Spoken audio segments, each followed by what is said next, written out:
Attacking from behind, and I don't think you're talking about Willow Nightingale interjecting herself because of her long, sordid history with Big Stoke, the manager, the representation of FTR. What the fuck? Bro, me, I might hear some weird shit. Kevin Knight making the quick tag. Out of the speedball, Mike Bailey lunging in with those teeps. Taking out Dax, taking out Cash, and now Chef Speed.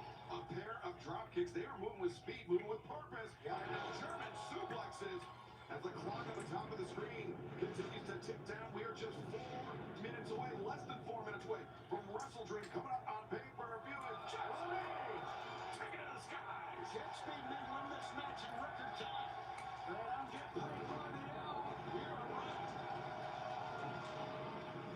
Kevin Knight, Speedball taking a moment to celebrate. Well, that's it. But they have FTR fighting off the back foot here in the early goings of this match, Nigel. Yeah, they've certainly taken the fight to the 10-time World Tag Team Champions. See another look at this. Big risk being taken by Jet Speed, but right now, Speedball catapulted into the steps by Cash Wheeler Dex Harwood, sending Kevin Knight over the barricade as referee Paul Turner trying to admonish both teams, trying to implore them to get back inside the ring. What is that fucking noise, bro? Like, am I tripping? Such a dangerous, incredible team as the official now. Up to 8 and Cash rolling in to break the count. What? Kevin Knight, the leap off the barricade.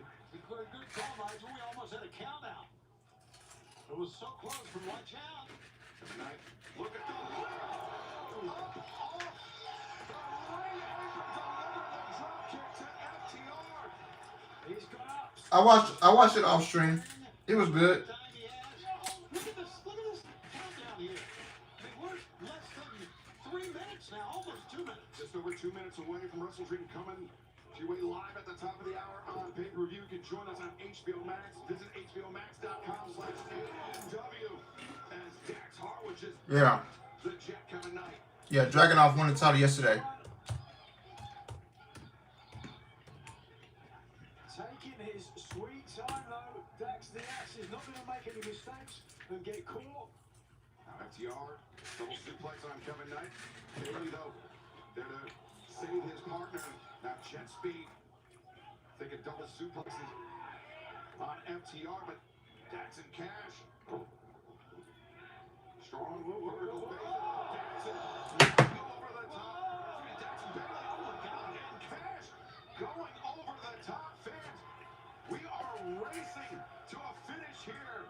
WrestleDream is coming your way in less than 90 seconds on pay-per-view. It seems likely this match will not end before we go live on pay-per-view. Join us on HBO Max for WrestleDream coming up in just a matter of seconds.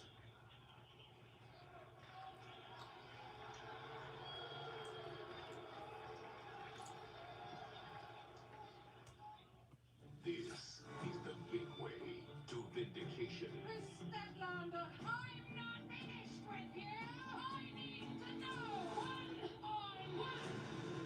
I've been waiting for this match for a very long. Bro, they still fighting while the pyro going off, bro. So the match from the pre-show carried over to the main show.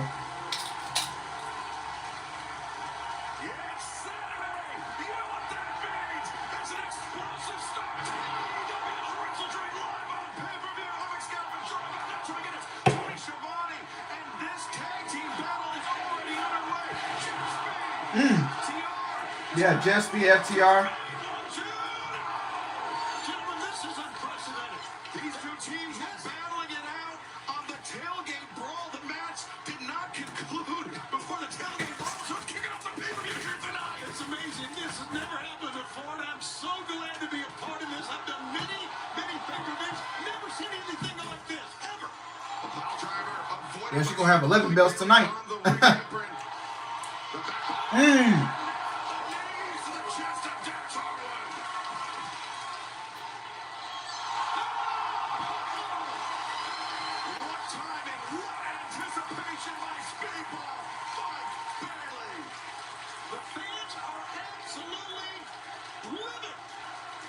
incredible. They're cheating. AEW, they're standing.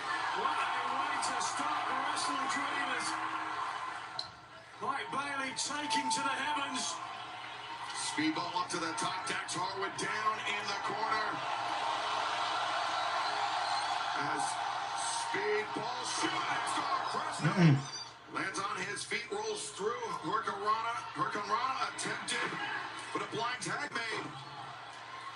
There was the Rana by Bailey. The thrust kick takes down Dax. Knight the legal man. UFO. On the cover line. 2, 1, Dax. Able to kick out. Doesn't get much closer than that.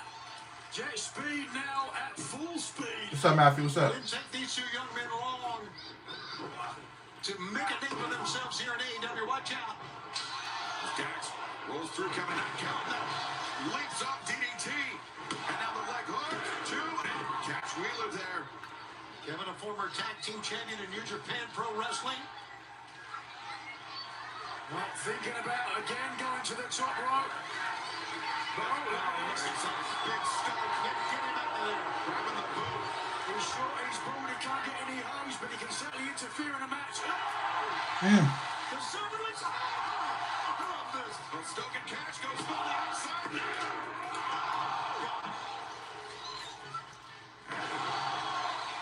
Scott Hall by Knight 2. Able to kick out. And Nigel, to your point, these two men, relative newcomers to all elite wrestling, a victory over two-time former AEW World Tag Team Champions FTR would have a stratospheric catapult for Jet Speed. Huge feather in their cap, as you can see there. Cash, though, taking Bailey out of the corner so he can make the tag. And now, I thought they were going to have the 2-on-1 advantage, but Knight realizes he's in for a fight of his life. No one has won more tag team matches in 2025 than FTR. They're getting another one here. Straight in the center. Steps over. The sharpshooter hits it deep, grabbing the knee pad. Kevin Knight for extra leverage, but Knight posted up on those elbows to make the crawl to the bottom rope. Normally braggadocious Kevin Knight is suffering here. Pain etched on his face. And tremendous ring awareness there by Dax Harwood to drag Knight back towards center, Tony. Absolutely, it takes a lot. There's no doubt about it. Knight's got some great leg strength. And there you see the result. And you heard the result. They love themselves a little bit of jet speed here in St. Louis. They could probably fly as high as the arch. Dax Harwood, Cash Wheeler, FTR, the advantage on Kevin Knight. You saw Speedball Mike Bailey laboring on the outside. So even if Knight were to make it to the corner, he would find no relief from his tag team partner. And that's because Cash Wheeler went over to the corner and took him from that corner. Veteran experience, here it comes. We've seen this before, and so is Mike Bailey. Speedball Mike Bailey Interrupted it. scouted. Dax goes down, but Cash flips off the legs of Bailey. Rough landing for Speedball. What's going on here? Wait a second, FTR now. Both men out there.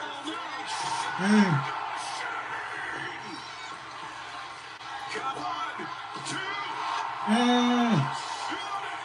My bad. I'm trying not to talk while I eat. But this is good, bro. This is good. This is the right time, or that would have been over. Bailey had to be, hold on a second. They are on their feet here, taking a big leap of faith. The knees into the back. And Dax, but also a little bit went through tonight. Oh, Speedball. As a fast speed, Speedball Mike Bailey going to work. Cash Wheeler taken out via the Enziguri. And now Kevin Knight rolls forward. Dives, makes the tag. Speedball and Dax legal for their respective sides. What do you make of how slowly and cautiously Bailey got in the ring there? I think Slowed it down, didn't he?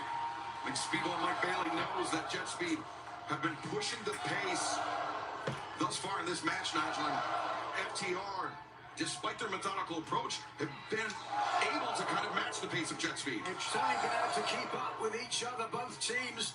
But one wonders whether a striking contest, certainly with your upper body, would favour. There you go. I think that Speedball wanted to bait Dax in. Dax known as has the ass, Tony, because of that upper body striking with that Taekwondo black belt of Speedball Mike Bailey. His kicks very nearly lethal.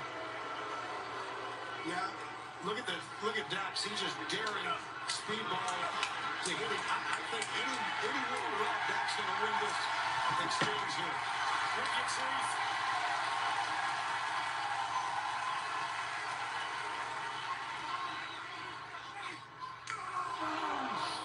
Both men fire right hands with that left boot. Or excuse me, left foot. Of Speedball Mike Bailey going to face him to the top of him. He wrestles in bare feet. He says it gives him better torque and traction on the runs. The Speedball is looking maybe for that ultimate weapon in the corner. Dax Harwood had no intention of finding out. Dax, Look at this. Here they tried this earlier, but it was It's going against the old adage. He puts Bailey in the corner. the power and the Bailey and the knees. Oh! knees from Dax. And Knight take it to the outside. He's still trying to hang on, but little friendly fire there. Backslide now. Bailey gets him on the tippy toe. Fans think it was over. You can hear him. The back heel kick. Now that check from Bailey. 1, 2. Dax there to break it up. What a way to begin this telecast, this pay-per-view. And this wasn't even the scheduled opening bout. Here's the eye up time. There's Bailey looking to go. He's got a call. Look at this. Oh, come on.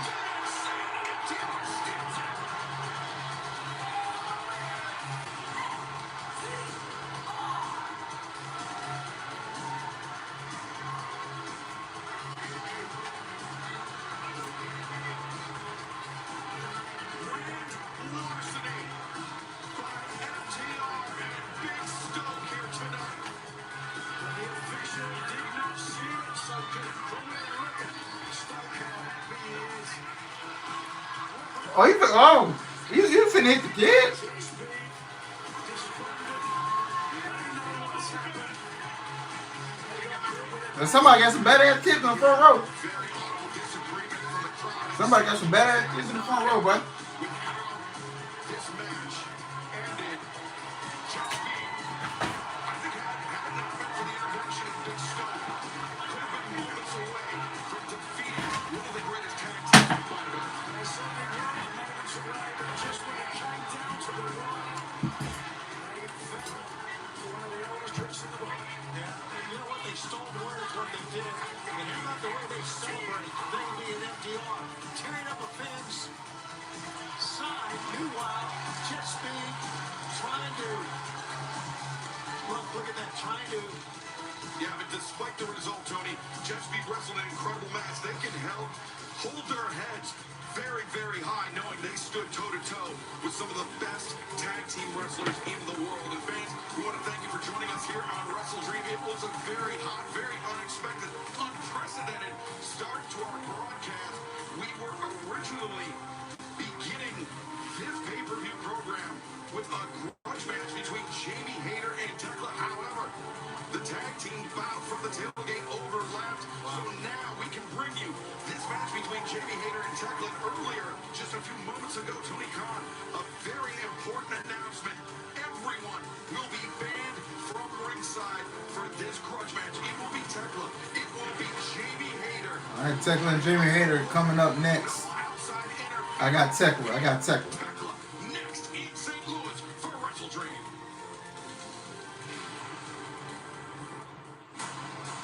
Have you had time to think about what's next for you yet? Well, Renee, that is the question.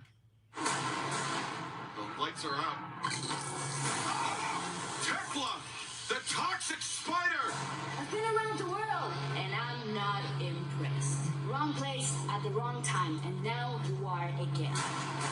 Jamie Hayter is back in explosive fashion. If you want to go, let's bloody go. You'll soon find out, sweetheart.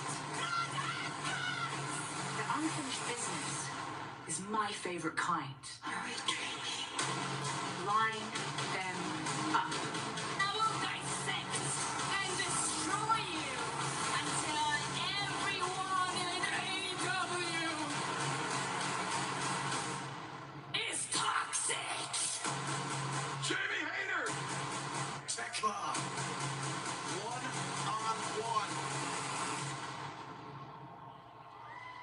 Before we turn our attention to this match, let's go to the ineffable Tony Schiavone standing by with an extremely special guest. Well, fans, as you know, St. Louis is one of the great wrestling cities in the entire world. Wrestling at the Chase, wrestling at the Keel, here at the Shavitz Arena, one of the greats of all time is the legendary Luthez. Yeah, shout out to Luthez, man. Shout out to Luthez. The wife of the late great Luthez, Charlie Thez. Let's make Charlie very welcome here with our AEW crowd. How are you doing, my dear? Any better, I could not stand it. This is wonderful. Great matches, great memories. Thank you so much for having me here. It's great having Charlie Thez with us once again. Hope you enjoy the matches and watch out, stay out of these guys' way as you're ringside. Absolutely. I love it. And it's been a long time since I've been in St. Louis, so it's wonderful to be back. Thank you guys so much. Yours home. Thank you. Let's hear once again for Charlie Thez as we go back to action.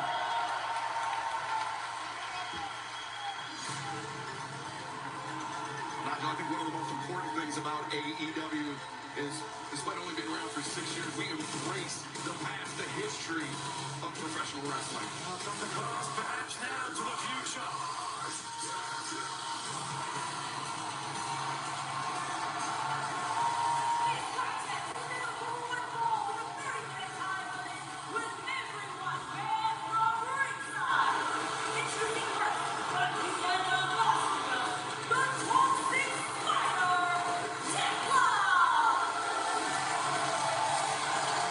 Well, it was this past May, Jamie Hayter inside the ring to address the women's locker room, to address her competition here in All Elite Wrestling. The lights went out. When they came back up, Hayter was left laying, and this woman, Tekla, making her shocking debut, was standing tall. Hayter suffering an injury that kept her out of action for nearly 4 months. And in that time, Tekla, the meteoric rise here in All Elite Wrestling, aided thanks in large part to her members, her fellow members of the Triangle of Madness, Julia Hart, Sky Blue, who are both banned from ringside here tonight. And from ringside, the challenge for blood and guts is put out there. So this will be a one-on-one encounter. And Tony's got to favour this next competitor.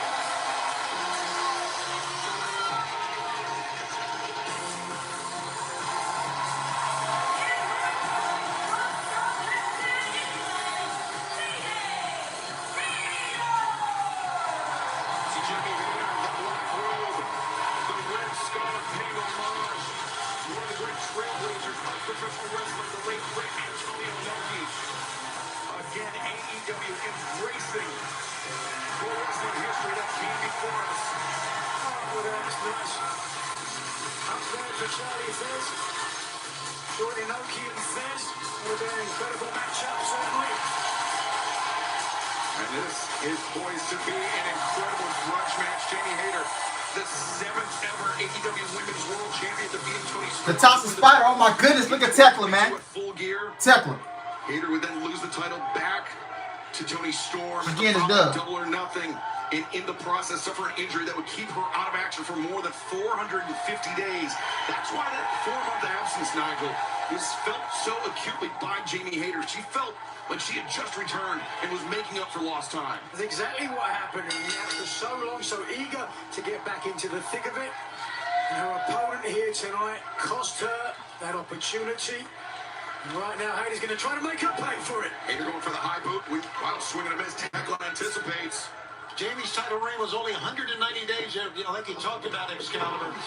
And she is looking better than ever right now. And look at this! How powerful Hayter is straight out the gate. Of course, coming off back-to-back wins against Julia Hart, Anna Jay, in this past week on Dynamite, beating fellow Triangle of Madness member Sky Blue. But it was Tekla who we heard saying wasn't impressed with any of those victories. Now Hayter bringing Tekla back up to her feet via the throat, throws the elbow into the jaw, and Tekla returns fire. I think we can all say we've not seen a wrestler, male or female, come in AEW with such an attitude as Tekla. You have to remember Tekla. She was fired from Stardom in Japan for attacking the president of the organization. They had no recourse. I mean, she is somebody that is just cannot be fenced in, cannot be caged in. She marches to the beat of her own drum. Yeah, out of control is another way to put it. She won 3 titles during her Stardom run. That ended, like you said, Excalibur, when she attacked the president, which is unprecedented. And one of those titles, the Goddess of Stardom title, which also Jamie Hayter wore in her time in Stardom. Different eras, but both women. Oh! Tackle on nice tijeras. Caught Hayter creeping in, and now the Toxic Spider looking for the boot. Hayter avoids. And shoulder tackle from Jamie Hayter. And Nigel, you were mentioning. Yeah, this going, yeah, this hard. This going, yeah, this gonna be hard. This is, Her last singles loss. you gonna see some stiff shit. 2025 Owen Hart Foundation tournament to the TBS champion Mercedes Moné, who will be in action later on tonight. But since then, Hayter has been undefeated in singles competition. Can I follow that trend here with Toxic Tekla, who really hasn't been able to get out of the gate? That move, that safety rail, which is nothing more than a big, thick LED board. Jamie Hayter hoping to complete the trifecta here, defeat all 3 members of the Triangle of Madness. Remember, it was Hayter and Amanada just a couple weeks ago throwing out the challenge to the Triangle for blood and guts, and we know that blood and guts will be taking place coming up in just a few weeks in Greensboro. We've not heard the Triangle answer the challenge yet, but we're actually in front of Charlie Fez here. Look at her, she's enjoying it. Please, Nigel. She was not holding her hand. Yeah, y'all like me when I do the commentary. Integrity of Charlie Fez here. Absolutely. By the way, Blood and Guts is on the 12th of November on Wednesday night. See? Shaking the hand. I wouldn't surprise me if they were in cohesion together. Cahoots, if you will. Oh, Tekla with a big boot. Too much time on the outside. Now Jamie out. Jamie was not focused. A very powerful boot. Wow, Now Tekla needs to get on the offense more. You need, Look at this. you know, this could be an advantage match, you know, for Blood and Guts. You know, you never know. Oh, diving crossbody from Tekla. So it's very important that you come out with this win, because this is potentially, more than likely, will give you advantage for Blood and Guts on November 12th. So if you lose this match, then come Blood and Guts, you might be in some deep trouble. You can find yourself in a hole.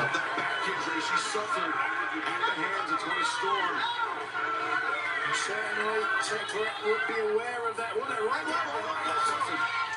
That injury could have been exacerbated. Whoa. Tekla grabbing The crossbody Jamie Hayter by the hair. certainly could be exacerbated. And they're going to go to the barricade with it. Oh! Into the barricade repeatedly. Be careful. Don't knock down the beers. Don't knock down anything.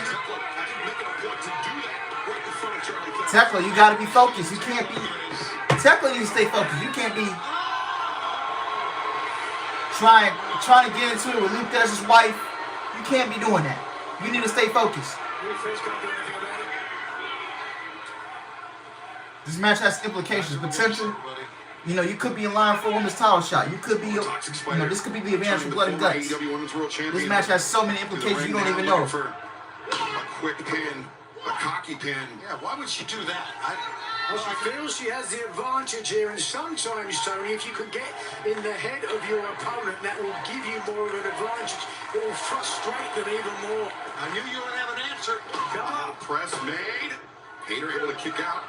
Tekla pushing the issue. A second pinning predicament. A third. That's the way that Tekla works, you know. She has never sought to deceive. She has openly weaved her wicked web since she first attacked Jamie Hayter back in May. Like those 3 tries to get a win. That's pretty cool. Well, yeah, Tony, I'd be inclined to agree with Nigel that Tekla went for that cocky pin, forcing Jamie Hayter to kick out the 3 following pins, forcing Hayter to expend more and more energy to escape the pin predicament. Here's the reality as well. Oh, wait a second. Well, we've seen this before. Setting up perfectly. Oh. Yeah. It's in the ropes. Oh, Jamie Hayter reverses it. The tarantula. Shown by Jamie Hayter. Oh, whoa.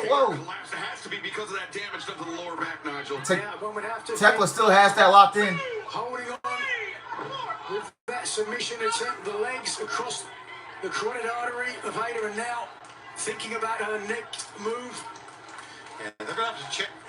Bryce Rosberg's got to check in with Jamie on that. He kneels down. Yeah, doing so, he's not backing Tekla off, so he's judging Jamie Hayter to be fit to continue.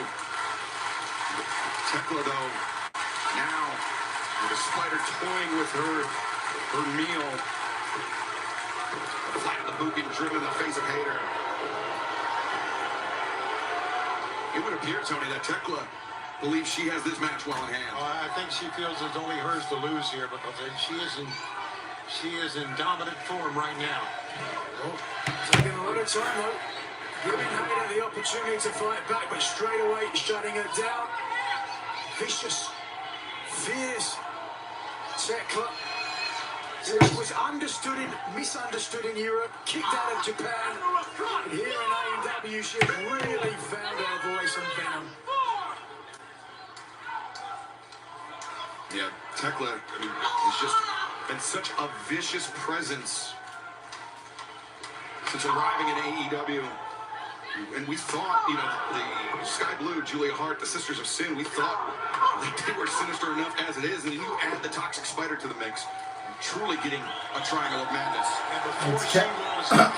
Tekla's just showing off. Unpaid fines, 2 suspensions. Being the cockiness. That's right. Really is taking her time here, allowing Hayter perhaps to think about where she is on the back foot, hurting. Yeah, we mentioned that we've now heard the Triangle of Madness respond to Jamie Hayter, Queen Amanada's challenger, Blood and Guts, coming up in just a few weeks. But Hayter, Jamie Hayter fighting back. peppering the jaw of Tekla with those shots as well, when Tekla answers with one of her own. Wow, and put Jamie right down to the mat. There you see Blood and Guts, Greensboro. Tickets available to AWTIX.com. Tekla accelerating to the ropes. Jamie Hayter fighting back. Shoulder tackle. Couple shoulder tackles. Hayter really leaning into that one. Nope. Ooh. An half and half explosion from Jamie Hayter. She's hanging up. Still giving her problems. Hayter kissing that right fist, that right arm. That Hayter. Jamie Hayter with a drop kick from the top rope. She's heating up. 1, 2, and Tekla kiss out.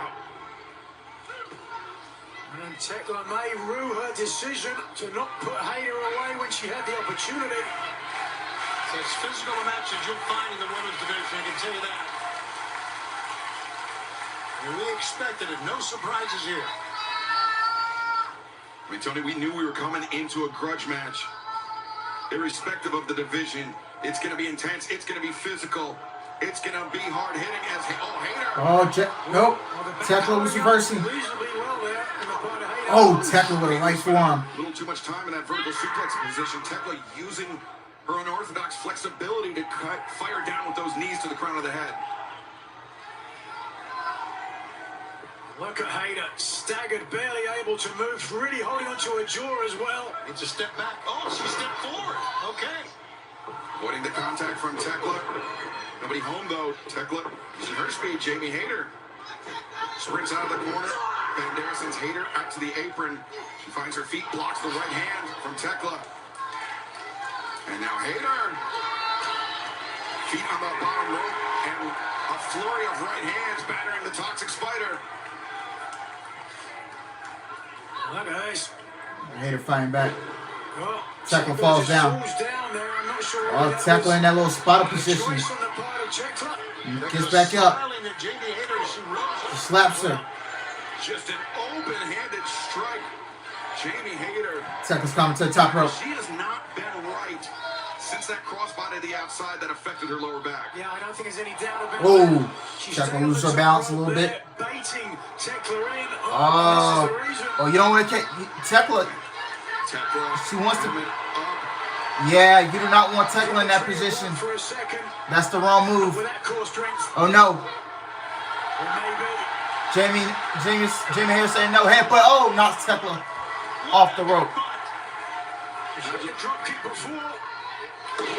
Oh no, missed the drop kick. Avoided by Tekla. And great preparation or anticipation by Tekla, looking for the roundhouse kick. Oh, kick though after Thrust kick from Tekla. Tekla moved to the midsection, and now she's on the move. Oh, Hayter with a kick. Thrust kick. Oh, another kick from Hayter. And Tekla, oh, comes back with a kick of her own. Connects to Hayter. Oh, Jamie Hayter has Tekla up. Oh, On the back of the knee. backbreaker. Now the fans love it. Crowds clapping, crowds coming together. Start this telecast with that match that came over from our tailgate brawl and this capacity crowd that you're watching, enjoying this women's matchup. Referee Bryce Remsburg giving the 10 count to both the athletes. And Nigel, I was going to say, you've been in a pub a time or two and a well-placed goal-time headbutt really saved the night. And I'll walk out the back door as soon as I did it. Sounds like you. Thank you. They won't let you in a pub. Right now, Tekla and Hayter. Well, this has really become a war of attrition, as we might have guessed. Both competitors really leaving it. Once again, you don't want Tekla in that Hayter up position. to a single knee, but look how Tekla just keeps coming back, bent over herself like that. You talked about her core strength that's on display here. Oh, Tekla just lined Hayter up and cracked her in the jaw. She warned her too, and Jamie had no defense for it. Jamie wide open there, but look at that. oh, Firing firing back. Oh, big boot from Jamie Hayter. Hayter delivers the boot. Tekla crashing down Hayter. Oh, it's going for the Hayter, right? No, Tekla misses. On the move. Oh, T. Harris. Into. What a submission. oh, submission hold from Tekla. back. Of sorts. In the head, completely captured though. In the legs up to Toxic Spider. A fight that both women. Jamie needs to get to the ropes. She needs to find a way to get to the ropes. Can Jamie get there? No, she can't. She's almost there. She needs to. Away from the ropes, right in the center. This could be it. Jamie Hayter carrying the weight of She needs to. No. Oh, backbreaker. Breaker delivered. Jamie Hayter gets out of it. Remember when the Toxic Spider first arrived to AEW? It was May of this year, Tony. Jamie Hayter had center stage, the center of the ring. The lights went out, and Tekla, the Spider. Oh, look at this. struck Whoa. her, And now, Hayter once again in a submission, trapped inside the Spider's web. Oh, with the long rangey legs of Hayter. Tekla needs to break it up. Don't get disqualified. Thankfully for her, because Remember I said this match could have some implications. submission. Now, Tekla, Oh, Tekla's not focused. She's not focused. The belts off, perhaps. Remsburg having none of it. Listen, don't think she won't hit a referee. she hit it. Oh, another backbreaker. But Hayter, the backbreaker, well-timed. Tekla, an unforced error there, arguing with the official to cover two. And Tekla kicks out. How about a forearm blow for good measure before she made the cover? Back suplex. No. Tekla got on her feet. Her feet, Hayter. Swinging a miss. Glancing blow. Whoa. Bridging back. And a spear. She caught her. Tekla needs to go cover her. Tekla needs to cover her. There's no. Tekla You can't sit there and wait. targeting her opponent's core. This time the front side. 1, 2, rope break. Oh, the foot underneath the bottom rope. It had broken the plane. Great job by Bryce Remsburg to identify that. Absolutely, you are right on that. I was saying Bryce is right on the spot. Good job. But Jamie Hayter is. Might have just been serendipity on the part of Hayter, who now is facing this. Wait, she's going for the. She is creepy, scary, and talented. Backing up. Jamie needs to get out the way. Second time. Tekla charging in. Oh no! Greets the Spider. And now Hayter. And wow.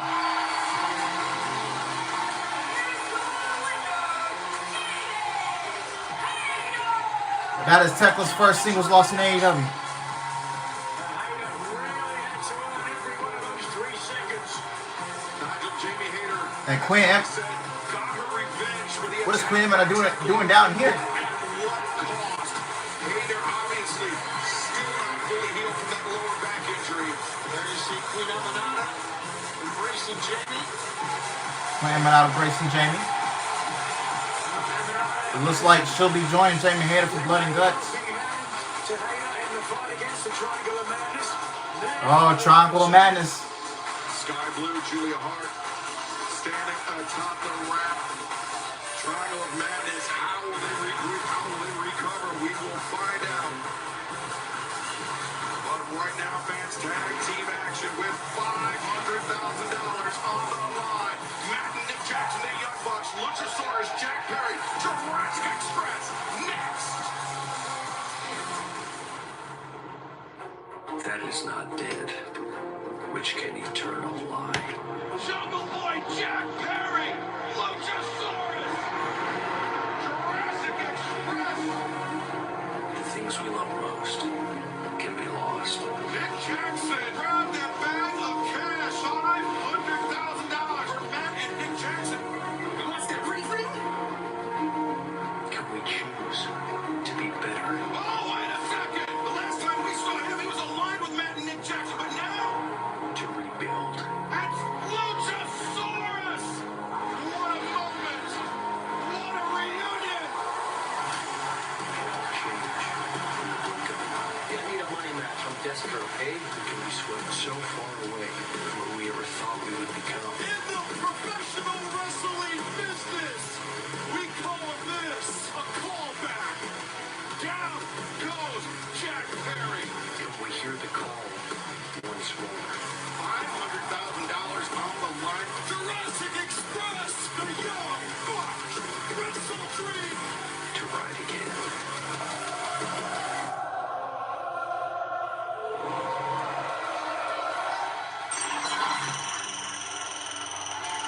Whoa.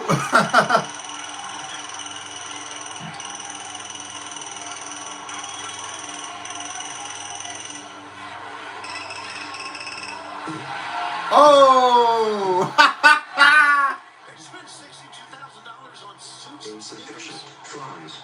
Transaction denied. Insufficient funds. Transaction denied. Insufficient funds. Transaction denied. Insufficient funds. Transaction denied. Insufficient funds. Transaction denied. Insufficient funds. Transaction denied. Insufficient funds.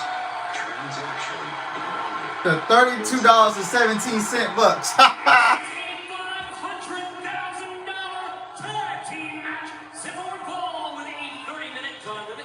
Approaching the ring from Rancho Cucamonga, California. And weighing up 417 pounds.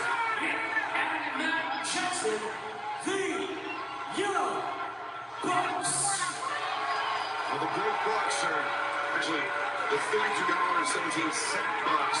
Not quite broke, but very nearly there, competing for $500,000 tonight. I've repeatedly had to restrain Nigel McGuinness from reaching over our desk for the bag, the purse, just for tonight's Easy. Worry about the money next thing. Has not been an easy journey for the former EVPs. This team, one of the reasons why.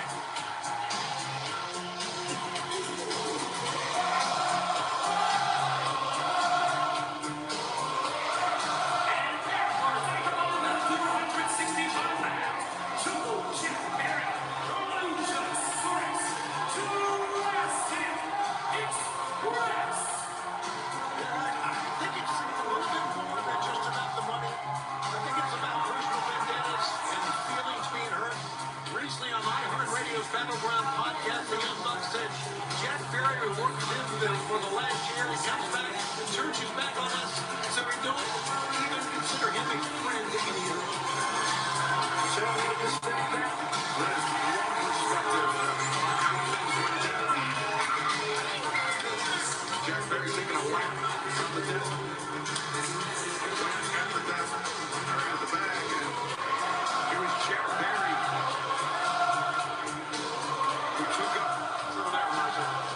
metalworking in his time off. He kept crafting handmade knives and sent Matt and Nick Jackson a special delivery. A custom knife.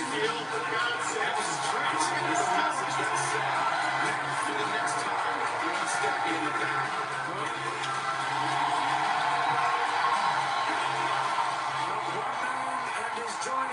Jack Perry's grown a lot since the first incarnation. The Express first tag team match is 2022. Absolutely. And that first incarnation of Jurassic Express, Nigel, were able to capture the AEW World Tag Team Championship. He knows his name. Listen to the fans, man.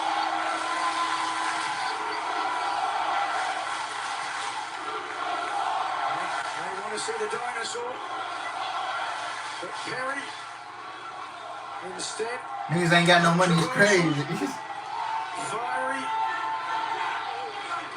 Nigel, that initial reign, the only reign of Jurassic Express's AEW World Tag Team Champions, it was ended right here in St. Louis, right here in the Chaffetz Arena, and that reign was ended by Matt and Nick Jackson. Wow, great call. Oh, how about that?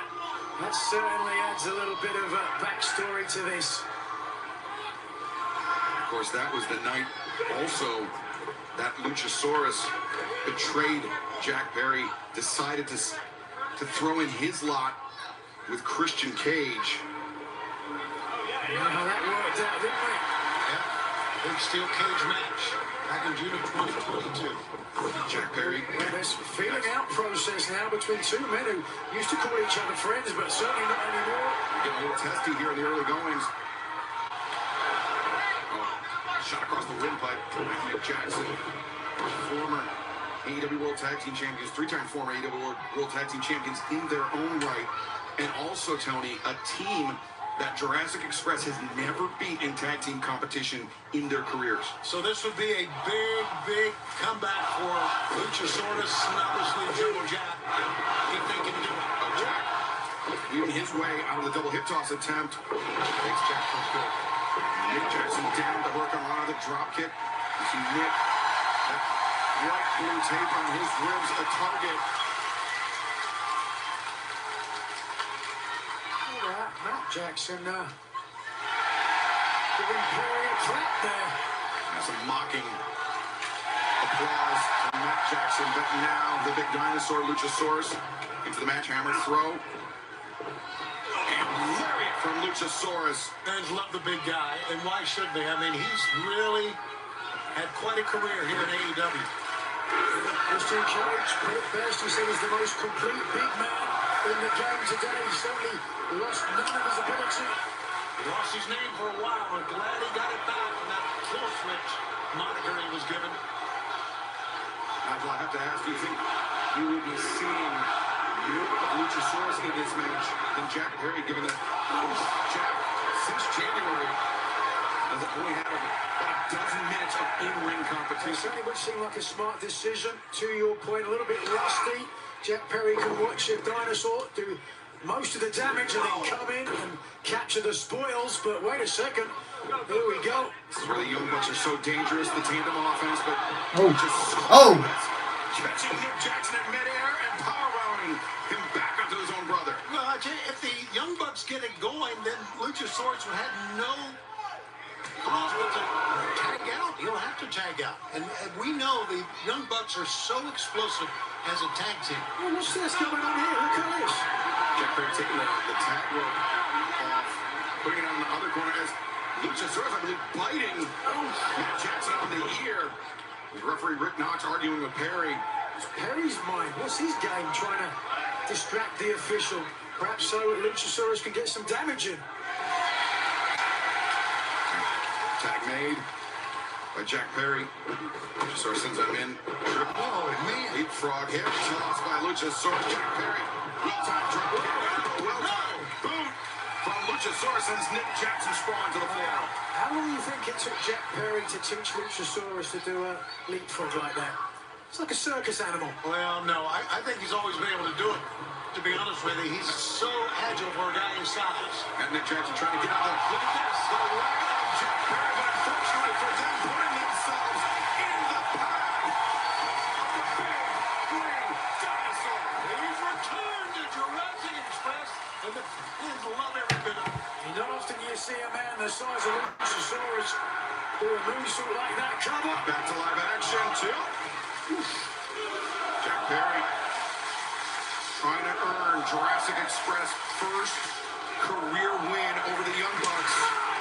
Oh, a chop from Jack Perry. You have to imagine, Tony, it would be extra sweet, extra meaningful to do it in the same arena that they were defeated by the Young Bucks in that ladder match. No doubt. That's going through their mind as much as it's going through yours, Excalibur. Oh, look at this. Trying to pull Luchasaurus off. Oh. Down he goes. Again. Oh, Jack Perry knocks Matt Jackson off the ropes. And Jack Perry over the top rope. Oh! A happier, a fresh, a new Jack Perry. A wry smile from Jack Perry. Took a big risk though, but it was set back for the Bucks there. Trying to brace against the impact, but just couldn't stop him. This is only the second tag team. Oh!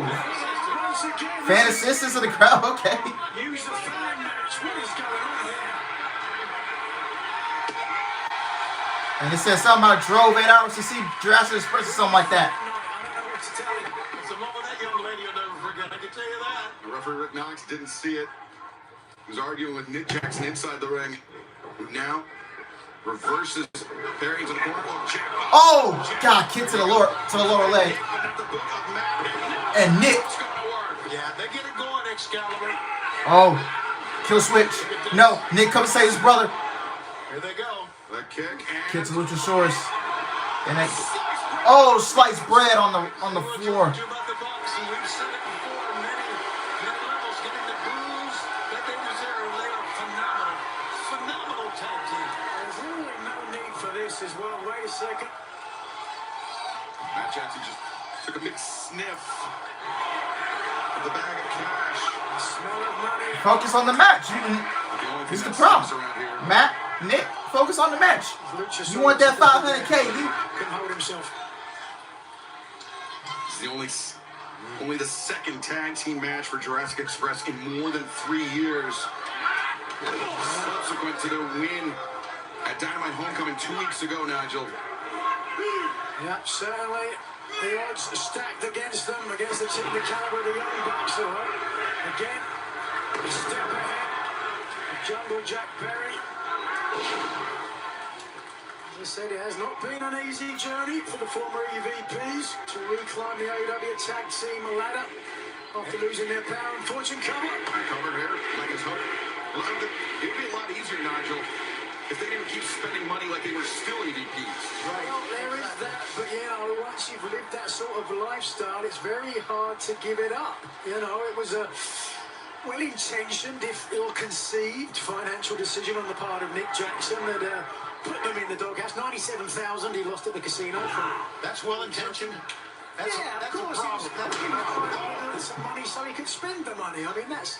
Guillotine leg drop as Jack Perry. You can't spend what you don't have, Tony. Right, $32.17. You should have learned that after 47 years of marriage and your shoe collection.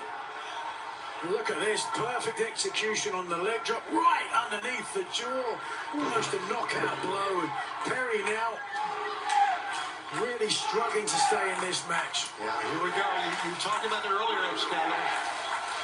Perry has not had that much ring time as of late, and they are taking advantage of that on the Young Bucks. Yeah, Nigel, you and I both know very well that there is no substitute for in-ring competition. You can train all you want in the gym, but inside the ring, it's a completely different animal. Yeah, the nerves can play a big factor as Jack Perry looks hopelessly perhaps towards his crown. Izzy Gary, perhaps the opening that Perry needs. The desperate reach. Jack Perry needs to go and tag in. Luchasaurus. Extending that hand. We got 6 people here. Make sure you guys get the lights up. Make sure you guys subscribe. Kick on Matt Jackson. Oh, Nick there, the knee Nick saves. And Nigel, that's very dangerous for Saves the Young Bucks from Jack Perry tagging his partner. Oh, the spear from Matt Jackson. 1, 2. And Matt Jackson wrestling the Kobe's. He got Kobe's on. I think Nick got him on too. Okay. In the Lakers colors. But here they go. If they both California guys. This match easily. Luchasaurus may never get repping the late great Kobe Bryant and the Lakers. Wait a second. There is Jack Perry finally going to get his comeuppance. The hit toss the Bucks were looking for earlier. The tandem offense they find now. The roundhouse kick. Perry slinks down. The Bucks though electing not to cover. Instead mocking. Yeah, just taunting the crowd. Jurassic Express. Jack Perry kissed out. But Jack Perry ruined. I know that Perry much ruined it as the Young Bucks ruined it. After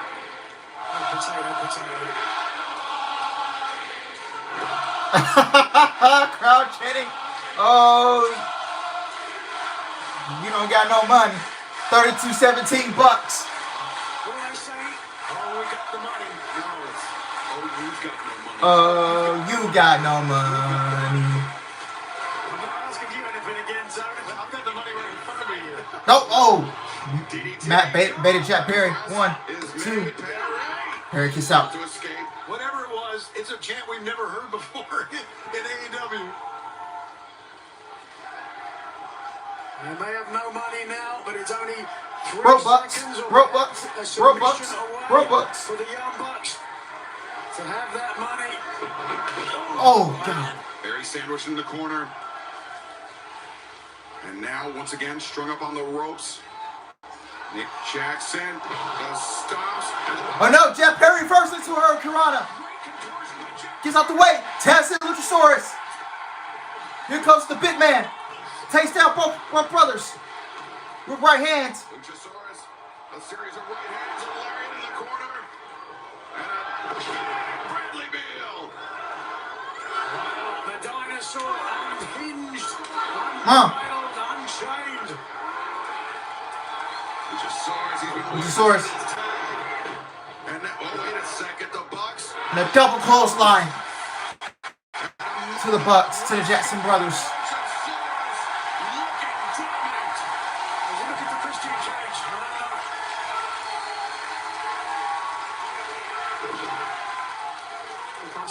Right now, though, the big dinosaur looking to end things for Jurassic Express. He remembers that prior loss. Sweep another leg. He felt lost just over 3 years ago. And that knee caught Luchasaurus in the side of the head. Could be setting up for it. Oh, Luchasaurus. Both up, kick up. No, double toe slam. Nope. Super kick. Nope. Luchasaurus, the big man, gets a kick in. Has Nick up. Oh my goodness. Choke slam. Strong, quick. Oh, kick to the face. For that leg. Jack Perry. Hurricane to Matt on the outside. Oh, down goes Matt. Oh, a cutter. 1, 2. Oh, the Nick Jackson kiss out. Let me read the chat real quick. Oh yeah, Sammy and Dragunov was fantastic. Yeah. Once again, congratulations to Ilya Dragunov on winning the United States Championship. Apparently, it was Sami Zayn's call to drop the championship. That hasn't been back together that long. You know what? You're used to a guy as your teammate, Nigel. Jackson wanted the money match. He's got it now. But can he hold on? This $500,000 battle, a razor-thin margin between these two teams. As Perry, over the top of his tag team partner, back to Sammy himself. tag. Jack now trying to fight a 2-on-1 battle against the brothers Jackson. Oh, German suplex. Nick sacrificing himself to deliver that German suplex with the extra momentum is now. Oh my God. Ooh. Nick Jackson Oh, and a super kick to Jack Perry. His hands were down, his head was exposed. Match of the room for the Bucks. They're going to try and do this once again. Oh, nice. The second time it worked out. 1, 2. Yeah, I want to see the Bucks switch again, too. Yeah, let's hear for Jack Perry because he got his butt kicked on that exchange and still is in this freaking match.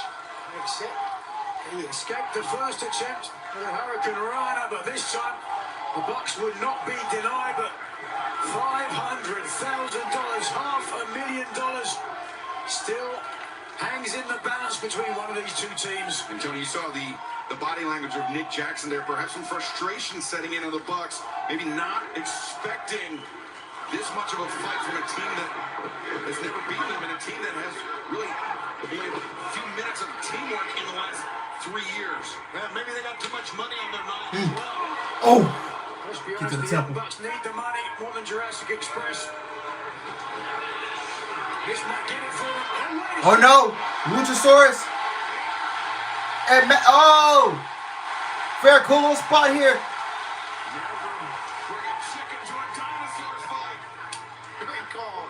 Who are you calling a chicken? Luchasaurus. Oh, super kick from Matt. Super kick to Jack Perry. Oh! Cutter. Oh, look, Canadian Destroyer on the apron. Oh! Take a look at what we're witnessing here, guys. This is amazing. Yeah, all 4 men leaving it inside and actually outside of the ring. With the kicks, and certainly the blockbuster paying dividends as well, but look at this after the previous damage to the neck. Perry's done for. Crowd chant, this is awesome. They are crammed. Could you imagine if I was in the crowd and I was filming for you guys? To see once again, But no worries. another spectacle We get it next of time. We get it professional next time. wrestling. It's an AEW pay-per-view, guys. The guys always rise to the occasion. $500,000 on the line, tag team battle. The pace, though, slowing as the physical toll mounts in this match. Now, conspicuous by his absence, Luchasaurus, the big dinosaur, not in the corner, and no idea where he is, but Jack Perry, as you said, Excalibur, certainly doesn't have the time in the ring of late. Needs someone to tag, and quickly. An ineffective shot from Jack Perry, answered by a series of strikes from Matt Jackson. Just The match is beating down Jack Perry. His former friend in the Elite. Bit of a shiner there, perhaps, or some kind of bruising, I'm not sure. Over the right eye, Matt Jackson. Perry ducks underneath, but Matt through the legs. Oh. Yeah, you're right. No? Whoa! Whoa, whoa, whoa, whoa. Meeting of the minds, Jack Perry, O'Connor, 1, 2. And Perry, elbow strike to Nick out on the apron as Jack on the move. Vaults over. We tried this before. Oh! Powerbomb on the apron. But the Bucks counter the powerbomb by Nick Jackson. And the Bucks. And now, Package power driver. And Nick is going to take Luchasaurus out. And the Young Bucks are going to get the win.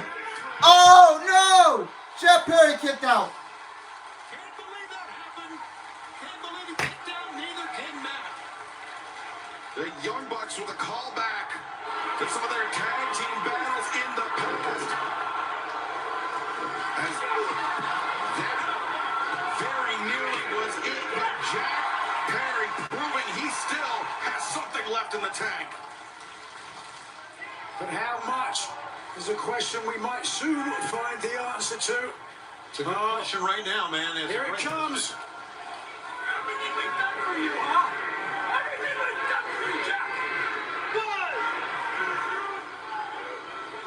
Yeah, putting him out of his misery.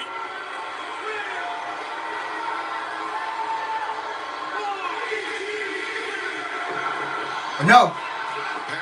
Perry. Avoids the BTE trigger, and now Jack's a fighter, man. Perry. No, got blocked. Oh. Perry driven down. BT trigger. That's going to do it. Emptying the And the 500K is going to be won. Oh no, Luchasaurus breaks it up. Would have won it wrong side of the ring. Luchasaurus was right there to raise up and get in. What's Luchasaurus going to do with $500,000? It's a great question, He's not Nigel. eating it. But he doesn't have the $500,000 just yet. The Young Bucks very much alive and still in this fight. Doesn't look like Jack Perry is, though. Nick Jackson has gone to the top rope again. Now perhaps another throwback to more back for your buck now. Perry. Look at that. Oh my God! Hurricane Run from the top rope. German suplex. Luchasaurus grabs him by the neck, chokeslam to Matt Jackson, and a standing moonsault. And Jack Perry, Destroyer! Oh no, this is building. Luchasaurus. Jurassic Press, Jackson on his shoulders. Jack Perry, the Escalera. 1, 2, 3. Always amazes me. Oh my Push goodness. themselves when you think they are done. 3 different times I thought this match was over, and including Jack Perry, oh my goodness. And now just a few moments ago, I said that Jack still had something left in the tank, but he may have emptied it completely right there. They say the eyes are the windows to the soul, and the soul of Jack I'm not. Fight forever. He may Say how you pronounce it. My bad. You don't pronounce it right. I don't really like to compare to both companies like that, to be honest anymore. Do I think WrestleDream would be better than Crown Jewel? I don't know. We have to see. But every time AEW puts on a pay-per-view, they usually do a good job. Crown Jewel was good last week. Oh my God! not perfect timing, but good enough. 1, 2. No! Young Bucks break it up. To come from the other side of the ring. Were it not for the intervention of Nick Jackson, Jurassic Express almost certainly would have captured their first career win over the Young Bucks. This is phenomenal, guys. What a freaking match. Not done yet. What is it going to take to secure $500,000? Jack Perry giving the countdown to extinction with the super kick from Nick Jackson. Yes, I see something that they are. For the Bucks as Luchasaurus sends the boot in, the assist, the heave over. Oh, super kick. Super kicks. Couldn't get the big Luchasaurus, not faced by it. Super kick. Down goes Luchasaurus. Jack Perry, super kick. Oh my goodness. And a BT trigger. And that should do it. The Young Bucks should get the 500K. And they... Jesus Christ. Jesus Christ. Jesus Christ. Jesus Christ. Pushing themselves. Oh my goodness, man. Oh my goodness. Listen to that response. This match will not end. This match will not end, man. It will not end. One more time.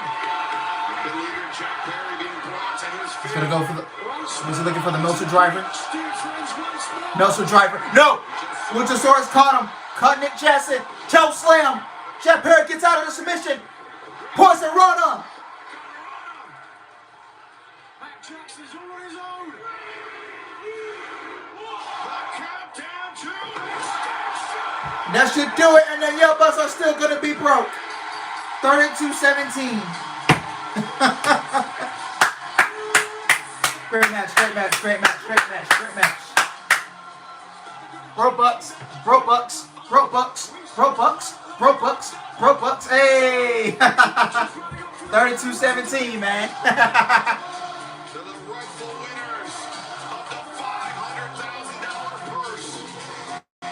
Made that much sweeter by capturing the victory in the building, the very same arena where Jurassic Express's title reign as AEW World Tag Team Champions was ended by the Young Bucks. Incredible match. And this is what it took to finally secure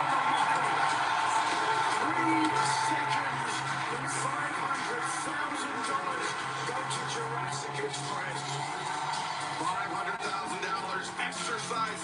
the ghosts of the past, and defeating the Young Bucks for the first time in their careers. How sweet must it be for Luchasaurus and Jack Perry tonight in St. Louis? Wait a second. What do we got here, Nigel?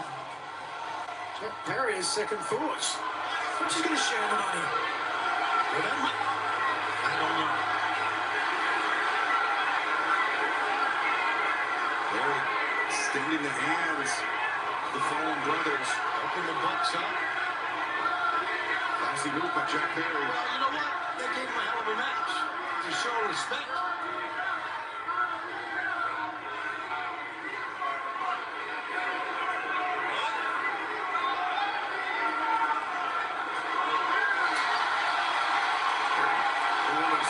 Oh, come on, they're gonna pass it. No, oh, the Don Callis family.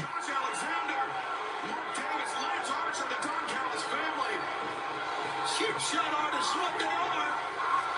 Remember the Bucks? At their lowest moment, they were approached by Don Callis. That's right.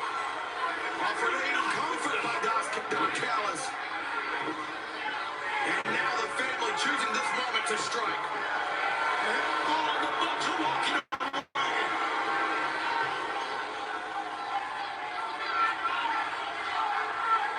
I wouldn't want to take on a Don Callis family after a match of that caliber. Well, nonetheless, they are abandoning Jack Perry and Luchasaurus to three very dangerous men, Nigel. Oh, here comes Kenny Omega, the greatest to ever do it.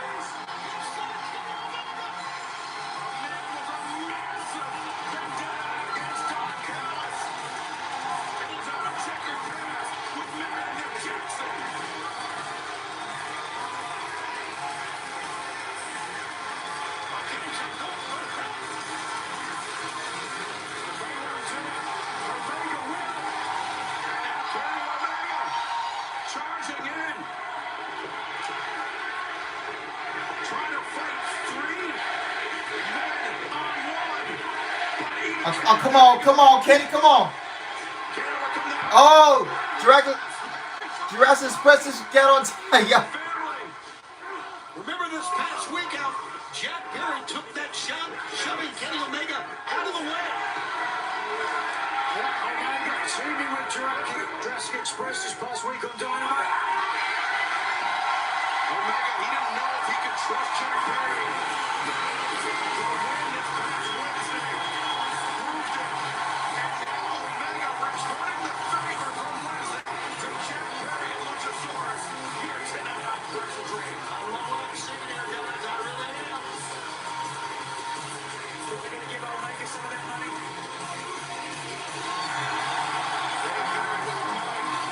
So it looks like Kenny Omega gonna be with Jurassic Express. Well, a little alliance for a little bit. Bury the hatchet. United here in the face of the Don Callis family. Kenny Omega, some unfinished business with Josh Alexander.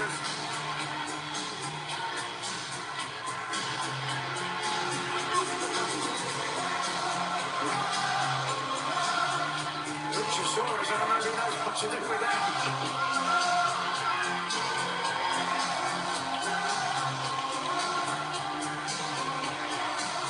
Spot him over, look at the fans. What a great wrestling city St. Louis is. And yet another and running spectacular pay-per-view telecast. And we still got championship matches. We got Vendettas.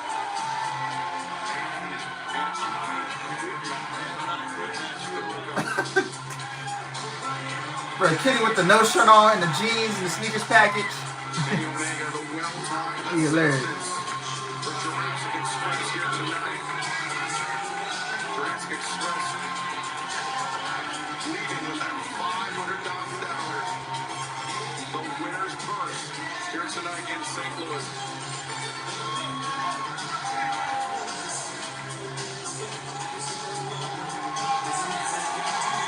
Very formidable trio.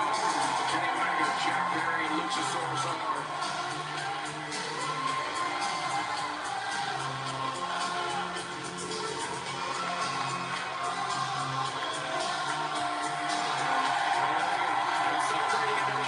Oh yeah, rest in peace, Antonio Inoki.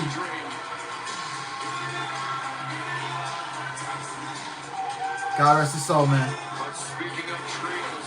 This is my bathroom break. The Demand versus the Hurt Syndicate. This did not need to be on the show. I'm gonna be honest with you. Next contest will be the #1 contenders for the AEW World Trios Championship. Will it be the Demand or the Hurt Syndicate? We will find out next. The end of this war, MVP, that you started. You three will respect us. Ricochet, the spirit god, got him. Maybe I'm not quite the wrestler that I used to be. But one thing I know I can do better than all three of you is fight. Ricochet surrounded by the Hurt Syndicate. Congratulations, MVP. It took the three of you. Stop, Chris, stop. My goat is not washed. He is not washed. He still got it in the tank. He just ain't gonna. How I wanna say it? He just ain't gonna pull out his bag of tricks yet. He gonna show you why he ain't washed, and he gonna prove y'all wrong. First ever pinfall on Shelton Benjamin and Bobby Lashley. Did we silence the critics? Its singles were split, its tags were split, and six-man were split. Saturday, our pride is at stake. A tornado trios match. It's going to be another fire than Kevin at the WrestleDream. You did good.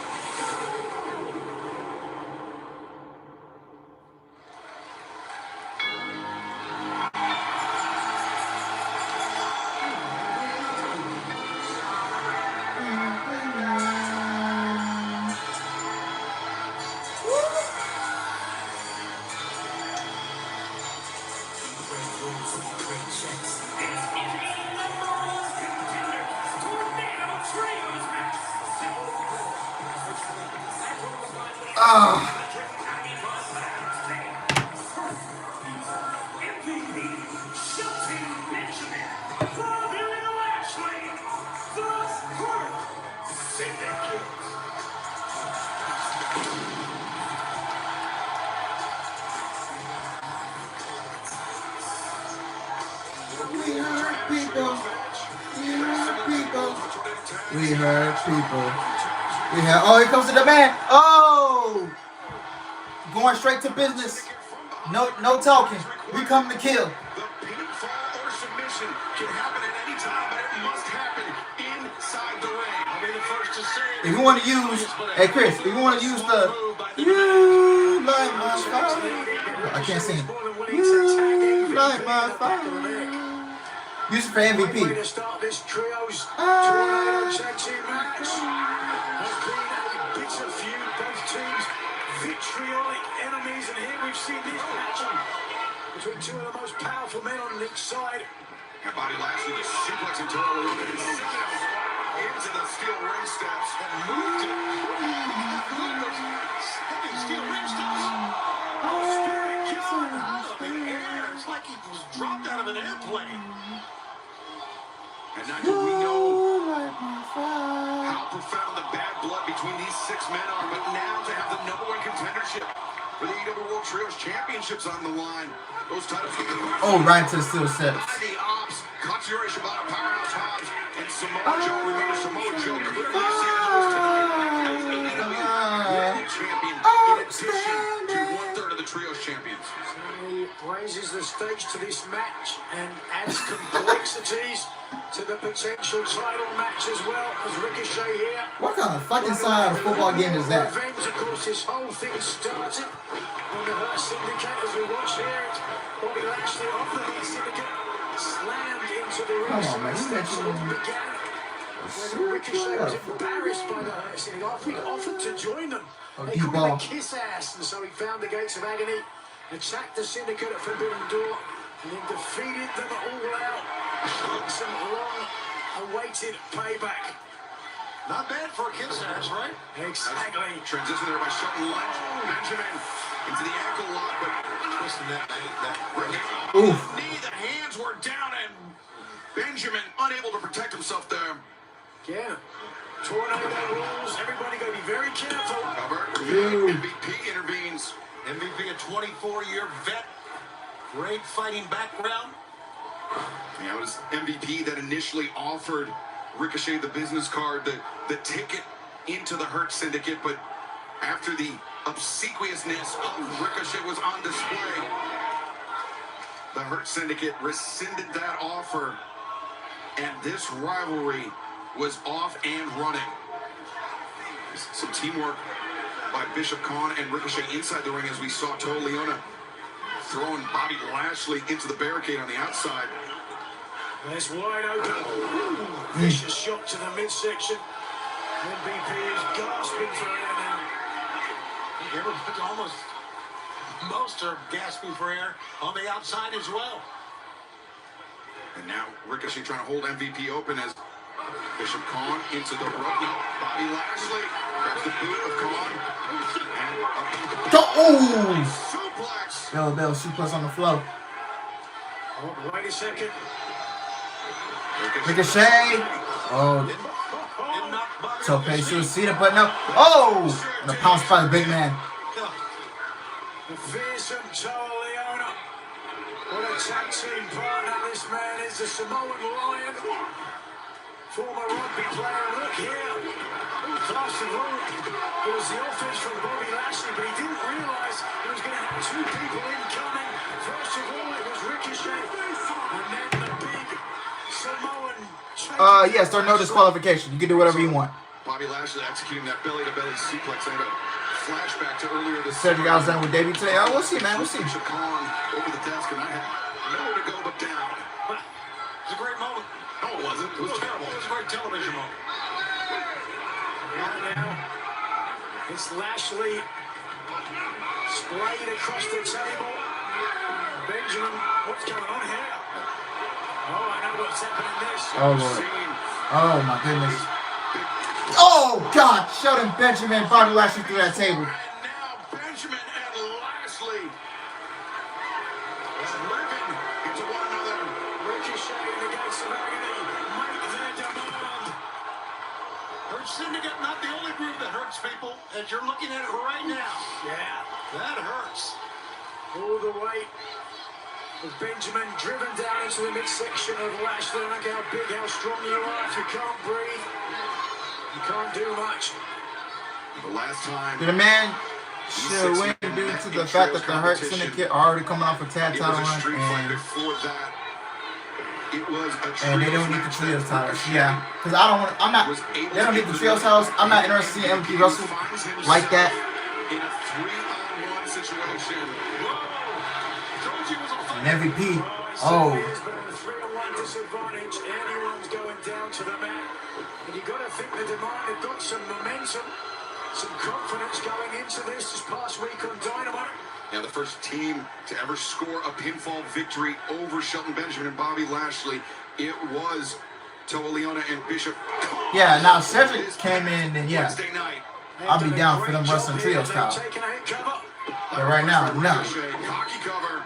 They've taken out Lashley and Benjamin on the outside, which leaves a 3-on-1 advantage. And Tornado rules, they don't even need to tag in and out. This is a handicapper match. If MVP isn't careful, he may be handicapped. Yeah. MVP right-handed the jaw of Ricochet, but that still leaves two very formidable opponents on their feet, and MVP just getting manhandled by Toa Liona. I love that he's fighting back, though, Nigel. He's tough as they come, certainly. You talk about his experience as a veteran. Black belt in jiu-jitsu. He recently gave the former UFC heavyweight champion Josh Barnett a run for his money. Demand once again, singling out MVP. Ricochet. Oh, Ricochet. Press 1, 2, no. Oh, they break it up. Shelton Benjamin breaking up the pinning predicament. Like he was shot out of a cannon that time he came running through. Well, it's very obvious what the strategy is here, and it's working. It's a smart decision. Once this was made a Tornado Trios tag match, that had to be the strategy. Of course. On demand, we're going to punish MVP once again in the corner, but MVP Yeah, that could. Oh, God. sends him flying, caught into the ring post. And over the top, lands on the turnbuckle, spills to the floor. Great evasive work that time by MVP. If you're MVP, what do you do here? Do you go to the outside, take the fight to the mind, or stay in the center, recoup? Bobby Lashley with Toa Leona trapped against the barricade, takes out Bishop Khan. I think with Lashley on the run, I think you stay in the ring. Ricochet just had the lariat run through by Bobby Lashley, and Bobby Lashley is incensed. Lashley, an indomitable freight train. Superhuman, look at this. Driving the shoulder in the midsection. Ricochet here in the footsteps of Bishop Khan. Takes him out, but now... Oh, wait. He's got Khan and Toa captured. Wow, that's athletic ability right there. Bobby Lashley is superhuman. A walking Armageddon. The almighty Bobby Lashley now. Wow. Ricochet up on the shoulders. Wow. Flips him over in mid-air. Lashley, 1, 2, Ricochet. Able to kick out. Some great offense on display by Bobby Lashley. Lashley has beaten a lot of top stars with that maneuver. Just look there, driving the impact. Oh. But now back to live action. Ricochet using some fancy footwork, but Bobby Lashley using just his raw power, bringing Ricochet up to the top turnbuckle. Well, making Ricochet think about it. Ricochet coming to the top right because he wants to try to escape this. Oh, but Lashley delayed vertical suplex inside the ropes, but he might get to do it. Yeah, but unfortunately he's going to... Oh, superplex. GOA. Ricochet, he paid the price for that, but Bobby Lashley, he paid for it as well. Oh, MVP, smart move there, too.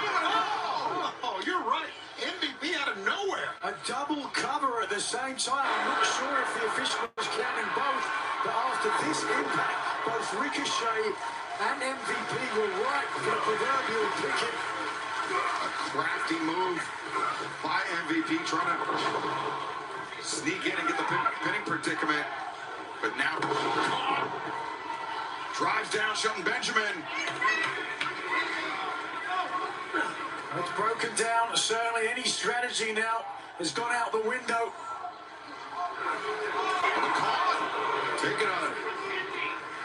Taking a very unorthodox risk, not something we see out of Khan quite often, but... A trios title opportunity is on the line, so you've got to take those sort of risks. It is worth it. Now the blindside drop kick to the back of the head of Shelton Benjamin. Whoa. I think, yep. Gonna take flight here. Nope, he's not. Shelton. Yes, he is. Oh, a German suplex to the outside. Sheldon Benjamin, a freak of nature.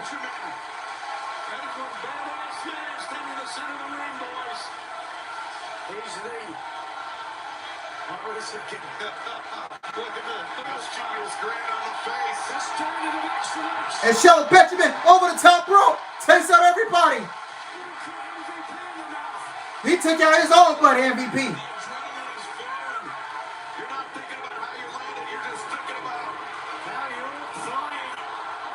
Take a look as Benjamin heads to the sky. You can see MVP trying to keep the gates of agony in the same place, and because of it, suffering friendly fire.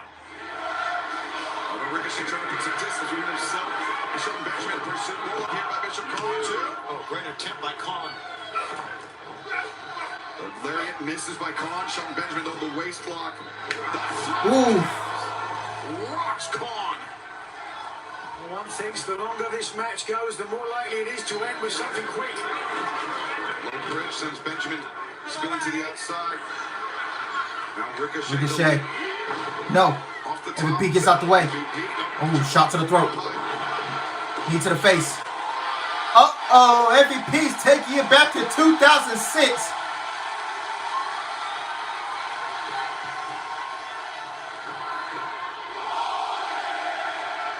And an elbow drop. MVP,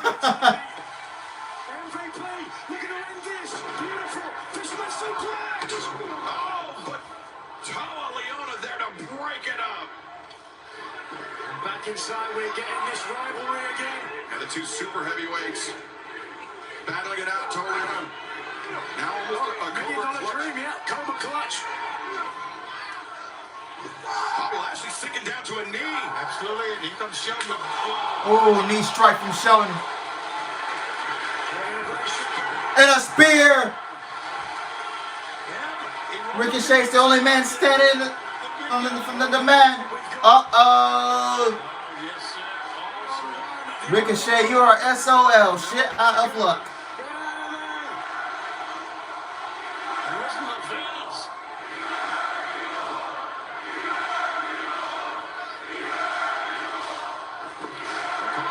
Oh, Tom got his butt. Oh, no. Oh, did you just spit on MVP? Oh, well, that's what you get. Knee strike to the face of Khan. And a spear from Lashley. 1, 2, 3. Where Syndicate gets the win. Good stuff, good stuff, good stuff.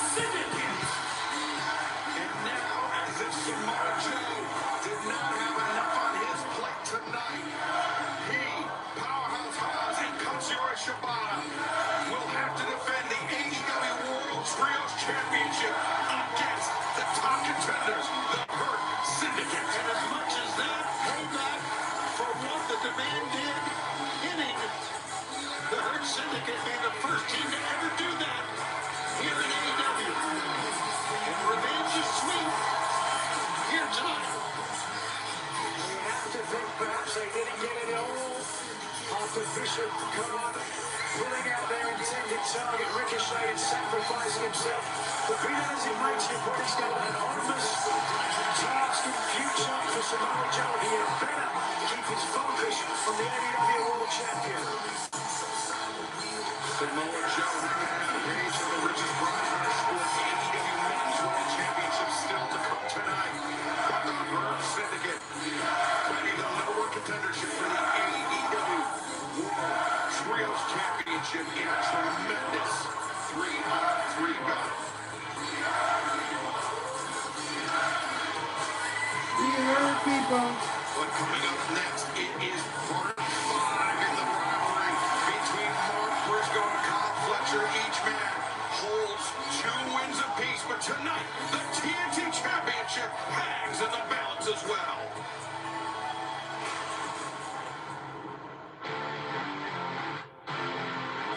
In your eyes, Kyle, I see the fear. Standoff here between Briscoe and Fletcher. We ain't no strangers. What is it now? 2 wins for me, 2 wins for you. Every single match that they've competed against each other has been fantastic. Just all out incredible wrestling. The battles that we've had here make me more determined to do what I set out to do when I got here in the first place. That put gold around my waist. There's nothing like the momentum of Kyle Fletcher. I'm going to prove to you why I have no ceiling, why I'm the future of this entire business. Briscoe, he's got 0 class. He doesn't deserve the World Championship. Been here damn near 3 years now. But you know the time for everything. At WrestleDream, I found that I take that TNT title and put it around my waist. No, on any given day, I have got Briscoe. If I can drag you out into deep waters, boy, better hope you don't drown.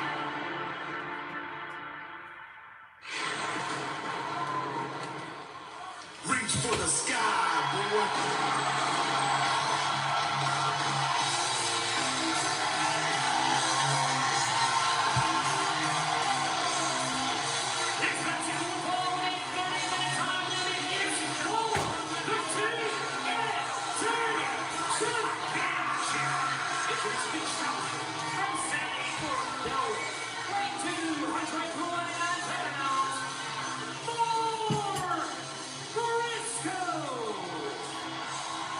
Listen to that reaction, greeting Mark Briscoe.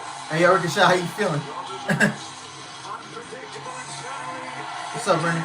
Good thing the Hurt Syndicate beat the demand. The man stinks. They suck. Excuse me. I said the man stinks. For the skies has a profound meaning.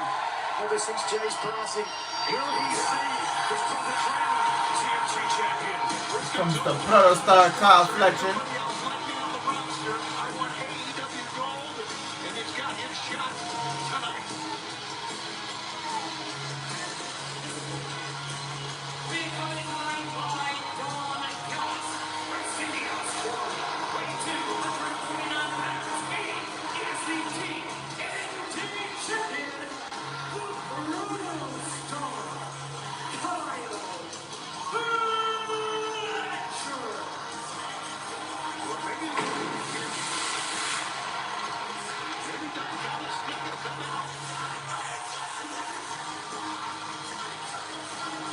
Fletcher.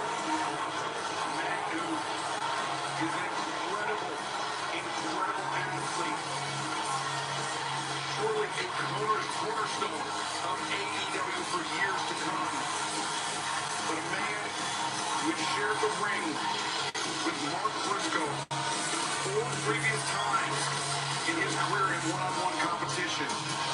And they have split the series evenly at 2 wins apiece, including a victory for Briscoe in the 2024 Continental Classic group stage right here at the Chambers Arena. Memory might play a factor in this matchup for both men.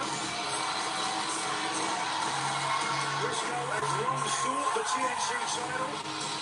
MJF curtailed his earlier efforts, but under Jonathan Head, slow and steady, has earned Briscoe a title opportunity. This past week on Dynamite, Briscoe built some momentum. Part of a team with the AEW Tag Team Champions. Refers to as Briscoe Dino, beating Fletcher, Archer, and Romero. No, we won't, Nigel. And Don Callis joining us, unfortunately, at the desk. Welcome, Don. Great to be back in St. Louis, especially for Kyle Fletcher. Oh God, maybe Ricochet should stop tweeting on this and work on his promo skills. You'd love that, wouldn't you? He do talk a lot on Twitter. Oh God. We all would. Well, right now, trying to stick TNT title defense. And previously, that'd be his 6th actually defending the title against Tomohiro Ishii, Hiromu Takahashi, Commander, Orange Cassidy, and then 11 nights ago, Kyle O'Reilly at Dynamite Homecoming. What a shape of Kyle Fletcher. He's amazing. Looks like he's added a few pounds, Don. What can you tell us about his regiment in the gym? He lives in the gym, and I'm right there with him, giving him the spots that he needs, giving him the encouragement. He's got Adonis DNA. And you can't spell Adonis without Don. See what I did there? Smart. That's amazing. Be up on Shop AEW tomorrow. This is the thing here. Mark Briscoe is a great wrestler. Mark Briscoe is a tough wrestler. But Kyle Fletcher has the genetic advantage. Genetic advantage? I don't know about that. He certainly has the age advantage. You can make an argument that both men are seemingly towards the either end of each other's career. Briscoe, though, that gives a lot of advantage in terms of experience. Was looking for the Fujiwara armbar, but Kyle Fletcher able to roll out. But Nigel, to your point, Mark Briscoe, even in his own words, he spent the bulk of his career as a tag team wrestler. He considers himself to be in the formative years as a singles wrestler. Still very early on in his career, where Kyle Fletcher, the same could be said about him. He and Mark Davis of the Don Callis family, Aussie Open, a very successful tag team internationally. But Fletcher, for the last few years, has been proving himself as a singles competitor.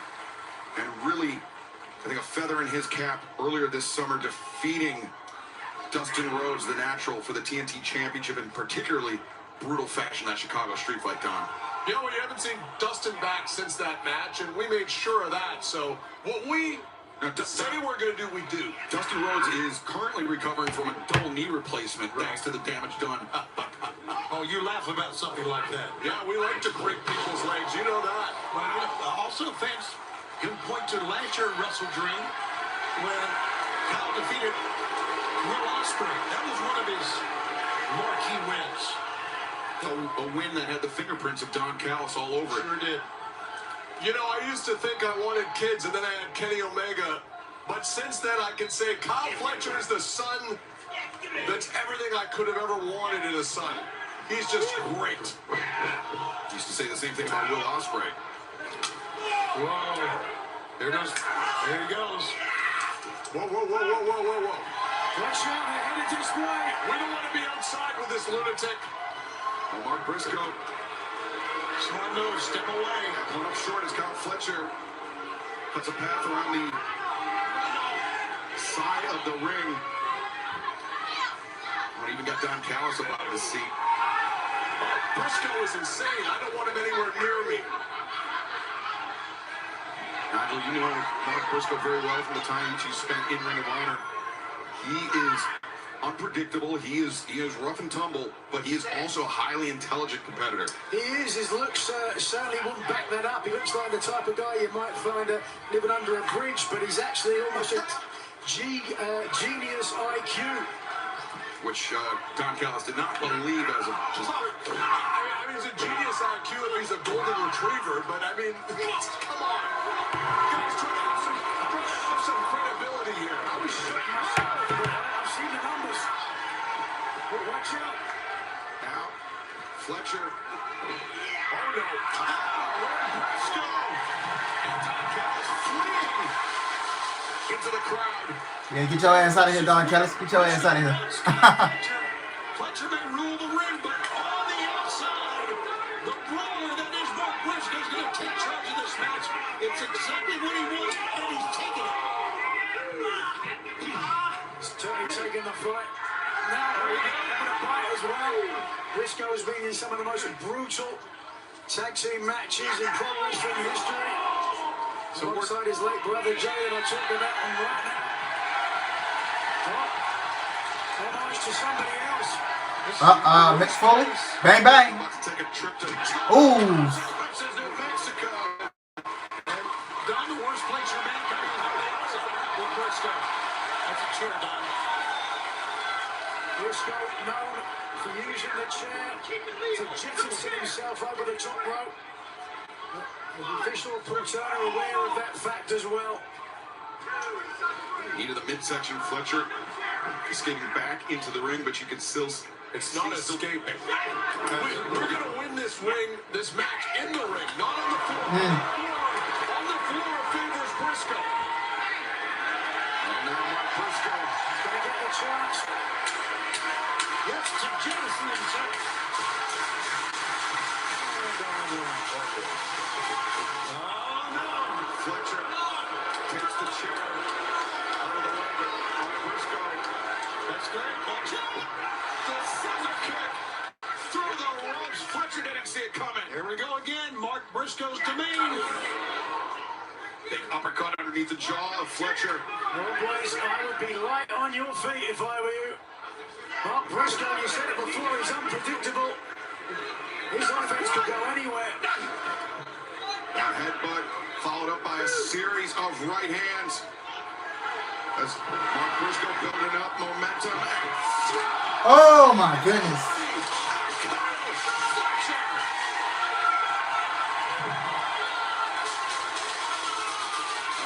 Once again, we're going down. Fleeing into the crowd. Of course he was. Here's what Mark Briscoe taking him out like this. That will be the next offense for Mark Briscoe.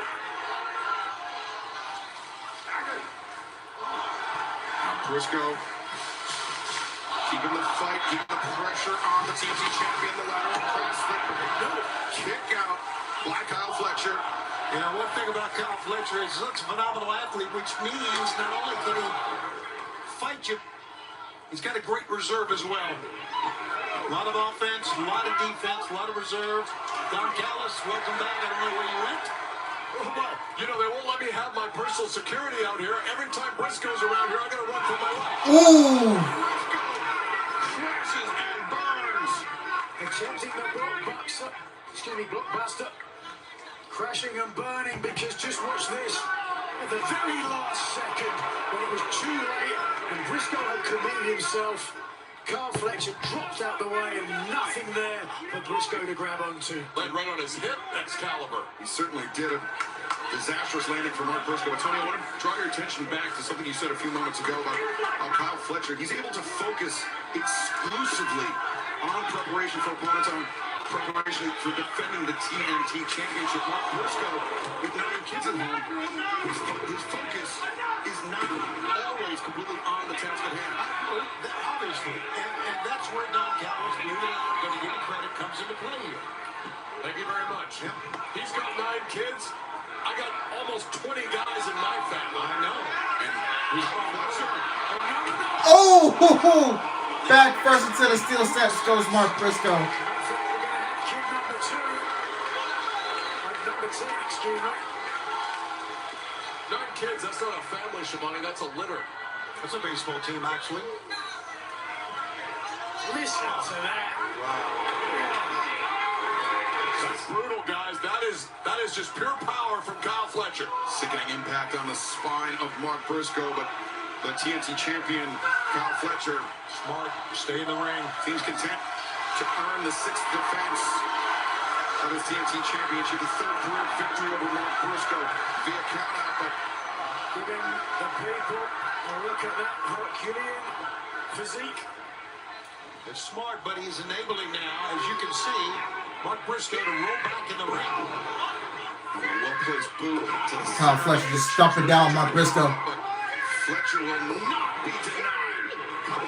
Fletcher just another stomp. With his size and strength and height, better than anyone. I love his gear, man. It's pretty sick. That'll be a good 6'5", 240 pounds, and he moves with electric, lightning-quick speed. Now the first step explosion of Kyle Fletcher, very nearly second to none. Not just in AEW, but in the sport of professional wrestling. How about that scoop slam? Just with authority and power. And with ease as well. Absolutely. Kyle Fletcher hasn't rested on his laurels since becoming TNT champion. Don, eyeing the AEW world champion, Adam Page, and coming very close to defeating him with both men left exhausted. Kyle Fletcher will be AEW World Champion in the future. You can take that to the bank. He's the greatest wrestler St. Louis has seen since the Great Lou Thez, in my opinion. Wonder if Charlie Fizz at ringside would agree. Oh my God, Kyle Fletcher. Briscoe kicks out. Premature celebration to my left here with Don Callis. Paul Turner struggles with basic mathematics. Yeah, that's right. 3 comes after 2, Shivani. Blame the referee. Watch this, yeah. The poise of Fletcher. Perfect lying in wait and then really deep hook of the leg. Really forcing Briscoe to expend some energy kicking out. Fletcher flies in the elbow. Stack suplex. Cover. A cocky cover. Yes, sir. You notice Kyle Fletcher, Nigel, on that back suplex, or back supplay, he actually falls with the man. He doesn't just drop him. He makes sure his body weight is going down by jumping. That's how athletic he is. Athletic but smart as well. When his body hits that canvas, it propels it back up into the man on his shoulder. Did you coach him into that, Don? Of course. Of course. Wow. You know, Don used to be one of the most feared wrestlers in the world. Yeah, I know. I took a few eyes in my time. Don was so feared in Japan they closed down the company. This is what you don't want to do with Mark Briscoe, is get into a brawl. Exactly. But Kyle is trying to send a message, and that's okay. Now Fletcher with the high ground, the advantage, but Briscoe tucks underneath. Both men. Oh, Fletcher answers. Fletcher with a big boot. Briscoe gets up. Big boot. Fletcher gets back up. Double big boot. No, both men still on their feet. And a clothesline. Oh, take each other out.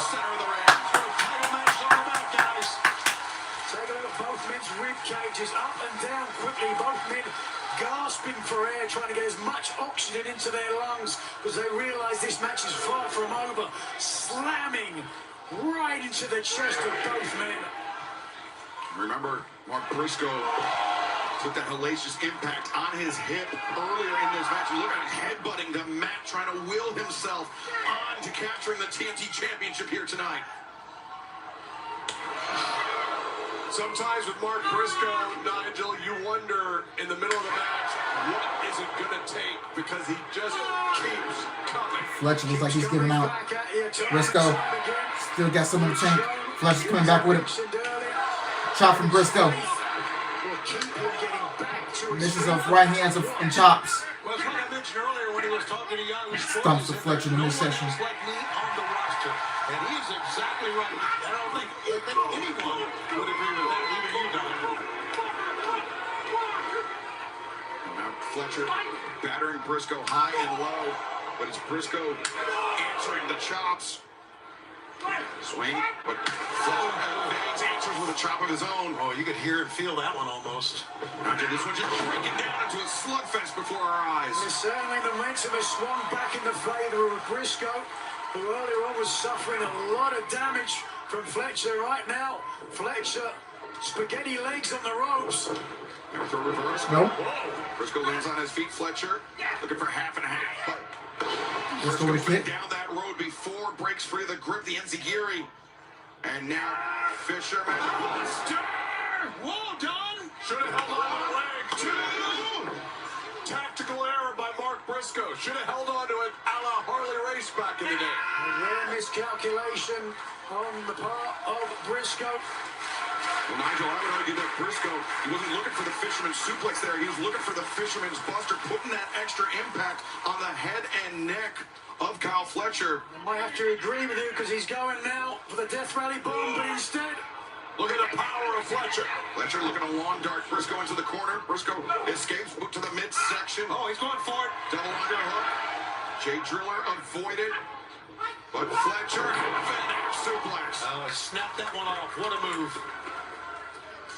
Now Fletcher on the hop. Boot collides with the jaw of Mark Briscoe. This might be all.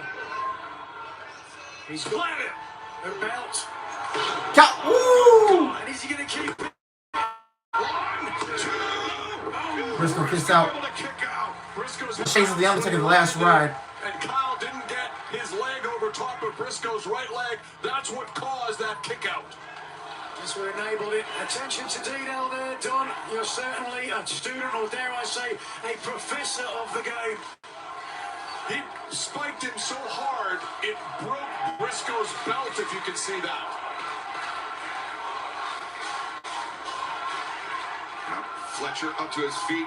Briscoe. And Briscoe's in trouble here. Oof. For the love. Take that belt off and beat him with it. Briscoe had no defense for that at all. Oh, but Briscoe floats behind the waist lock. We saw the shock register on the face of Kyle Fletcher. At least for a moment, he backs Briscoe up to the corner.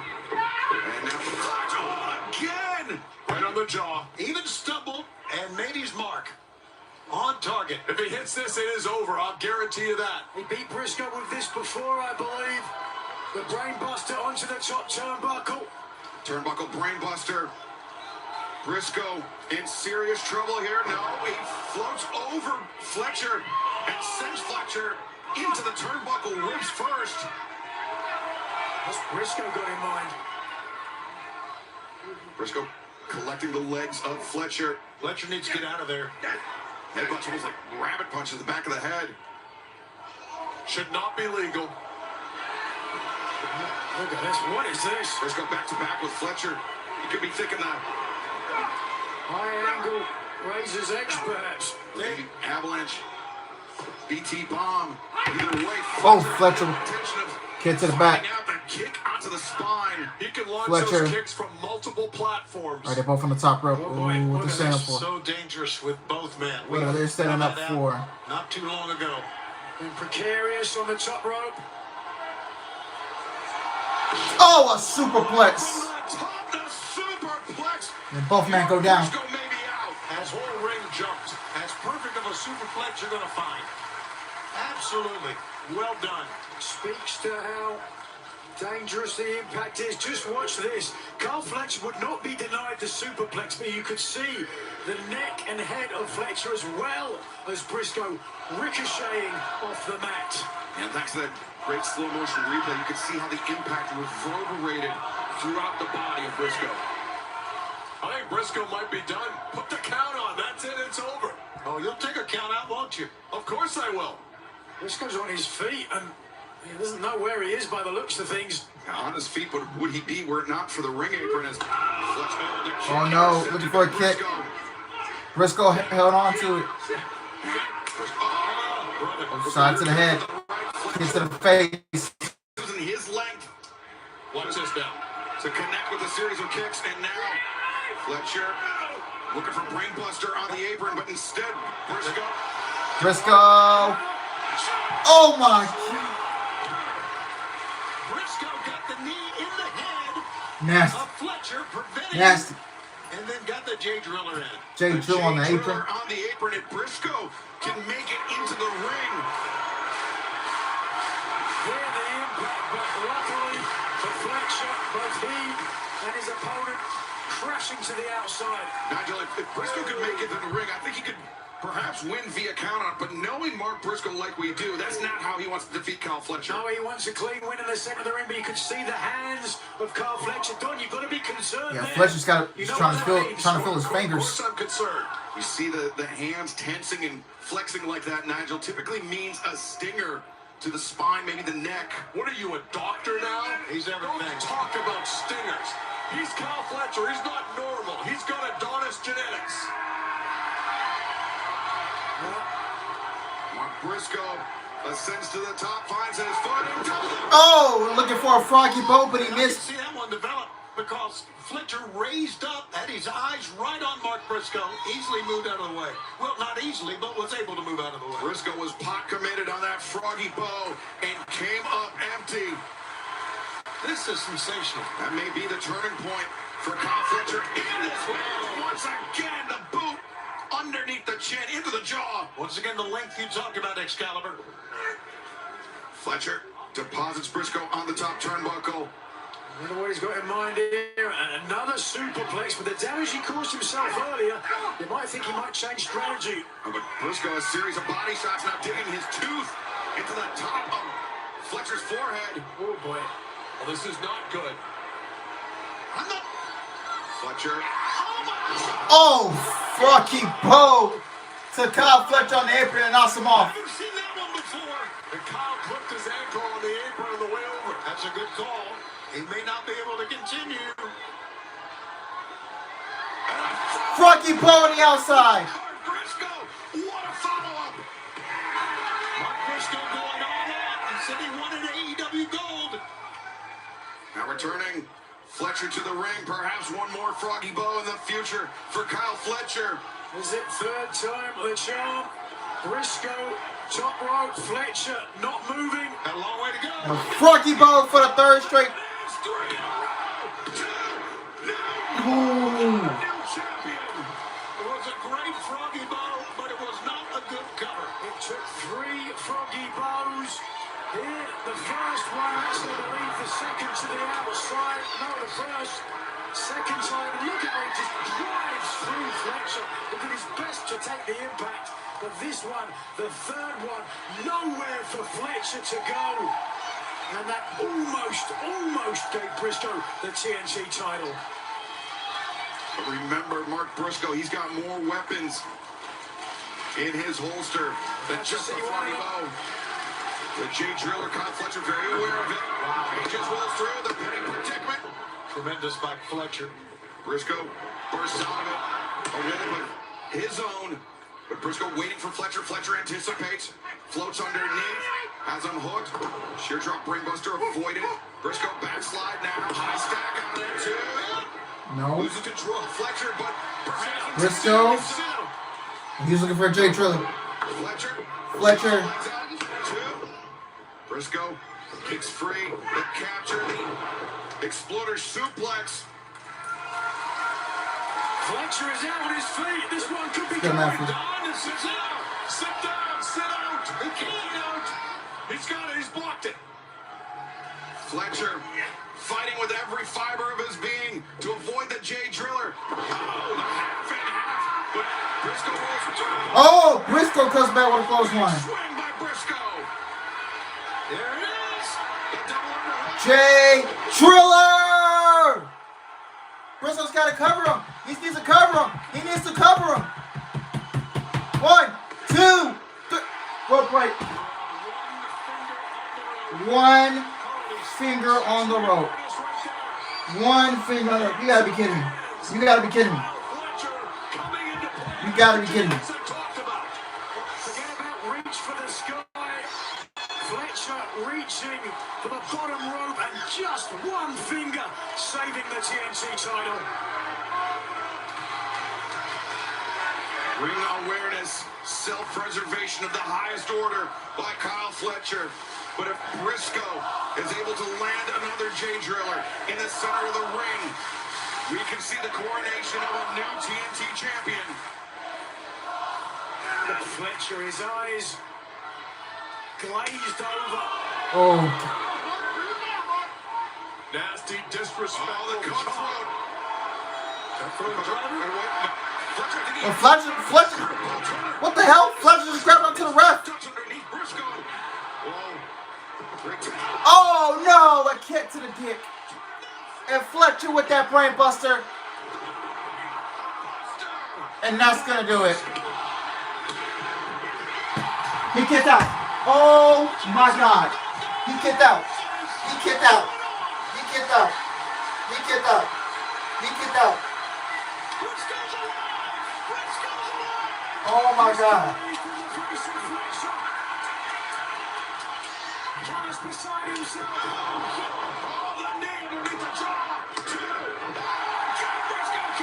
He kicked out again. Oh. Oh! And Fletcher, what a kick! Yet another kick. Here we go. Fletcher moving with purpose. The legs to the outside of Briscoe. Fletcher. Oh God! Brain buster on that apron! Oh my goodness! Fletcher is going home with a goal. 1, 2, 3. Kyle Fletcher retains. Oh my God, unbelievable match. Oh, you came down to the wire, man. Like Kanye, man. Ooh, to the wire.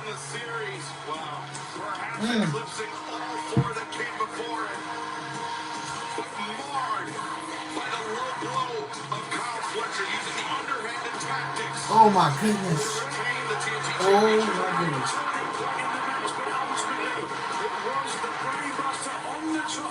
Once again, the picks up the victory for Kyle Fletcher. The protester, the golden goose of the Don Callis family, keeps the gold for Don Callis. March Cassidy knows all about that brain buster on the top turnbuckle. Many athletes do. The most recent, Mark Briscoe, who's felt the sting of that throughout his career, but perhaps no more acutely than tonight. As Kyle Fletcher, the sixth successful defense of the TNT Championship by the North Star. He's going to take a lot to take that title from Kyle Fletcher.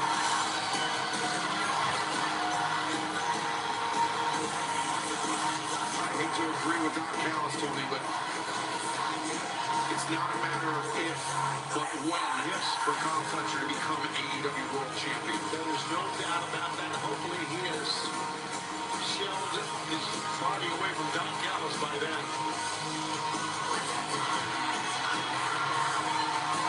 Kyle Fletcher leaving St. Louis, avenging the loss from last year in this very arena. So Mark Briscoe coming out ahead in the series, 3 wins to 2, and remaining TNT champion here tonight.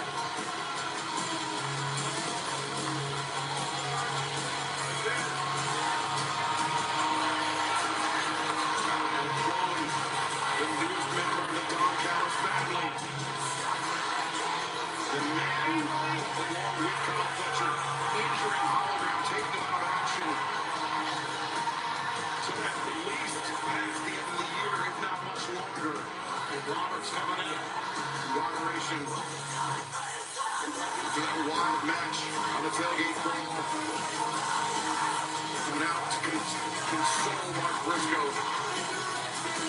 Briscoe has nothing to be ashamed of here tonight.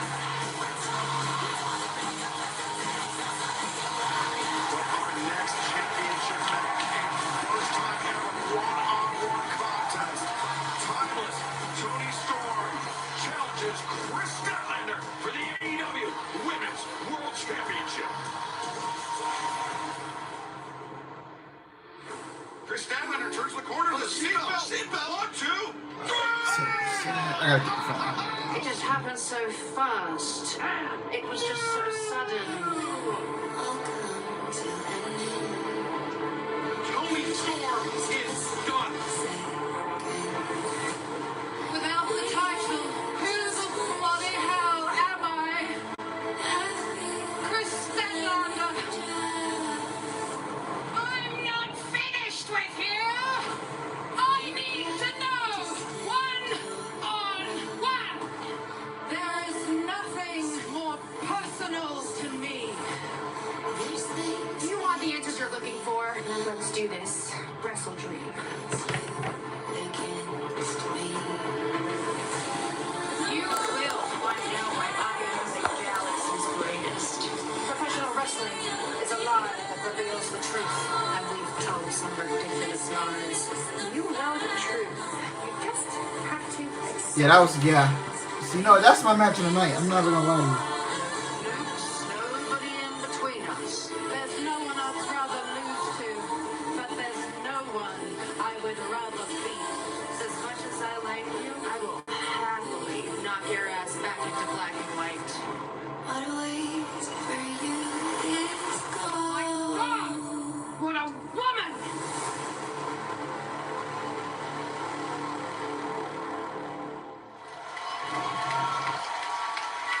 This wrestling football with a 60-minute time limit is for the AEW Women's World Championship.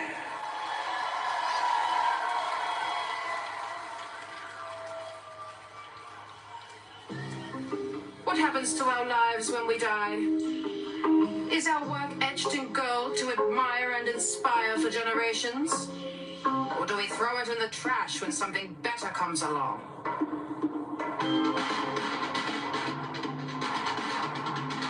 The ghosts of wrestling whisper to me, begging to be remembered.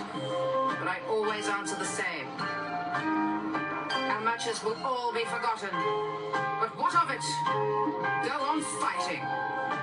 For I am ready to meet my murder. But death is not ready for me.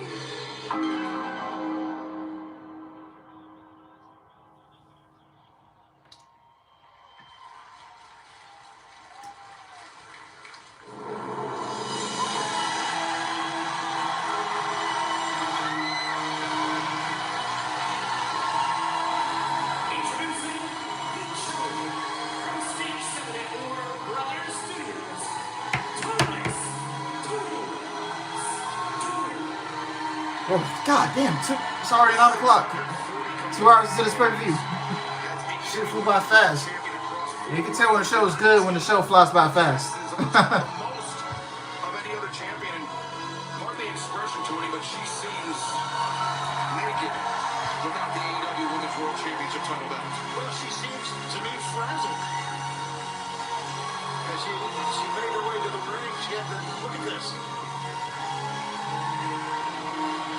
Slams her jacket down.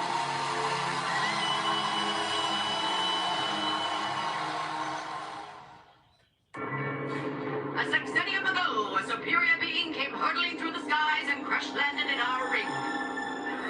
They thought she was a woman, but she was so much more. A combination of grace, power, and athleticism the wrestling kind has never seen. Her intentions were noble, but impossible. To protect, to defend, and to lead the world as our champion. If anyone could, it's her. She is the galaxy's greatest. She is the cosmic killer. Godspeed, Big Step Daddy. We're all counting on you. Yeah, this Harley Karen narrating this.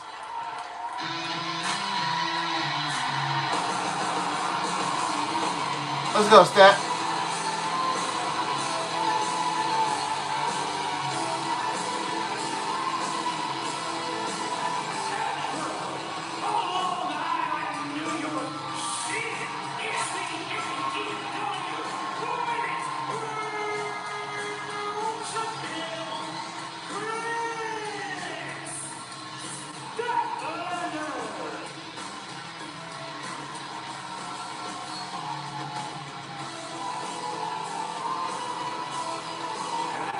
Intergalactic entrance for the AEW Women's World Champion. She was recently talking on Bleacher Report. Statlander said, I'm always willing to step up and face a challenge head on. She has her biggest challenge as world champion right in front of her. Excalibur. The 15th AEW Women's World Champion of all time, winning the title last month at All Out of Toronto, where she pinned, as we saw, timeless Toni Storm in the midst of a four-way match. But this match will be one-on-one for the first time ever. Toni Storm, Chris Statlander. It certainly speaks to the prestige and the reign of Toni Storm as AEW Women's Champion. Certainly this fourth incarnation that Statlander here tonight as champion is trying to exercise that ghost of Toni Storm's prior title reign. Chris Statlander, Toni Storm, collar and elbow tie-up. Neither woman a clear advantage here, but Statlander using her power to walk down the four-time former AEW Women's World Champion, Toni Storm. Well, Statlander, who hadn't had a AEW Women's World title match in 4 years since winning the title. She certainly made it count. Side headlock takeover by Toni Storm. As Statlander in a predicament. Barely a one count though, says referee Aubrey Edwards.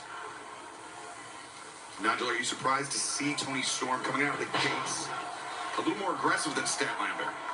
No, I don't think so. I think that speaks to how much respect Storm has for the woman who, let's be honest, beat her for the title when so many others had failed.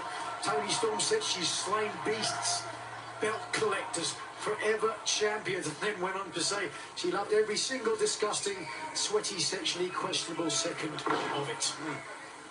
Now, lateral press. Toni Storm able to kick out, but Statlander immediately into the front face lock. Storm maneuvering her way out. The time is Toni Storm's side headlock. Certainly Storm, since losing the title, has felt somewhat like a fallen star, if you will. Cover. Second cover here too. Said that she is not finished with Stat and that she aims to become the AEW, the first ever five-time AEW Women's Champion. Well, you know what? I think we can all say, and this is not a knock on any of the ladies in the women's division. I think Toni Storm elevated the women's division by becoming champion.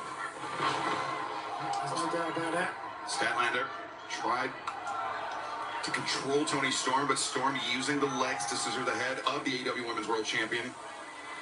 Statlander kicks free, back up, ducks underneath, tried to bait in Toni Storm for a swing and got it. Now Statlander side headlock. Some great technical wrestling exchanges in the opening here. Neither champion nor challenger willing to adopt strikes. Statlander talked about the prestige that Storm had brought to the AEW Women's title. So it's hard to step into that position as champion after so long. How Toni Storm had redefined herself, bringing prestige to this title just by being herself. Statlander sweeping out of the legs. The leg of Toni Storm twice consecutively. We saw a little glimmer of frustration on the face of Toni Storm. And again, dropping her down. Statlander standing tall, and Toni Storm once again returns to that side headlock, trying to grind the head, the neck of the AEW Women's World Champion.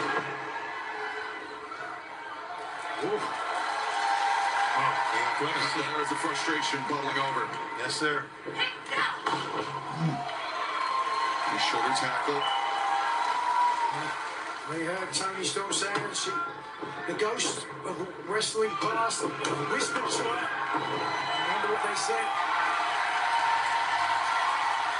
And Toni Storm on the move. Oh, hip attack. Oh, that cleaned her out. Statlander spills to the floor. And now Tony Storm swinging DDT from the apron, avoided. Statlander, the grip underneath the legs behind the knees. Face first today. Sends Tony Storm face first to the apron. Storm tried to block that with her arms, but still, like you said, Excalibur, the face hit the apron. Statlander showing her athleticism, landing on her feet. Great body control there. Took a real risk. Would not have taken much for Storm to move out of the way. Just watch this. You can see Storm here lying in wait, just bemused, didn't know what was coming. Yeah, I think Tony Storm's still rattled by her face striking the corner bead of the ring apron on that catapult. But now Statlander hoists up. Timeless Tony Storm, and just always impressive displays of strength from Chris Statlander. Powerful and unforgiving Chris Statlander here. Certainly looks like she's got the beating of the former champion. Just dumped her in the ring. Whoa. Now Statlander falls. Oh, a senton to squish her. Oh, my God. 1, 2. And a labored kick out by Tony Storm. Ugh. Aubrey Everett's got to check in on that one, because Tony Storm got nailed. Statlander really getting all of the body weight behind the senton. Following it up with the scoop, the slam, and the lariat. Oh, great cover there. Using the body positioning of Tony Storm after the lariat, and Statlander, Nigel, I think she realizes there may be an opening there after the senton, targeting the ribs, the midsection, putting a squeeze on with powerful legs. Yeah, probably a smart decision. Once you feel a body part weak and cover. Yep, got to focus on it. There's these powerful legs, the knees, clenching the ribs. A little hand fighting for Tony Storm, freeing that left elbow to drive it back in the jaw of Statlander, but Statlander now almost like a rear naked. Does not have the hooks all the way in. Tony Storm doing a good job of maneuvering to her feet, peppering. But wow, Statlander rips off a big lariat. 1. Just a 2 count, barely though. That was solid. That clothesline just reverberated through the body of the former champion, Tony Storm. With her face, she looks like a mix between the Joker and the Phantom of the Opera. Statlander on the move, but the boot of Tony Storm awaiting the champion. Back suplex. Needless to say, it's very obvious, but Statlander's in command here, guys. Statlander, the leap off the bottom rope, the splash, the cover. Really, perhaps looks like Tony Storm has indeed found her murder. Well, look at this. I thought for a second, yeah, perhaps Statlander is calling for it. Oh my God, steps right over Tony Storm. Statlander is known for a 450 splash. Ooh, stat. Neo on the corner. 1, 2. That was amazing. And once again, Nigel targeting the body of timeless Tony Storm in Statlander with those splashes. That is the sort of strategy that is going to keep the AEW Women's title around Chris Statlander's waist. As Tony Storm here really has struggled against a powerful opponent, but whoa! Tony Storm, though, took that moment of appeal to the audience by Chris Statlander and countered the champion. You can't be one of the greatest women's world champions ever without being able to take a punch and come back. Storm has absorbed a lot, and right now unloading on Statlander on the ropes. Tony Storm battering the champion, the elbows into the jaw. Hammer throw reverse. Statlander looking for that high roundhouse kick. Didn't find it, but Tony Storm. Oh, wait. Statlander breaks through that grip. Solbut, boot to the side of the head, and now Statlander from the cravat driving Tony Storm face first into the mat. Yeah, double. Face first to the mat, but twisting the neck with that cravat as well. Uppercut, Stat on the move. Charging in, looking for the knee. Doesn't find it. Tony Storm, though, finds the Nice DDT. Well, that was up. Here it comes. Oh, no, no. Double underhook. Nope. Tiger drives. Ooh, Tiger driver. 1, 2. Ooh. Statlander able to kick out. I don't know if we can get another look at it, but it was a Statlander's head when she came down. It wasn't a high drop. Yeah, Tori does need to lose, man. Impact here. Back of the head, the neck, into the mat.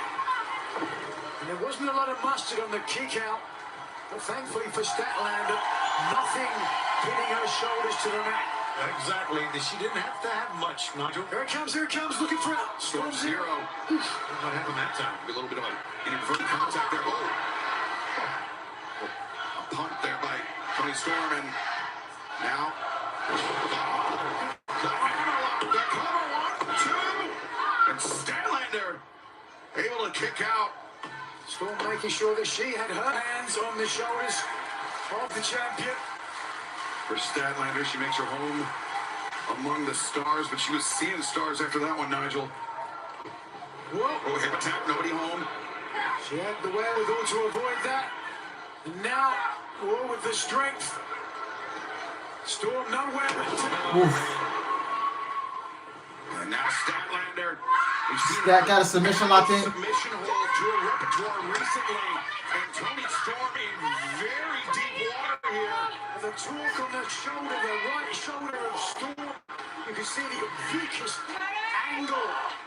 The striations on the deltoid. Storm going to be close to tapping it out. I agree. Using the strong legs, the Storm, her only recourse, right there. Toni Storm was able to pivot on that left hip to get the right boot on the bottom rope to force the break. Oh, but Statlander once again looking to carry the weight of her opponent. Toni Storm slips free now with an TCM chicken wing. Got it happen now, all the way to the body scissors. We're in the center, pretty close to it. Take her out, don't see the face of Statlander. That will usually tell you how much danger she's in. She's using her strong legs again, and she Statlander got a foot on the rope. Statlander's trying to pivot to the ropes to force the break. He didn't get a good look at the grip of Toni Storm, but Nigel, to me, it looked like she was maybe only interlocking her fingers, didn't have the full S grip. Yeah, it might be the strength. Oh, I see it again. Going for Storm Zero. Statlander rolls through, trying to control the legs. And now, look at this. Chris Statlander attempting a submission hold out of the Abe playbook, but instead, the roll-up, the cradle. Oh, so close. Toni Storm tried the first blow. A variation of the Blue Thunder bomb. Statlander has the challenger rattled the inside. Driven down, and Toni Storm, the cover is made. Again, Storm able to kick out. We're taking a look at two of the most popular wrestlers in AEW right now. You can hear the fans chanting each name. They love them both. And take a look at what these two ladies are doing. A high angle drop there, back of the neck, across the shoulders, hooking the leg to secure it, but just not enough. Toni Storm wants to wear the AEW Women's title again. A record-setting 5th time for Toni Storm. Was she able to defeat Chris Statlander here tonight, but easier said than done. The former champion, very unsteady as she tries to rise to her feet. Instead elects to batter the champion's right hands.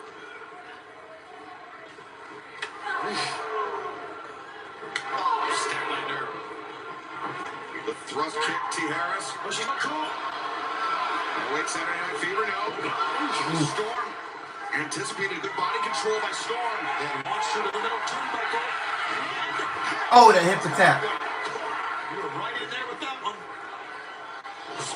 Oh, Storm Zero. No, Statlander got back up with a drop kick. She protected her neck.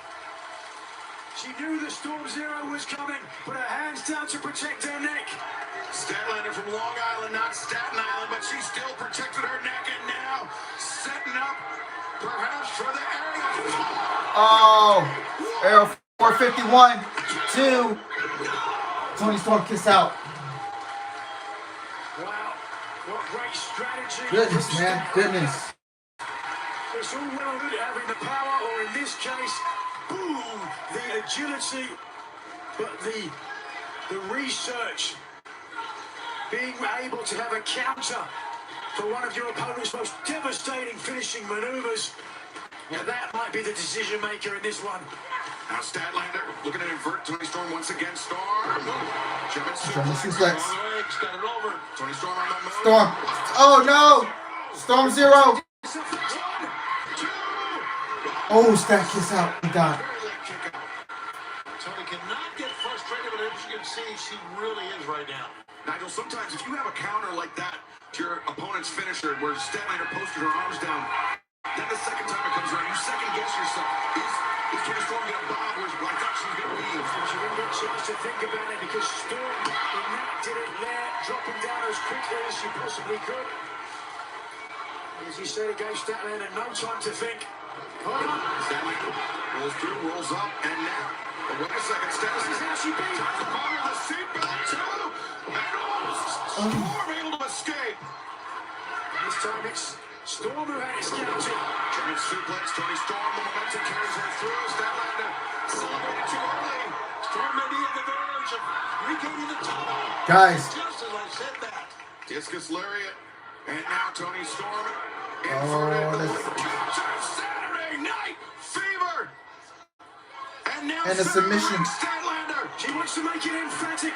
She wants a submission Storm has victory to prove it was no fluke. She is no fraud as the AEW Women's Champion. Tony does not tap out, man. Stellar might have to find another strategy to put this girl away. Oh, she's fading. She's fading. She's fading. Tony Storm trying to roll forward, trying to get Statlander into a pinning predicament. Statlander, though, that kick out allowed Statlander to even tighten the grip further, Nigel. Look at the face of Tony Storm, beat red. That blood has all been forced into the head. Oh, look at that left hand. Tony's met. No, Tony's fading. Tony. Oh, look at this. Statlander reaching behind her own back to try to interlock her hands. Tony's hanging on for dear life. Oh, slap on the midsection. Slap on the Tony's gonna have to scratch and claw her way out of this. Reaching, trying to get a little bit of space around her neck. Tony Storm is desperately trying to stay alive in this match. Statlander punishing the challenger. Just all desperation by Statlander. Storm is gonna fucking kill me. She said something about a murder. Statlander abandoned ship and now Fever once again. That's it. Statlander retains and a must win. Woo!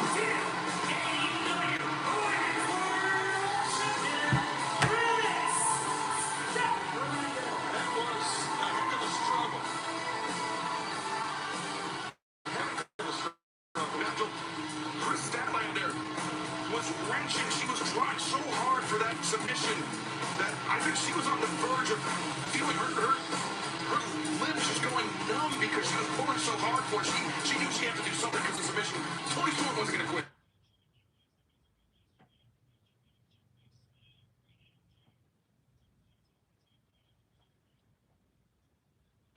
Well, sometimes at the end of such an arduous match, you can only apply so much pressure before your own strength gives way. Statlander, realizing that fact, opted to go to Saturday Night Fever. Wait a second. Show of respect, perhaps.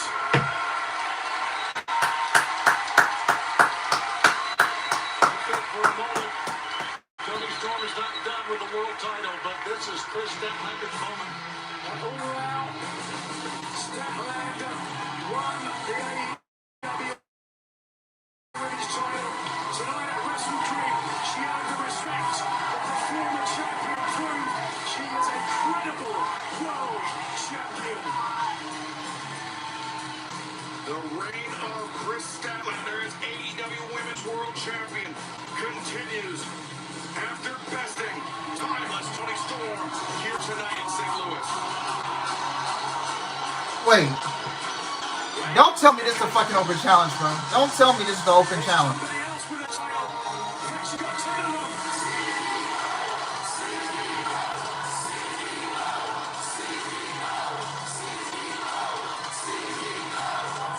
What the hell?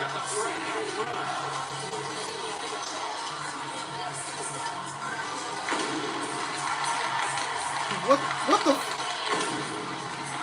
No, bro. There ain't no way, bro. Do not tell me it's a...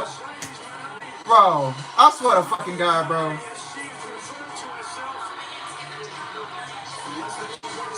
Bro, I swear to God, they... Oh my God, bro. World Women's Championship in Arena, Mexico, upstaging the AEW Women's World Champion. Bro, I swear to God, this the way Stat loses it, bro. I swear to God, bro. Don't tell me this. Don't tell, bro. Don't tell me this finna happen, bro. There's no way.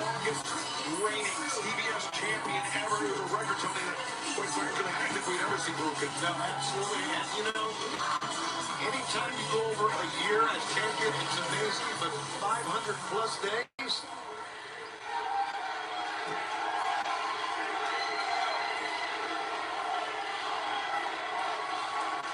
Chris, congratulations on your win tonight. But you need to get the hell out of my ring. That's no way to talk to the AEW Women's World Champion.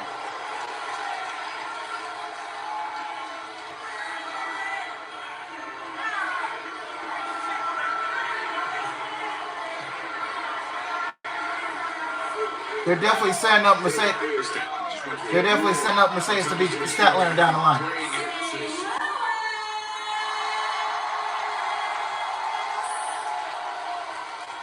Please say hello to your longest, greatest TBS champion of all time, Ultimo Money.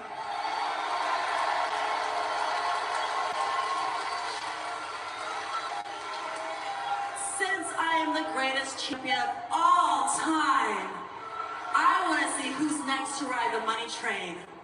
Which champion in the back wants to put their title on the line against mine? Mercedes put the challenge out last night on social media after her victory in Arena, Mexico.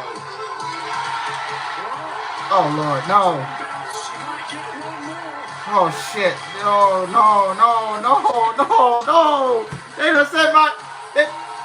They done said my... No! No! No! No! No! Mina, no!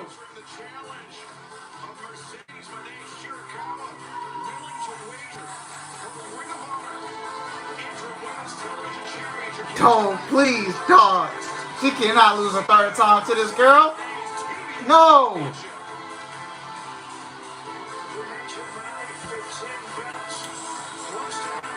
Oh no, bro! I swear to God! Oh, I swear to God! No! I swear to God, bro! I swear to God, they're gonna make this girl lose again. No! No! No! No! No! No! No! No! No! What are we doing? What are we doing? Dog, I can't. I can't handle. Very personal for I can't handle another L, bro. I can't. I just can't. It's a title versus title match for the interim Ring of Honor Women's World Television Championship and the TBS Championship. Bro, I can't. Introduce the first from Tokyo, Japan. She is the interim Ring of Honor Women's World Television Champion, Mina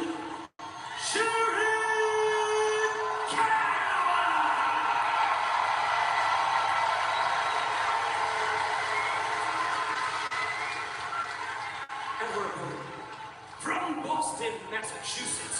She is the TBS champion. The CEO. Nah, bro, I can't, bro. I cannot handle, bro. I can't handle the bro.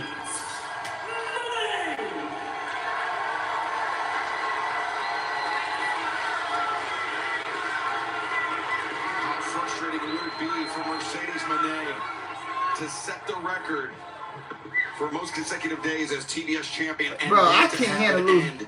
I can't. Shortly after, that is a very real possibility here tonight I against can't Mina handle Shirakawa. And Sally Moné has got to be careful. Shirakawa has shown herself to be not only a captivating, energetic God, I swear to God, bro. very capable I competitor. cannot, dude, I cannot handle that. Catching the ball, immediately going for the figure four. Trying to get the win. Now the figure four. Rolling to the ropes to force the break is Mercedes Moné, who comes up hopping gingerly on that right leg. Great start for Shirakawa. Comes out to the Something else. A little mocking dance of the CEO. Mercedes charging in. Mina. A good idea to turn your back to your opponent, Nigel. What? Wait a second, wait. 1, 2. Moné able to kick out. Dude, I'm finna, man, no. Who fucking could? A statement maker, but Mina once again had it scouted. Mina, she had time to prepare for this match. Mercedes didn't know who would be stepping in the ring, who would be putting their title on the line. Mina! Russian leg sweep. Russian hair leg sweep is what it was.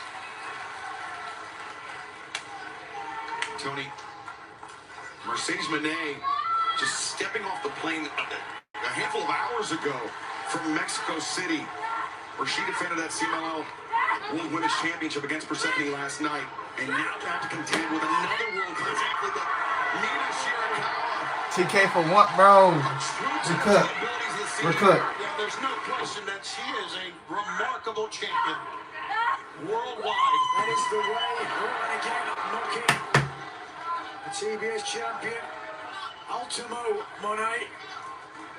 That really does speak to the reason why Moné. Oh, wow, house kick. Moné has been able to accrue 10 belts from all around the world. But cool. Nice move, nice power by Mercedes. The grip in underneath the jaw. Doesn't have the arm captured as well. That's the much more flexibility and freedom for Shirakawa to move her body. She's also like, because I remember the match before, the match at Wrestle Dynasty, right? In January. She lost to her. Mina was the Rev Pro champion then. And then the one on Dynamite, it was a Dynamite match before July. It was the first Dynamite in July. Am I tripping? It was 10 days before I went. That's all I remember. Mina Shirakawa. Mercedes looking for the cover here. The leg is hooked. Cover's made, but Mina able to kick out.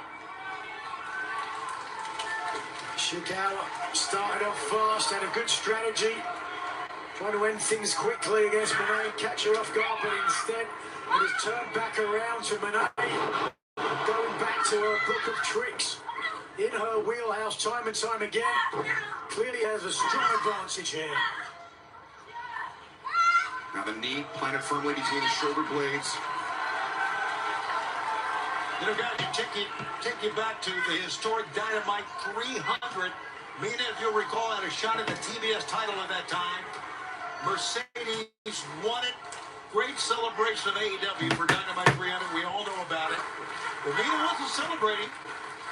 She's been waiting for this return shot. She's getting here tonight.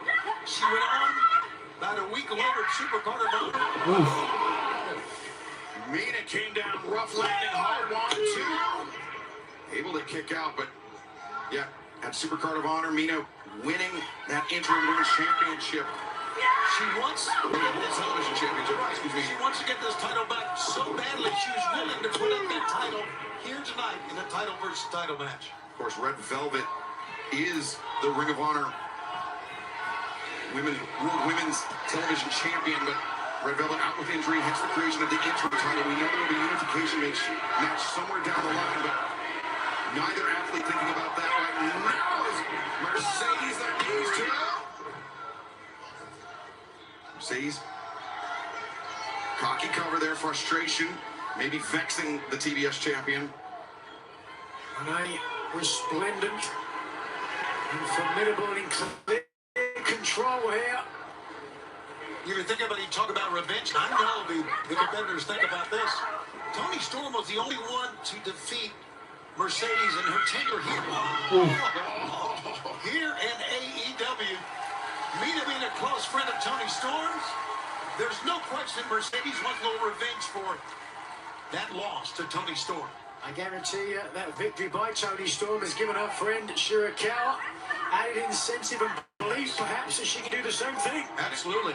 Look at their suplex. Mercedes blocked, floated underneath, and then with the assistance of a hair pull, dragged Mina back down.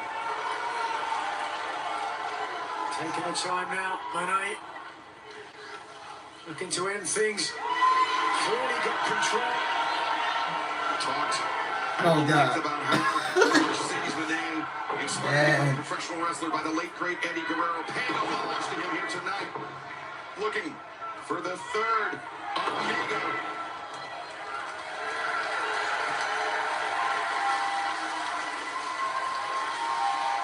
Mercedes finds it, the little shimmy of the shoulders. And perhaps, just walking over, disrespect. Absolutely. Her opponent walking back over. What's she thinking about? Oftentimes she's elected to Mina Guerrero and go to the top for a frog splash, but instead... Oh, now she wants to mock Mina Shirakawa. Oh, but prepared. Collects the legs, Mina. Explode out of that pin predicament. Monet's got to be careful. Even though she's got a strong advantage here, all it takes is 3 seconds, a quick roll-up, and she could lose the TBS title. Shirakawa more than capable. There's the frog splash. Oh, no. The knees up. Too much time up top. And now, the cradle, no. Mina rolls through, snap suplex. Right. Shirakawa is PK making us all nervous. in this match, unable to capitalize with the snap suplex.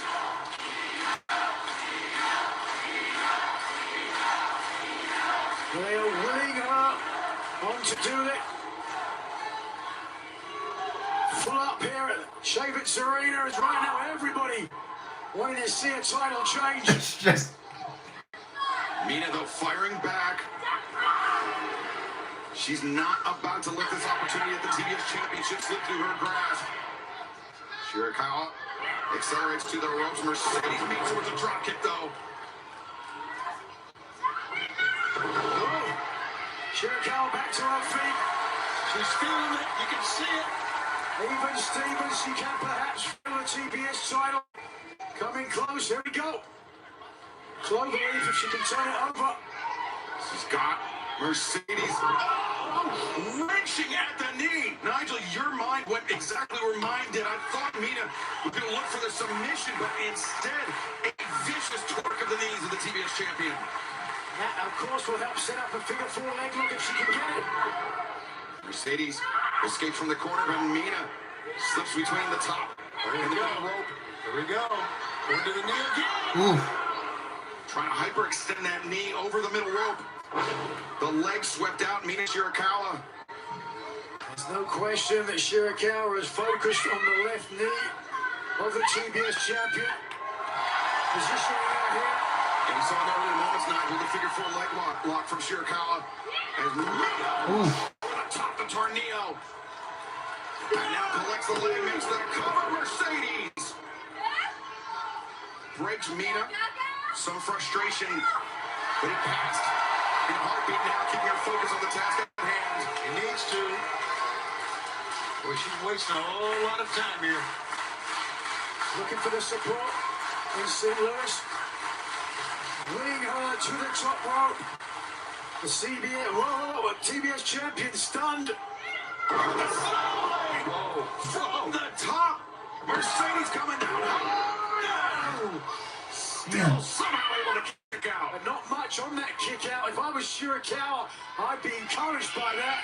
First of all, that spinning splash from the outside weakened the champion. And just watch this. Whiplash for Mercedes Monet was almost enough to get the win. Now, Mina, the reverse DDT position, typically the setup. Glamorous driver, but instead, Mercedes I can't watch this, bro. I just can't. I just can't, bro. I'm stressed. I can't watch it. Of the TBS champion. Swinging DT avoided. Mercedes charging in Mina underneath. Shirakawa said Tony, attempting Tony Storm's move there to win. Oh my God. That might do it.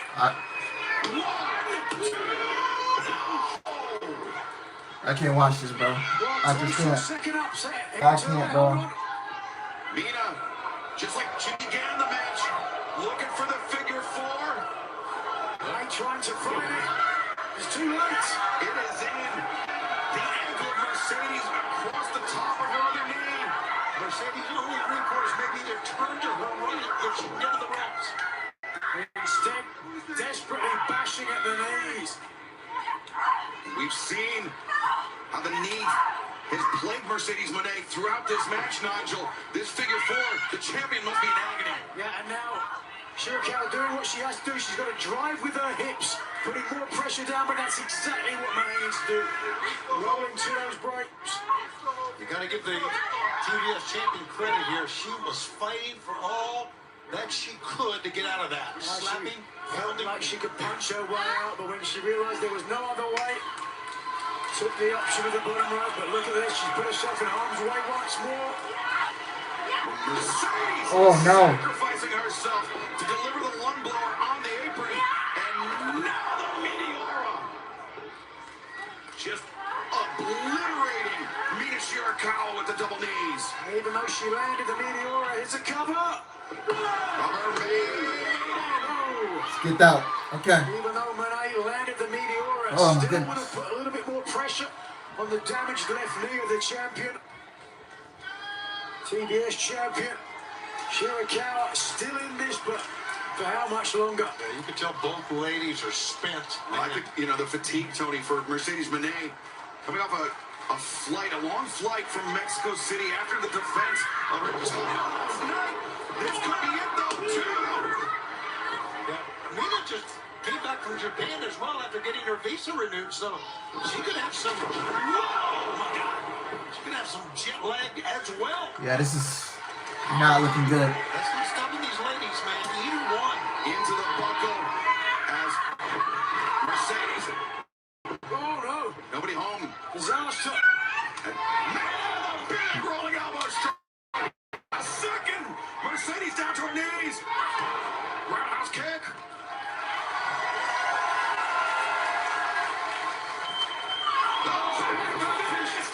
She may go back to the figure four on that knee there. There it is. Right in the center of the ring. Look at this. Is this the 510th and final day of Mercedes Moné as TBS champion? Mina has the champ all tied up. Look at the hand fighting they're doing inside there. Shirakawa. Oh, wait a second. Full mount. Mercedes, barely a one count though. Mina able to break free. This is getting gritty right now. That was face first in the middle rope. Oh, there you move.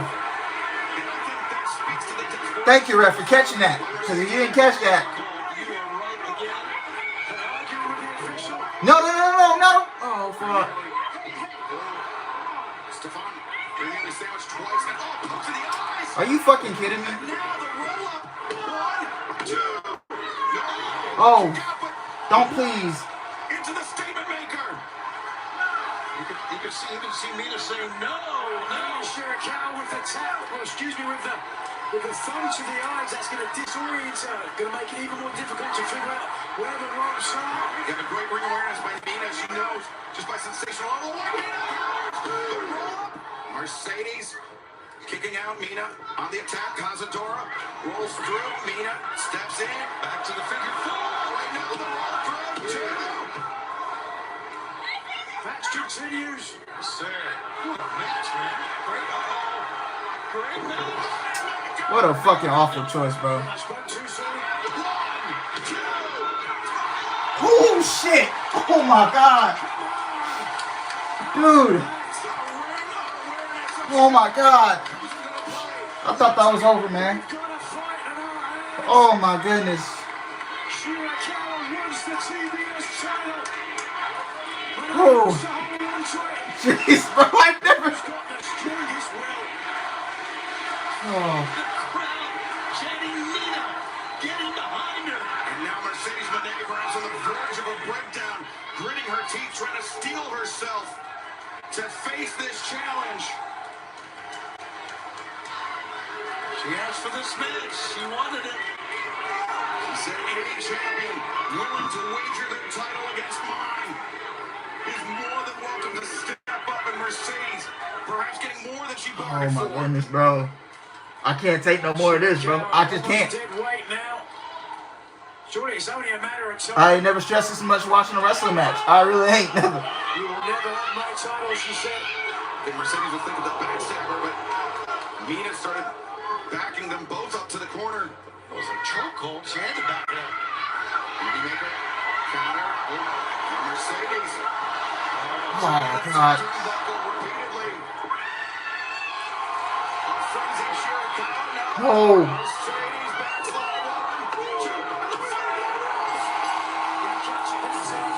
She had her foot on the rope, man. That was a fucking awful challenge.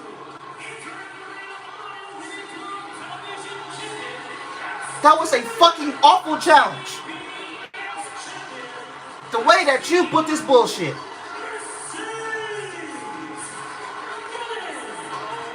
This is a fucking awful challenge.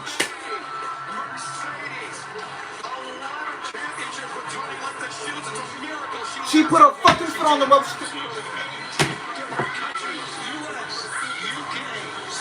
This is fucking terrible. Fuck you, Tony Khan. Fuck you, bro. Fuck you, bro. I swear. Fuck you, Tony Khan. Fuck you, bro. Fuck you. On my mama, bro. Fuck you, Tony Khan. Fuck. Fuck you, Tony Khan, bro. Fuck you, bro. Fuck you. On everything, bro. On everything.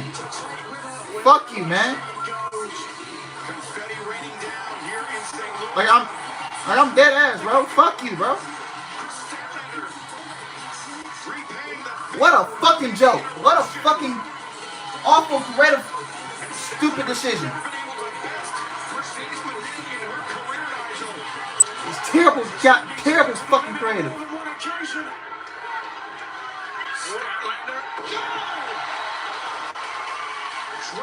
Terrible.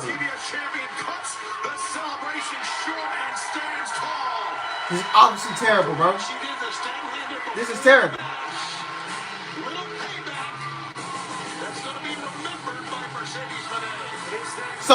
So your 11th title is an interim championship?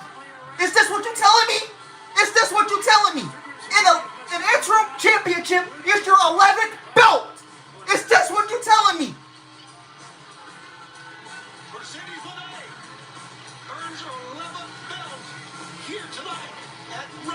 Fucking bullshit, bro. Fucking bullshit. Same old, same old, same old. Same old garbage. Mercedes Hogan, bro. It's the same old garbage. It's to cater to these fucking champions, bro. Same old garbage. The same old. Let's take a look at this matchup on WrestleDream. The meteoric ascent of Bandito and Brody King continues. This is the same old garbage. You mean to tell?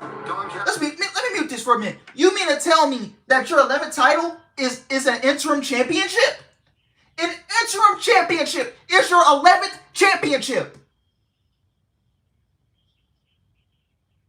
Like, make it make sense. How is your 11th championship a freaking interim championship that the person can't even defend because the other girl's injured?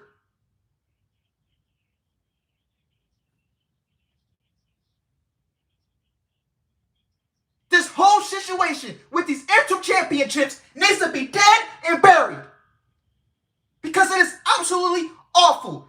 You took the title off of, you made I understand injuries happen. They're part of the business. But Red Velvet goes away for an injury. You give the title to me and Shirakawa at the Super Colorado show. You made her the interim Ring of Honor Women's World Champion. Red Velvet hasn't been seen since June. And you knew if she was going to be out for a long period, you should have made me the official champion, the original champion. But no, her 11th title, you had to go get a cheap-ass pop for an interim championship that no one cares about because nobody watches Ring of Honor. I'm serious. I'm serious. You had this girl go and lose to Mercedes for the third time? For a third time, bro. You had this girl go and lose to Mercedes. And you had this girl go and get a fucking interim championship that no one gives a fuck about and nobody watches on TV. This Ultimo Dragon gimmick, this shit is terrible. It is. I'm gonna be brutally honest. You don't have nobody in your division to go up against her, so now you gotta put her up against the top female in the company, the Women's World Champion, Statlander. And what's she gonna do? She's gonna beat Statlander. She's gonna stat pad all these championships so that she can go and get a bigger payday from Tony Khan.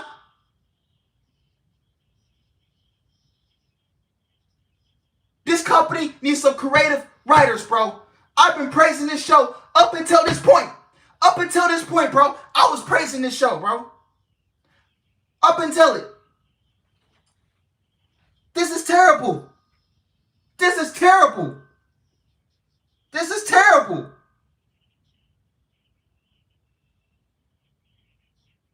I praised this show up until, bro. I praised this show up until this situation happened, bro. I praised this show up until this situation happened. She don't need 11 titles, bro. But no. You had to go get a cheap, bro. You had to go get a cheap pop, bro. You know what? Man, I should have took her ass to WWE and been with Mariah. I'm dead serious, bro. I am dead ass. I am dead ass, bro. You should have, bro. She should have took, bro. She should have took her ass to AEW, to WWE and been with Mariah. Mariah should have made a play for her. She should have made a play for her. I'm being dead serious right now, bro. Because the way you put this girl in AEW ever since she came in, she lost it to. Let's not forget, right? Let's go to what's your favorite website? Cage Match. Let's go to Cage Match, right? Let's go to Cage Match. Let's go to Cage Match. Let's go to Cage Match, right? You put this girl, bro. This is how you put this girl ever since she came in the company. You brought this girl in to face Toni Storm. She loses. You brought this girl in to face Mercedes not once but twice. She loses. 3 times, actually. And she loses. Then you want to go and put her in 8 women all-star tags and do all this stuff. You think you think this is good booking? You think this is good television? You think this is a good product?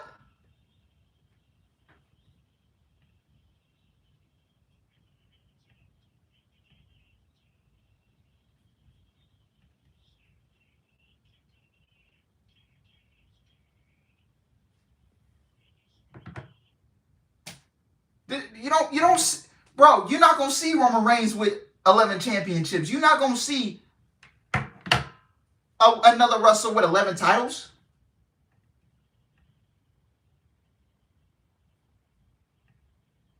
You're just not gonna see it.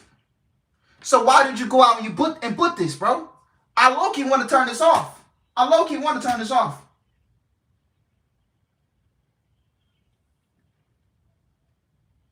This company and the way they put their women's division, it sucks. It really does, bro. It does. It sucks completely.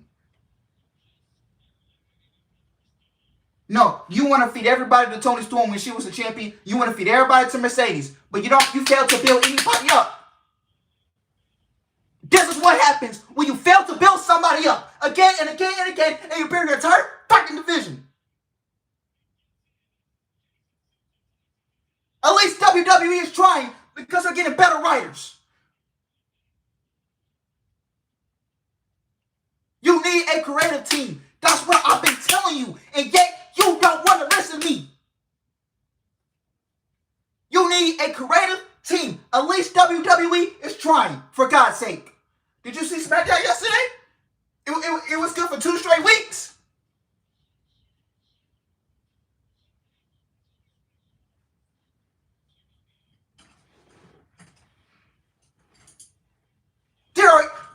They are using ChatGPT to write the television.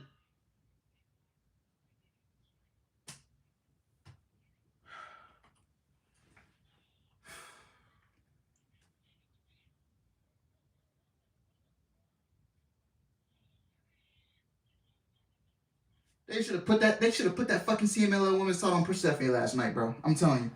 They should have put that CMLL women's title on Mercedes. They should have had her drop that TBS championship. But no, we want to push this Ultimo Dragon. Hey, ha! Look at me. I got 10 belts. I burned everybody in the division. Are you fucking kidding me? The fuck? Guarantee you this shit wouldn't be. You know what, bro? I guarantee you this shit will not be happening in WWE. I swear to God. If y'all stands out there and want to come for me, if y'all want to come for me, I don't give a fuck, man. Shoot, bro. Come at me, bro. Come at me. I don't care, bro. I'm going to say however the fuck I want to say, bro. And however I feel. I'm done with this shit. I'm done with this shit. Why do so many women even want to go to AEW? Now you know why Mariah May left this fucking garbage ass women's division.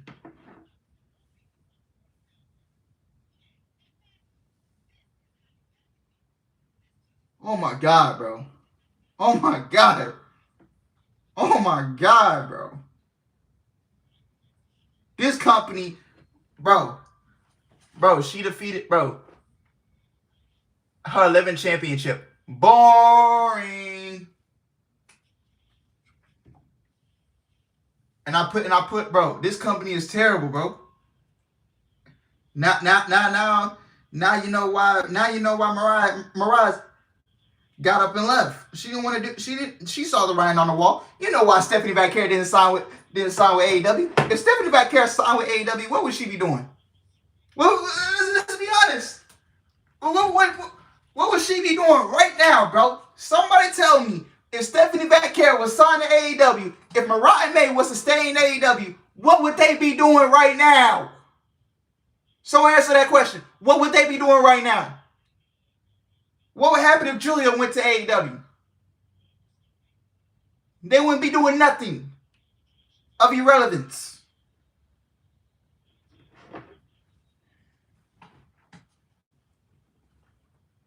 Oh God, bro, me should have stayed in Stardom, bro. Oh God, or went with Mariah. Oh God, how do you mess that up? How do you mess that up? How? Yeah, Stephanie Vaquer would have been a straight up nobody in AEW. Now she won 4 championships in 1 year.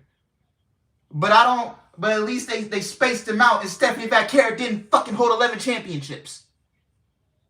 Stephanie Vaquer is the best women's professional wrestler on this planet. Nobody can tell me shit. Now that's my opinion. You can have your Stardom girls, whoever you like in Stardom, your Sayas and your Sarays, and bro, Stephanie Vaquer, in my eyes, is the best female professional wrestler in AEW. I mean, in the world, in the world, Stephanie Vaquer is number 1. She's her.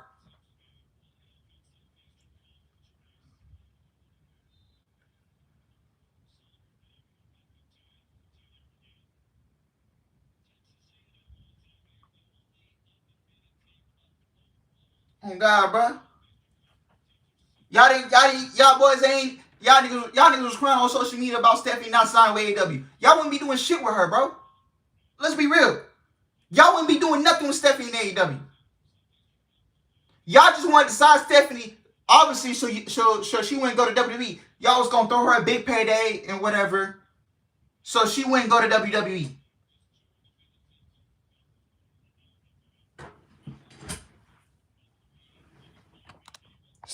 Stephanie Vaquera, man. You know what, bro? This is what I love. I love Stephanie Vaquera. I love Julia. I love Blake Monroe. Blake Monroe finna be the NXT North American champion next week. Well, that's my prediction. She finna be the NXT Women's North American champion next week, man. On God. And she only been with WWE for how long? 4 or 5 months. She finna be an NXT Women's North American champion in her rookie year. Y'all ain't having no motion like these girls. Julia, she became NXT champion in her rookie year. And you know, now she's finna be Julia 2 belts.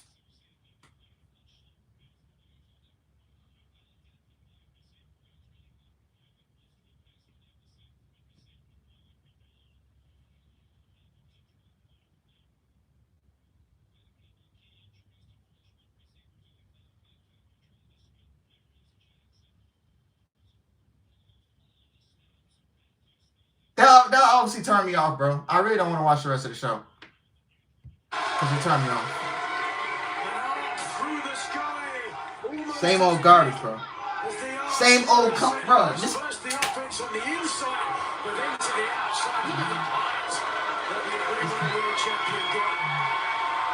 Bandito taking to Costa. Ribs first into the barricade near the timekeeper's table. I think fans will remember this summer, these two men fought for the Ring of Honor World title at Supercard of Honor. And it was considered maybe the greatest match of the year. 5-star match. It was incredible. Right now, Bandito and Brody King have both of the challengers set up opposite sides of the ring. Bro.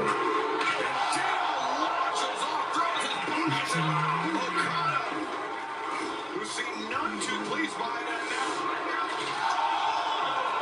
Did you see how that barricades broke in through the impact?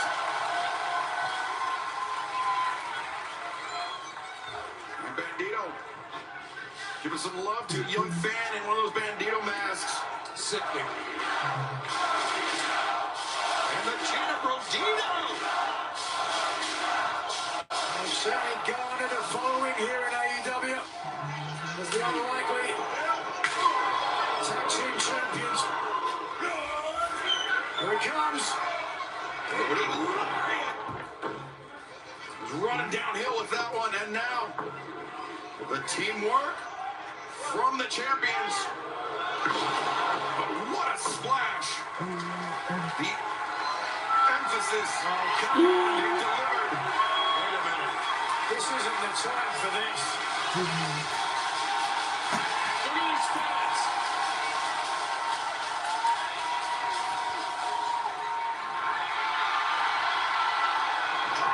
It's what you get. Big mistake, obviously. Okada in a roll tag and now driving Bandito down. Bandito sent into Brody set for a loop. And Takeshita on target, the elbow strike. Oh man, I know a lot of y'all miss me when I used to do the rants, man. Man. Brody's not comfortable in it now. The momentum is shifting in our favor. That's the way of the Macarena.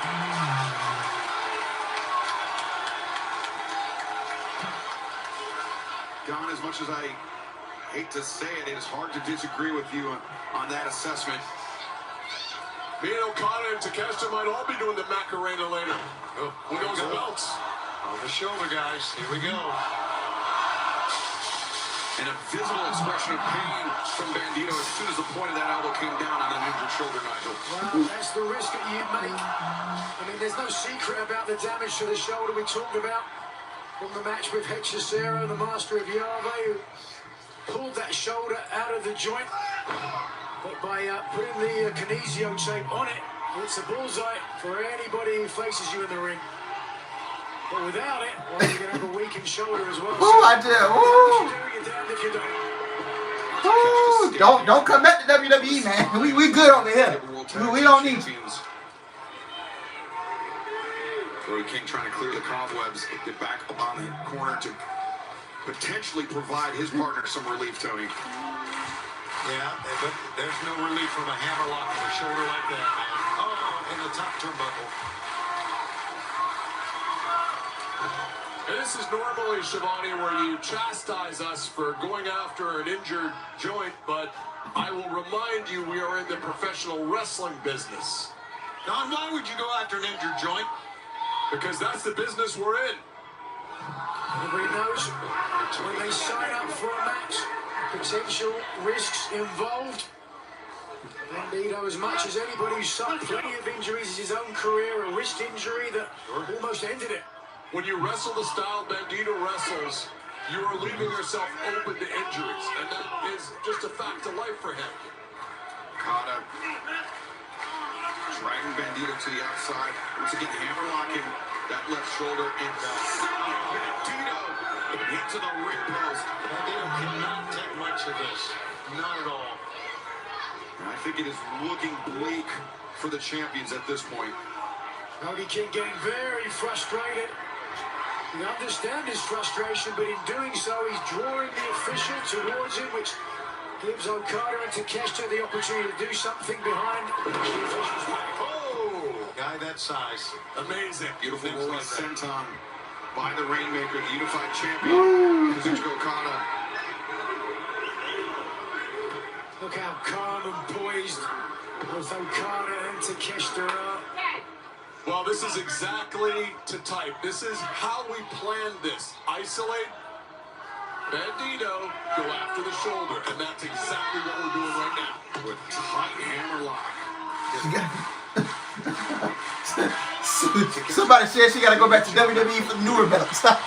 Oh my god. Bro, I just crashed. So it makes it even that much tougher for Bandito to make the call to break. That's right, adding his body weight, more leverage on the full trigger. And the ropes down. One last thing. Desperation, cowardly move, in my view, by Bandito grabbing that rope. I don't think there was any other way that Bandito was going to get out of the hole. Simple hammerlock, but with the damage, you know, you could see a tap, you could see a submission. Look out. Takeshita just slinging Brody into the barricade as Okada appears to be setting Bandito up for that. To go after an interim championship is cheap as fuck, man. Cheap and low as fuck. What an athlete Okada is. That realistically, she should have 9 belts. Takeshita coming in with a senton.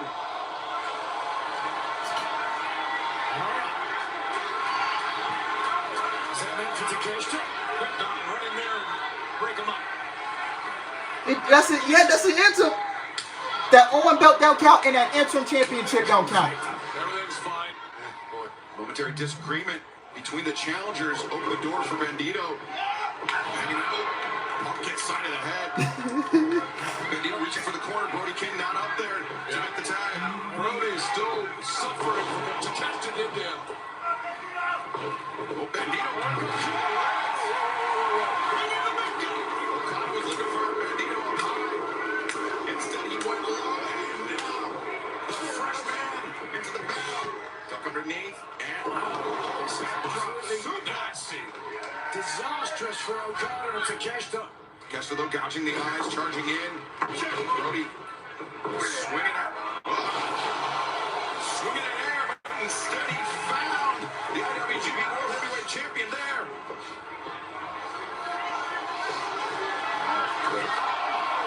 Challengers. It's like a car wreck. Sandwiched in the corner. I'm just laughing, man. Bro, I can't even. That just.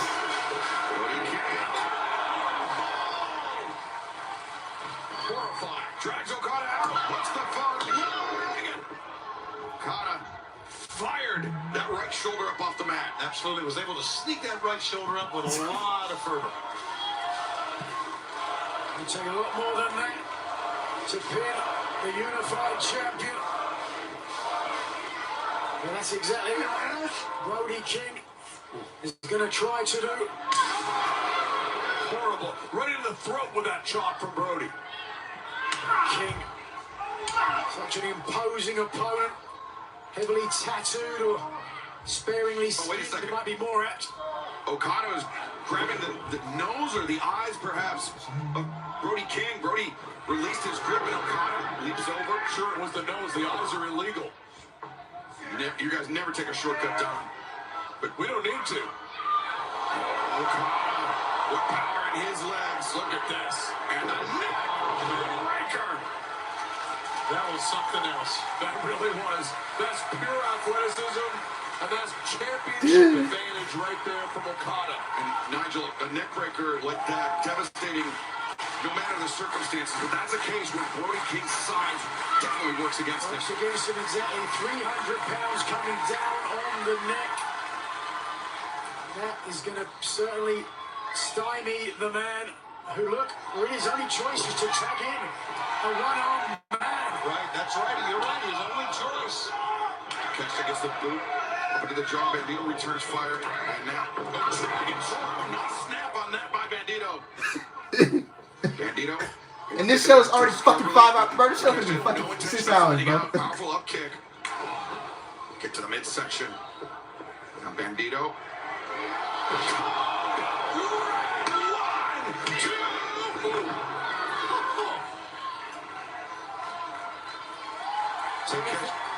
Everything's back round in his favor. The Ring of Honor World Champion has got to be quick because of the damage shoulder. How you bury Ring of Honor, man, after that shit? What a way to bury fucking Ring of Honor, man.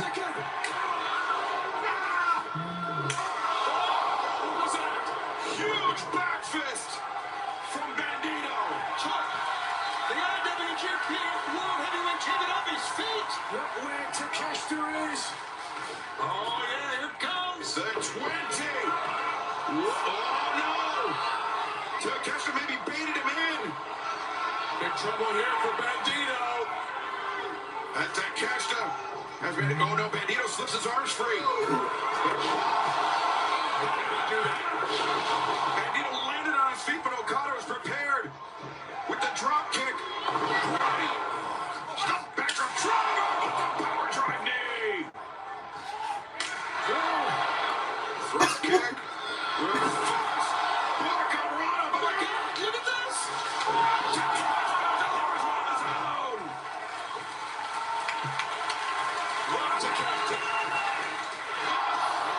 He missed with the lariat, but he adapted the cannonball.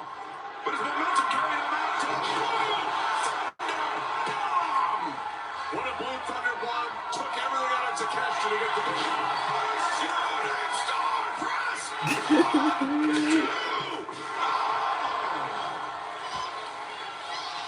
Hell of a match.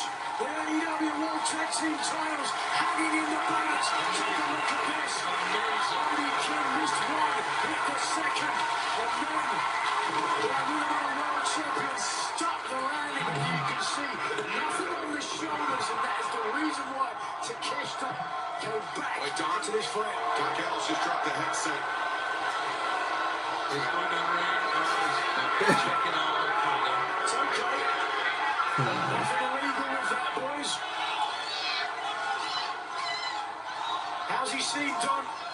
I was just a little concerned about his neck. He's giving me the thumbs up, though. I think he's all right. Right, fantastic. How's your man in the ring doing? Okay? Didn't check on him? He's the IWGP champion, Shivani. That's what you need to worry about. Right now, look at this. Yeah, that shoulder's giving out. Oh, wow. Can't mount any offense. Rip it off. Come on, Takeshita, rip it off. Apparently it's what he's going to try to do here, Don. I meant the arm, not the tape. Now, I knew what you meant. Takeshita hammering that elbow down on the injured shoulder of Bandito. Turning off the kinesiotape and continuing to. Every time he yanks on that arm, it grows closer and closer to a full separation. Just send shockwaves all the way down your body when someone does that to you with a compromised shoulder. Yeah, it's not pretty, it's not fancy, but it is effective. If you have Bandito, it's the last thing you want. Bandito pounds.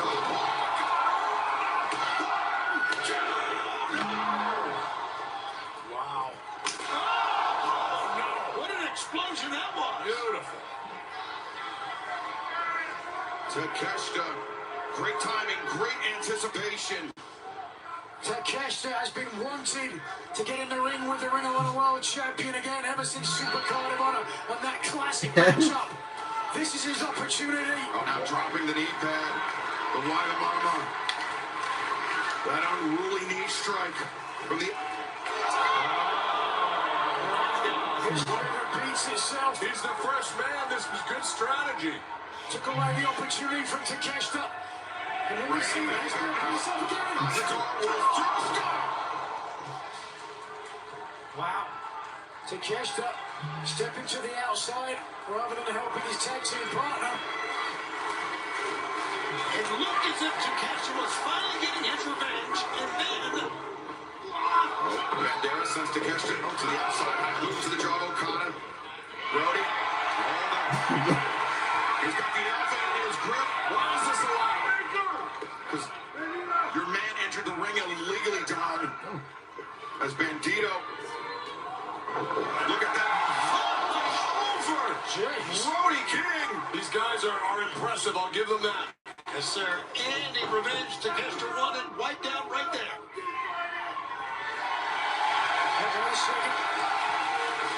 Brody. Is he calling for that? He was telling Bandito to keep fighting. Don't give up. And the champions now sending the Rainmaker across the ring. Great teams are made of fighting together, not giving up. Well, it's late in the game, and that could be a big factor in who wins this match. Things about to go back to work. No. Okada. 1, 2. No, Takeshita there to break up the pin. Great teamwork by my guys. Exactly, I agree with that one. Takeshita not allowing any conflict between him and the unified champion to get in the way of Don Callis' family business. After that impact, you would have to think that was going to be a three-count word, not for Takeshita. Now tag made Bandito legal for his side. Entering the ring with the unified champion, the Rainmaker. But Okada showing his quality, his resilience. 1 boot up, then 2. Bandito charges in. Okada's got him. He does. Go ahead. Okada was thinking that drop kick perhaps, Nigel. But instead, Bandito, I thought, was going to get the offense. But again, Takeshita has really earned his pay here tonight, Don. Win, lose, or draw. Great right hand. Great strategy by Takeshita coming in. Is now Brody carrying the IWGP World Heavyweight Champion on his shoulder. Takeshita hammering down. Slips free. Oh! Great move by Takeshita. Can he get the big man up? He can. He can. Oh, my goodness. Takeshita, the legs are hooked. Brody gets spiked. And Takeshita not done yet. This will be a feat of strength.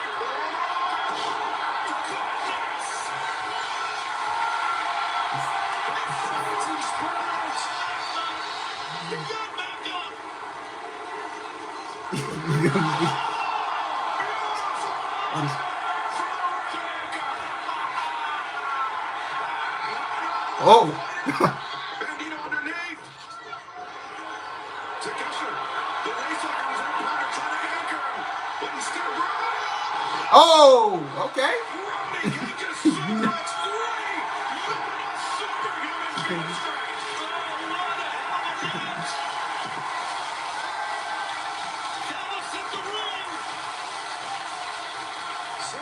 Has come alive.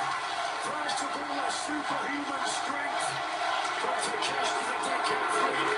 Pinpoint accuracy on the drop kick. And then just watch this. 3 human beings, well over 200 pounds each, suplex, and it took everything in the body of Brody King to do it. If you have ever wondered where you can find the very best tag team wrestling in the world, it is inside the rings of All Elite Wrestling. This is absolutely incredible. I agree. This is what AEW is all about, Excalibur. Brody to the ropes. The drop kick knee. Combination from the challengers. That's it for Brody. I don't think much better fate lies in wait for Bandito. Bandito being ping-ponged back and forth by Okada and Takeshita. And now, Takeshita waiting, lining up. Bandito slips free, ducks under a knee. I boot the jaw, Takeshita thrust kick. Or excuse me, Okada, Takeshita eats the thrust kick. Now look at Bandito fight 2 men off here.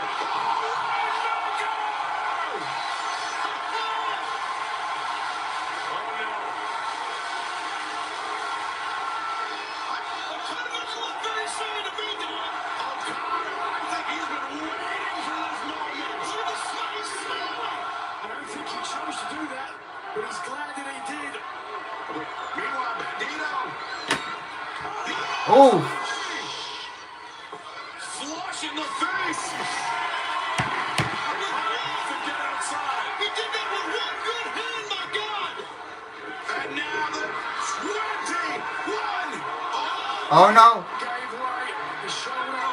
Yeah, the shoulder gave way. You're right. Forget about 21 breaks. Rainmaker, no Brody. There to intercept. Oh!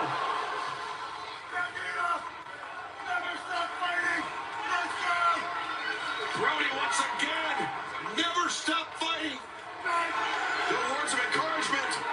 As Brody almost suicida. Bandito, the 20. Ooh, 21 flex. Dang. Okay.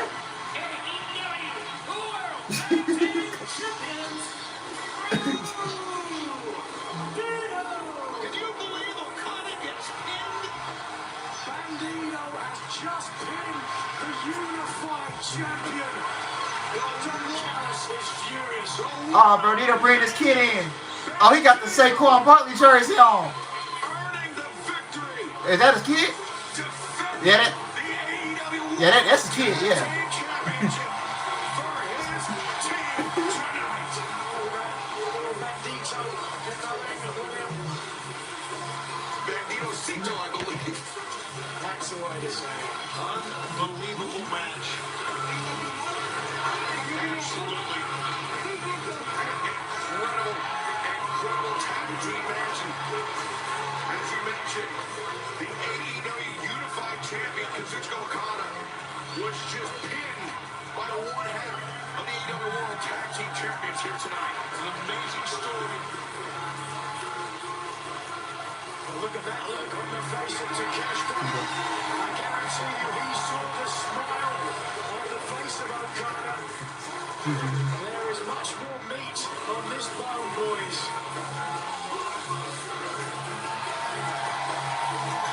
Bandito, Brody can remain AEW World Look at more matches we got, bro. It's 10-20. face of incredible competition. Wait a second. Now is the time you can dance.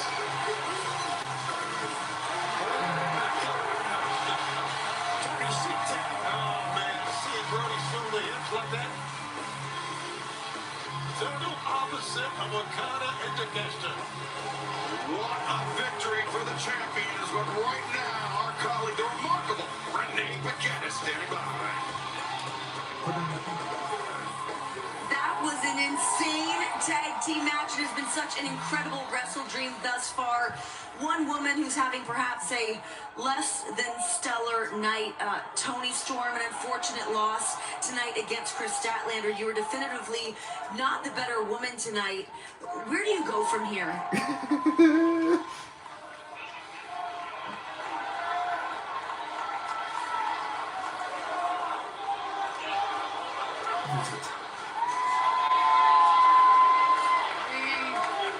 Lost everything. No.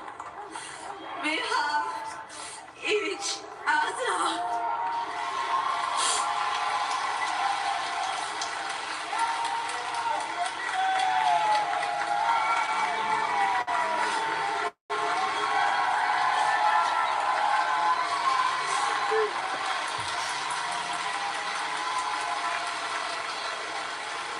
Tony Storm, Mina Shirakawa consoling one another after their respective losses earlier tonight. Right now comes the AEW Men's World Championship match. Samoa Joe challenges Hangman Adam Page next at WrestleDream. Without you guys, I would have never been able to win this World Championship. The AEW World Trials Champions having the back of Hangman Adam Page. For me, this is a misunderstanding. I have never been as confused as I was when you lost your composure with me. You'll never be. That's what this is about. The World Championship. Samoa Joe's angry. Embarrassed. And now looking for a place to direct his anger. I gave him this opportunity because I owe it to him. You have been distracted from what's important. Everything this man has said is absolutely true. I was so bloodlusted with going after the Death Riders, I forgot that the prime target is the man that calls himself a champion. Are you a fighting champion, or are you just an opportunistic one? You will never be greater than me. The proof of who I am does not stand in your opinion of me. It stands when the bell rings. I am promising. It is 10, bro. 10:23. We on the second to last. Bro, why do we have these long ass pay-per-views, bro? Why do we have these long ass pay-per-views, bro? Like for real.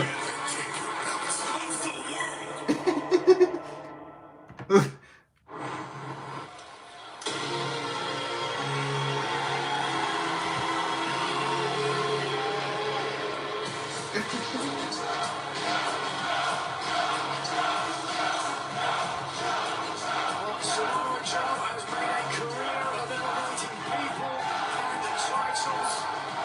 The Ring of Honor champion took the title brand to a worldwide recognized, respectable level. The champion is about authenticity and curiosity. Because his place is where Adam Page is. Actually, Samoa Joe did the rounds with the media this week. He feels that he does not get the respect for the prize that Michael mentioned.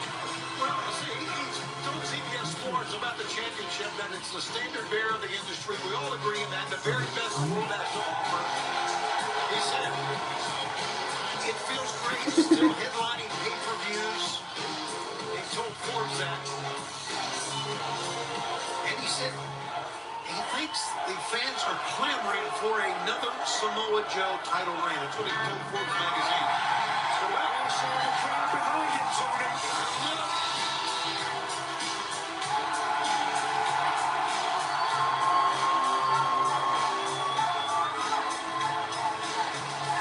The two-time AEW Men's World Champion, the 14th overall, winning the title.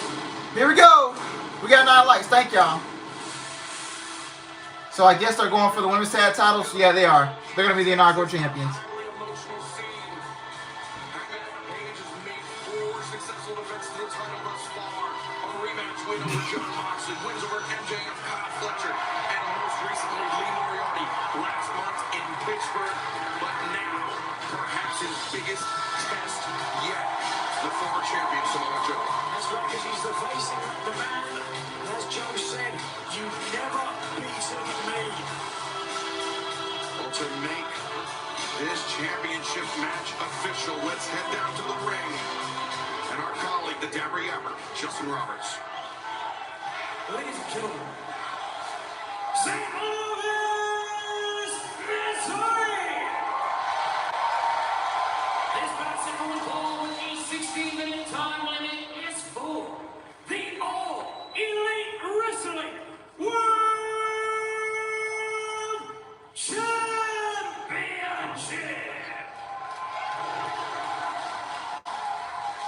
Introducing the challenger. He is a former Ring of Honor World Champion, World Television Champion, and Pure Champion. He is a two-time TNT Champion, a former AEW World Champion, and one-third of your reigning AEW World Trios Champions from Huntington Beach, California, weighing 310 pounds. He is Samoa Joe!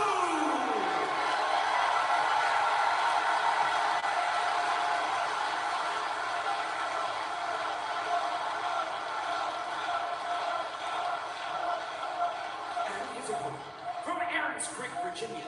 Weighing 229 pounds, he is a two-time Ring of Honor World Six-Man Tag Team Champion, a former AEW World Tag Team Champion, the winner of the 2025 Owen Hart Foundation Tournament, and for the second time in his career, he is your reigning and defending All Elite Wrestling World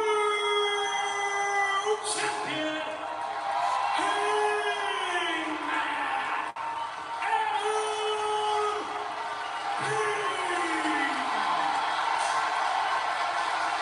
Who y'all got? I got Hangman Entertainment. Fellas, you were both here to see the first title reign of Adam Page. If you watch the latest AEW stories, documentary, The Good, the Bad, and the Hangman, Page really seems to have found himself this second time around. He's gone for the insecurities. There's a genuine happiness about the man. And it's been an arduous journey, certainly, to wear the title again. But he said, "I'm now the man I should have been all along." And Hangman, in so many words, I believe during his first reign as champion, Nigel suffered from almost imposter syndrome. Didn't know if he was truly prepared to carry the weight of the AEW World Championship, both literally and figuratively. It can certainly happen. I would dare say we saw that with Daniel Garcia and his TNT title reign. But we have seen what those insecurities did to that young man. Page, perhaps, has more fortitude mentally to turn things around. But look at this opening. You guys notice, I mean, this is such a big championship match. Joe is so calm and cool and so confident. Benefit of years in the game, years of being a world champion, holding that title, knowing what it takes. Nice move there by Hangman Adam Page, weaving underneath Joe. And Joe, oftentimes, Nigel, has that left elbow heavily taped up. It is a nagging injury that has plagued Joe throughout his career, and that is not a fact lost on our AEW World Champion Hangman Page. Could become a factor as this match continues. Certainly the match we just saw with Bandito's shoulder was certainly a factor in that matchup, as again the champion trying perhaps to get towards the bandaged elbow. Tony, AEW only been in existence for a little over 6 years. We already have our history. You mentioned multiple times occurrence of matches that have taken place inside this Chase Arena in St. Louis as Joe just squats Hangman. Joe really doesn't have a good memory, does he? From memories about this building, I should say. Joe just barking at Hangman once again, trying to undermine the champion's confidence. And if this were the first reign of Hangman, I think Joe would have a much easier time. But Hangman, as you mentioned, Nigel has steeled himself. But yeah, Tony, to the point we're both trying to make, it was Dynasty last year where Samoa Joe was dethroned. You got 10 likes, I appreciate it. Championship. I just gotta use myself down, bro. Joe's book with that leg lariat, with that rolling kick. Really laying it on into the former AEW World Champion. Joe looking to follow up here. Hangman elevates over. Joe sends Hangman to the outside. Chops down on the lariat attempt. And now Hangman seems to be concentrating his attack on that left arm. And, Paul Turner giving the 5 count to Hangman Adam Page. And that very nearly, Nigel, that could have separated the bicep, popped the bicep right off the bone of Samoa Joe. Yeah, the arm bar there, not from the ideal position for Hangman, not able to get the full extension. The tendons, the ligaments, the base of the bicep in the elbow there can be very weak. It doesn't take much, to your point. That rolling barrel kick. Champion had it scouted. Drop kick out. They got the ropes. What you doing, bro? You can't. What you doing? Urgency, but not really thinking about the ring positioning. Perhaps that's a sign of frustration here. Perhaps there is something to that imposter syndrome still there. I don't know. It's a very different Adam Page, the first man who won the title. You noticed Hangman Trying to work out the kinks in that neck and shoulder. That is, speaking of nagging injuries. Just whacked him out the back elbow. Now, one thing, the Hangman realized who he's fighting here. That tape on that left trap around the neck, a lingering injury that he suffered, Hangman Adam Page suffered at the hands of Kyle Fletcher, being driven through the table last month. All out, as I mentioned earlier, the TNT champion, the AEW world champion, left it all in the middle of the ring. Both men exhausted afterwards. I can tell you from personal experience, Excalibur, I'm sure you can the same. Injuries, they stay with you for a while. Now, don't you expect as a world champion you're going to get the best shot regardless who you face, right? Everybody's going to come out with you with everything they have. So he's going to have injuries as he moves on and continues, if he continues to become world champion after tonight. There's no doubt. Now Samoa Joe driving Hangman into the ring apron and into the barricade. Look at the way Joe has dominated the world champion. And Samoa Joe, he was very quick, very keen to remind Hangman Adam Page that you've beaten a lot of men in your career, but you have never beaten me. Nigel, you spend more than your fair share of time inside the ring with this Samoan couple. And I can still feel the bumps, the bruises. That rolling barrel kick that the champion was just able to avoid there.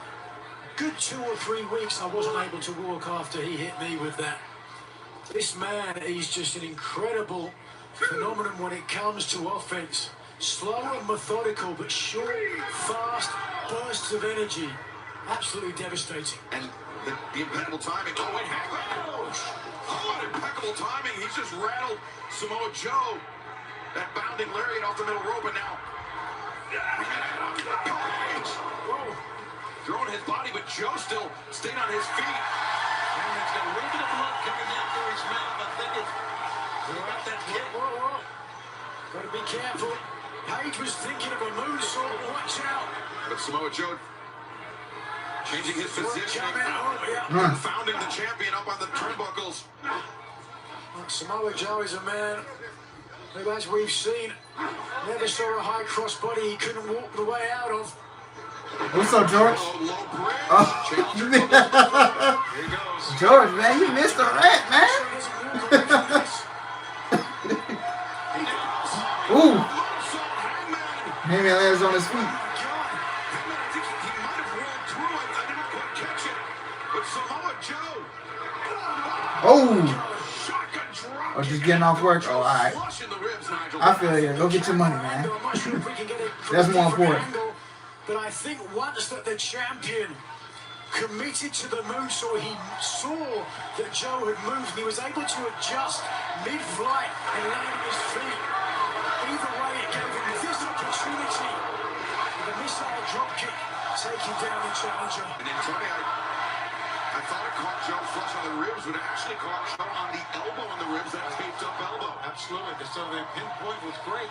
Once again, as we heard earlier tonight, both of these combatants loved by the fans. Some are chanting Joe's name, some are chanting Hangman. Yes, Tito in the corner, though. Split down the middle. We got to look, Nigel, at the trickle of blood from the mouth of Hangman Adam Page. It is very, very likely that he has bit through his tongue because of that barrel kick. Now running right into a buzzsaw there.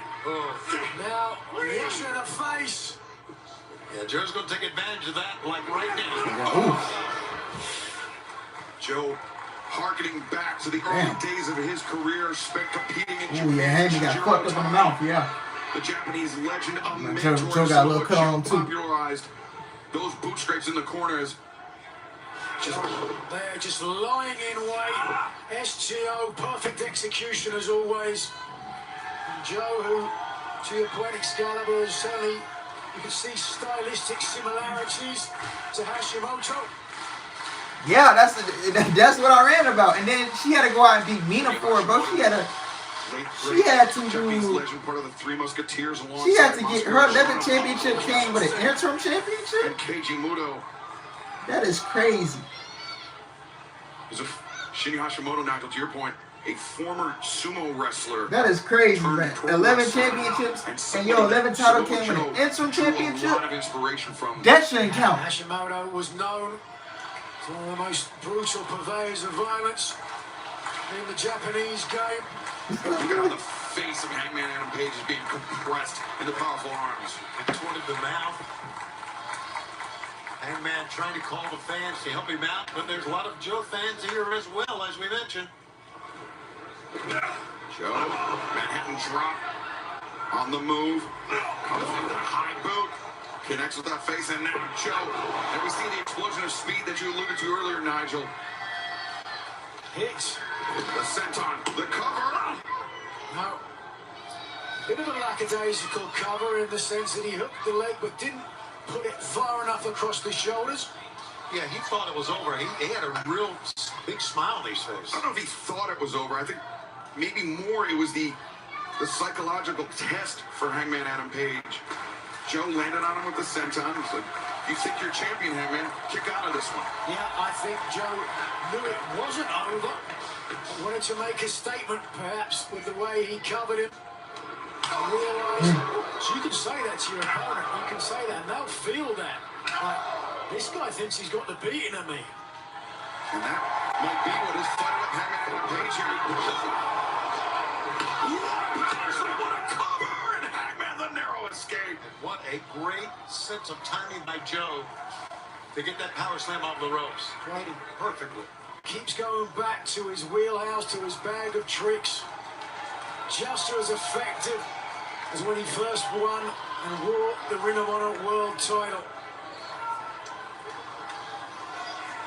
Samoa Joe, very calm and collected approach to this match, Nigel. If he is at all thinking about the fact that the Hurt Syndicate became #1 contenders for the AEW World Trios Championship earlier in this night, he is showing no signs of it.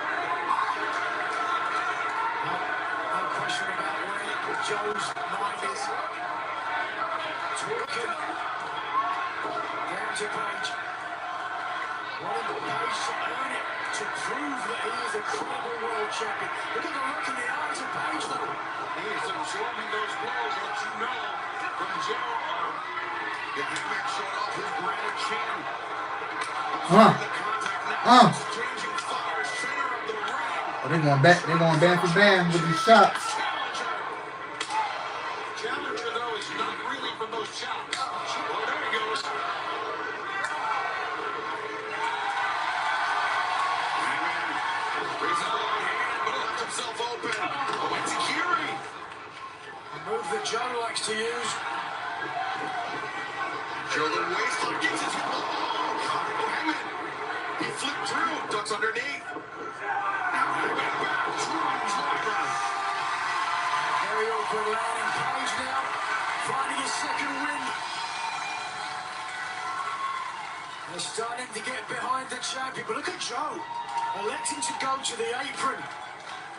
And does he want to go to the top? What's he doing? Now, I think he's trying to bait Hangman to the outside. Joe has something in mind.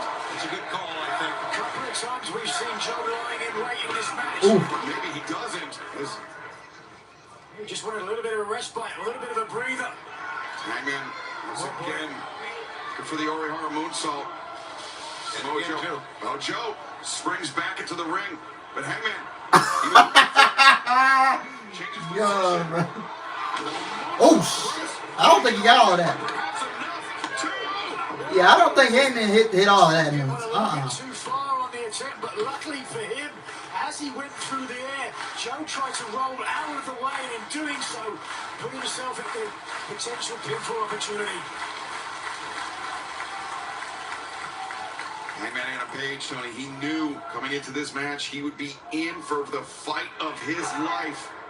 And right now, the AEW World Champion is rising to the occasion. Yeah, anyone who's gone up against Samoa Joe knows they're in the fight of their life. Nothing new here.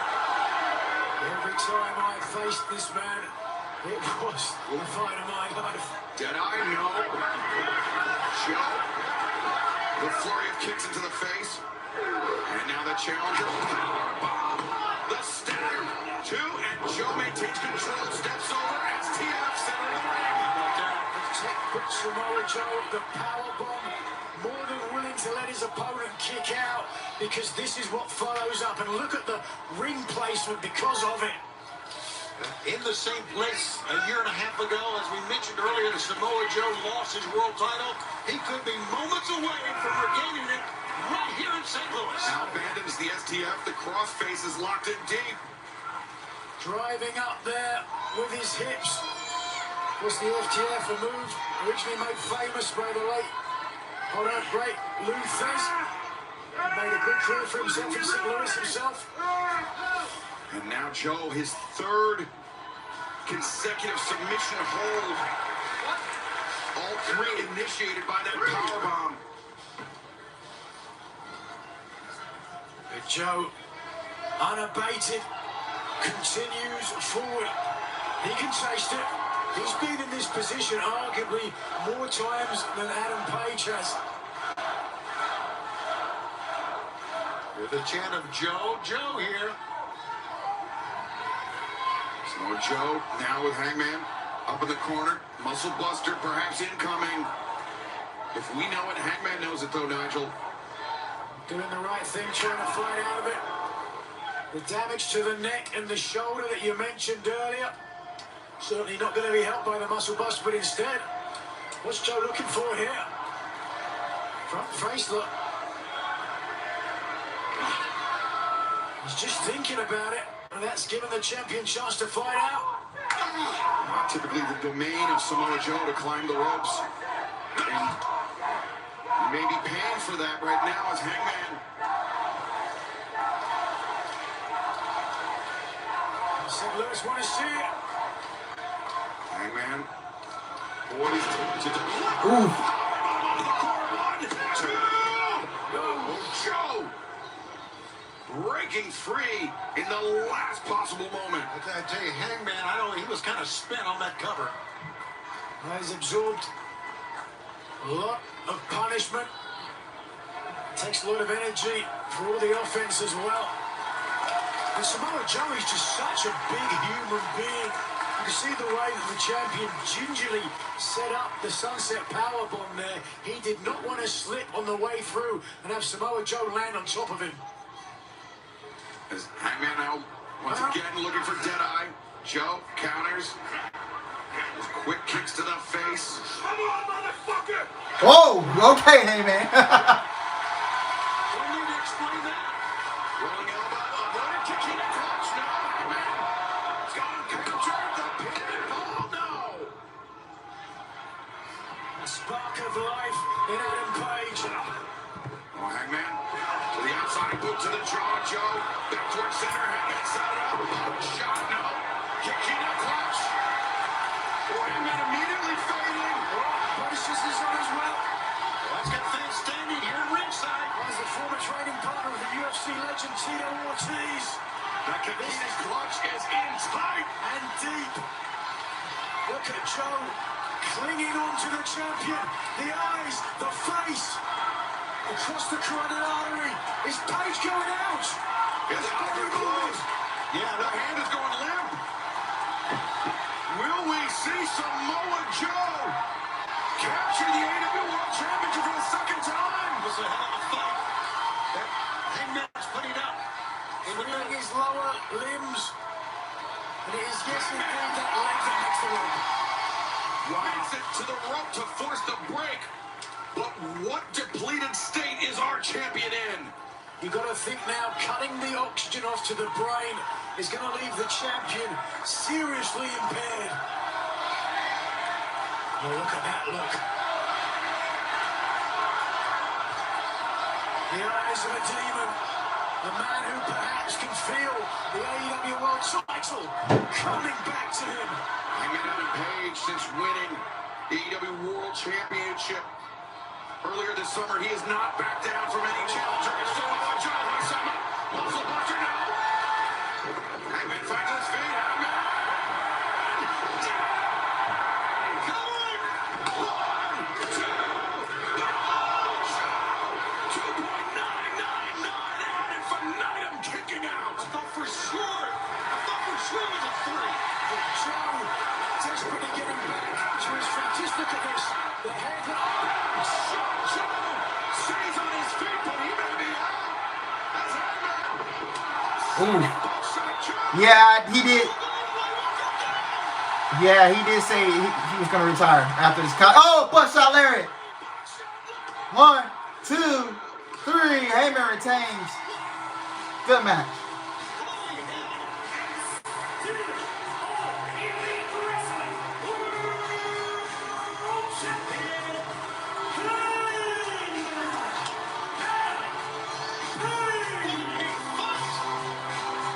Samoa Joe said you've never beaten me. He has now. He called Page a pretender, a fraud. Page repents the title and is no fraud. Samoa Joe, the measuring stick by which all champions are compared. Let's take a look at how he did it. It took 3 times, and this, the charm, shaking down the big Samoa, and finally, Adam Page has exercised the ghost of Samoa Joe. Hangman Adam Page.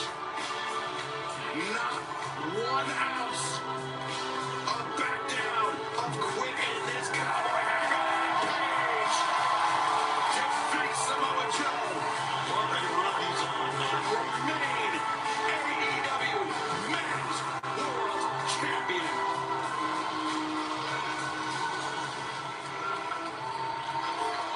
Fifth title defense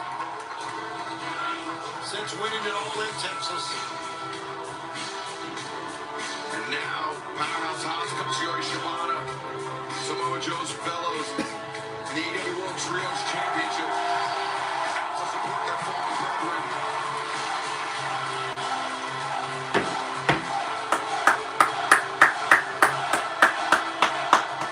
Oh man, yeah, that's why they all came out and they hugged him, because we don't know when we will see the last. Yeah, we don't know when we will see the last of Samoa Joe, and we really don't know. Samoa Joe, the Ops, assisting Hangman Page, defeating John Moxley and the Pit Promoters. I love seeing this, man. This is fun. This We serve respect and the seal of approval for Hangman Adam Page. Oh shit! Yo, that's yo.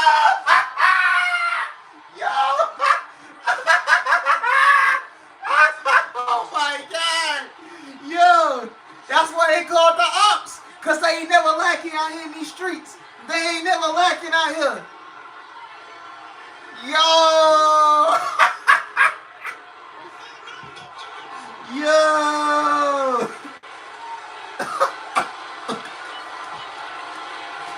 Yo, bro, this is funny, bro. The fans were showing Joe respect and love, chanting his freaking name. They're not done yet. Oh no.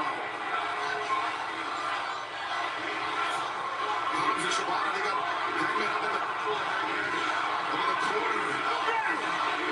Like Joe said it best, for that cowboy shit, you're in deep shit.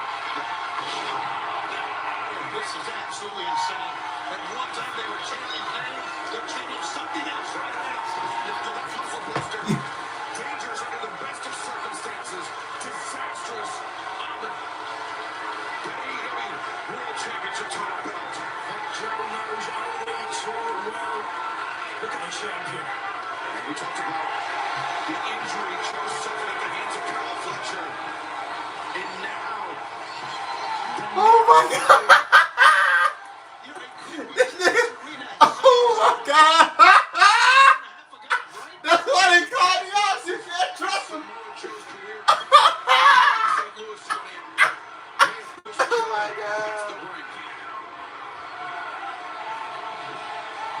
Our medical team springing into action. I never thought we would see that type of behavior. Oh my god. You think your shit sweet? Nah, nigga. Nah, nigga, we come to kill. We ain't doing no talking. Lay your ass out. Hangman Adam Page being attended to by our ringside physicians. And scary moment here for the champion. We mentioned the damage done to his neck, not only in the weeks and months building up to this match, but you know, all that Hangman endured throughout this match at the hands of Samoa Joe. It was an incredible match. Hangman probably was having to prove to Joe and to everybody else that world champion. Oh my God, Chris. We have a rematch this week just for Joe to lose again. You know, Tony, I think Hangman on a page, he proved to the world that he was more than an equal to Samoa Joe here tonight, that he could defend his title against a former world champion. But no one, let alone Hangman, was prepared for what Joe and the Ops were going to do after the bell. Joe just showed a lot of heart, a lot of determination, taking 3 of the buckshot lyrics before he went down. And we thought, man, what a great challenger. He'll get another title shot soon, we're sure. But my God, look what happened after that. Thank you for... Man, we have to shift gears here. Understand the CEO, the TBS champion, Mercedes Moné, must speak her mind.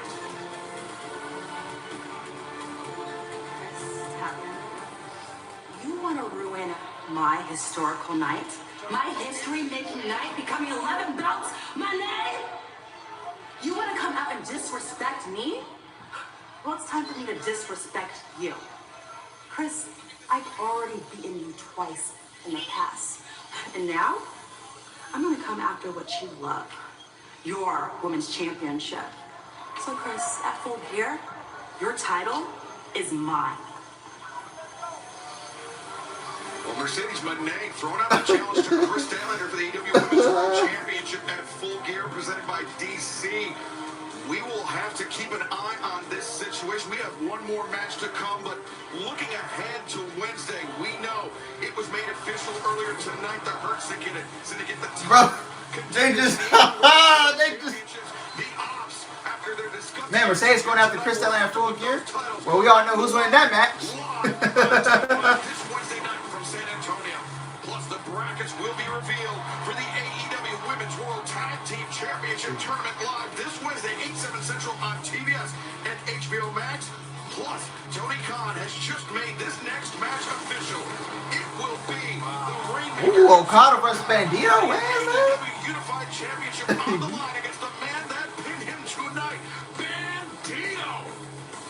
But coming up next, our final match of the evening.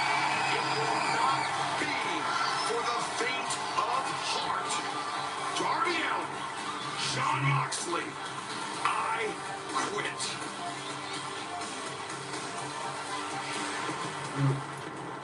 This I quit match between Moxley and Darby Allin. I'm scared at what these two men are going to do to each other. If you want to be on the right side of history, though, it is never too late. It is, John. I understand what it is you're trying to do. But it's you. It's you I don't respect. Why would I want to go on a war with somebody I can stab his brother in the back? What are you trying to prove? Or who are you trying to prove it to? But I'm done. You see the words I coin at WrestleDream. The Death Riders never realize your word doesn't mean a thing. When I was on top of Mount Everest, when I held that flag above the world, I saw AEW represents freedom. And I'm gonna hang that flag in my house, but before I do, I'm gonna wrap it around your throat. You have absolutely zero chance of doing what you're gonna need to do to win. John! When are you gonna realize I'm never gonna quit? At WrestleDream for the first time in your life. It's never too late, John. Say I quit. You are gonna say the words, I quit.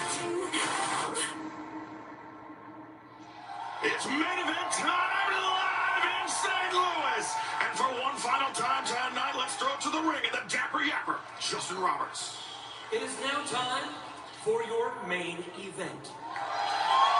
After months of putting each other through hell, this match can only end one way. By forcing your opponent to say the words, I quit.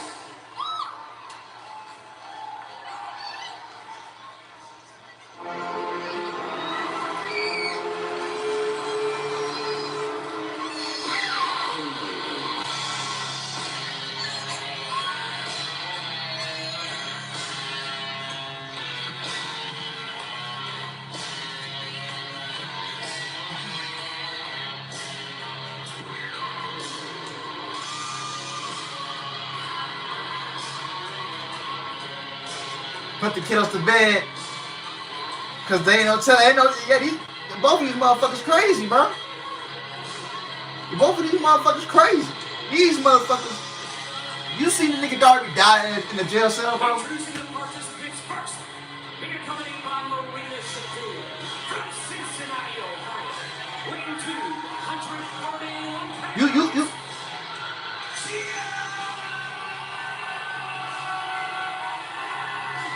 These motherfuckers about to pull out anything. You see Moxie's jacket, Ryder down the back. Oh yeah, somebody died tonight in this match. Somebody ain't making it out of St. Louis. Somebody is about to be in a hospital room. I don't know, man. You about to die. Darby Allin, John Moxley. I don't know. Somebody's gonna die in this match. So if you got little kids, go ahead, put them to bed, cause ain't no telling what's gonna happen. Damn, it's 11 o'clock and it's the main event. Yeah, I ain't built. We expect that. They said, this is Darby Allin.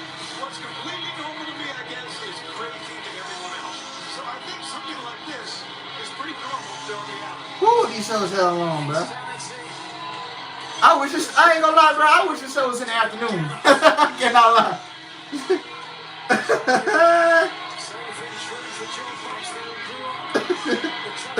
Buddy. Woo. It's midnight on the East Coast.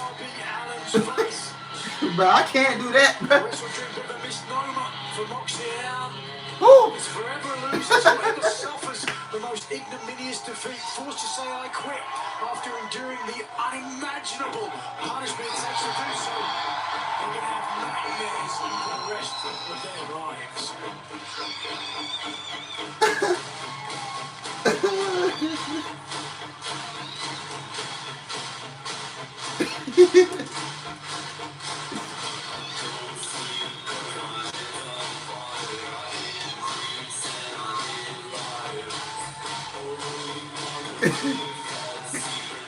Yeah, I wish. Yeah, I missed the afternoon pay-per-views. I took y'all for granted.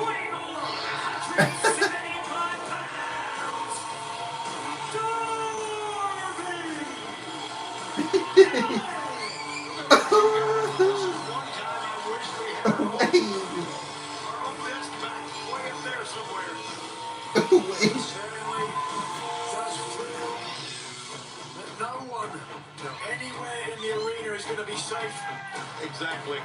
What's Darby Allin got in that bag? He's not going camping.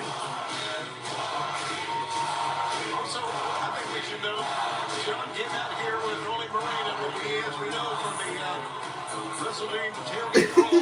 All the rest, the Death Riders are here. Yeah, they are never far from their leader.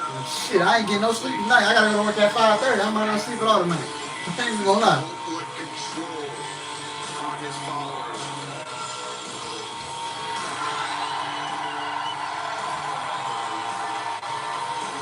Darby Allin.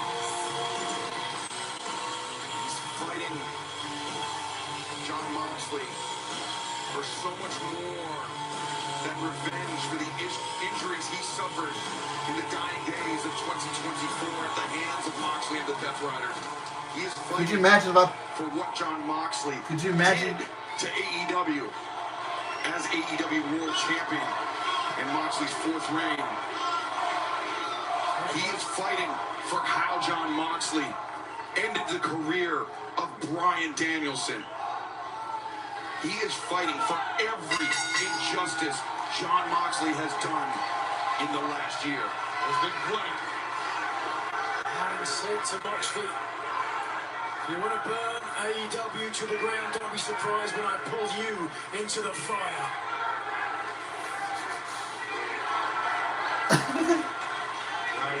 So it begins. Darby bringing that flag. This shit not going out. To the top of the world. This shit not going out, man. He proudly Man. raised I that took flag up. AEW afternoon pay-per-views. I took y'all for granted, bro. I took y'all for granted. Darby Allin is fighting for Oh my god. Having said AEW is about freedom. Well, just walked down. Well, here we go. The madness is the only freedom. You know, in a completely safe Darby Allin answers the disrespect of Jon Moxley with the first violence of this match. And now Darby, who's never defeated Jon Moxley in his career. Perhaps in the toughest battle of his life, Nigel. Now everybody off on Sunday, man. Oh, Thunderous John Woo dropkick. Distraction immediately giving Moxley the chance to take the advantage. This past week on Dynamite, we thought we were going to see just a war of words, a face-to-face between Moxley and Allen, separated by...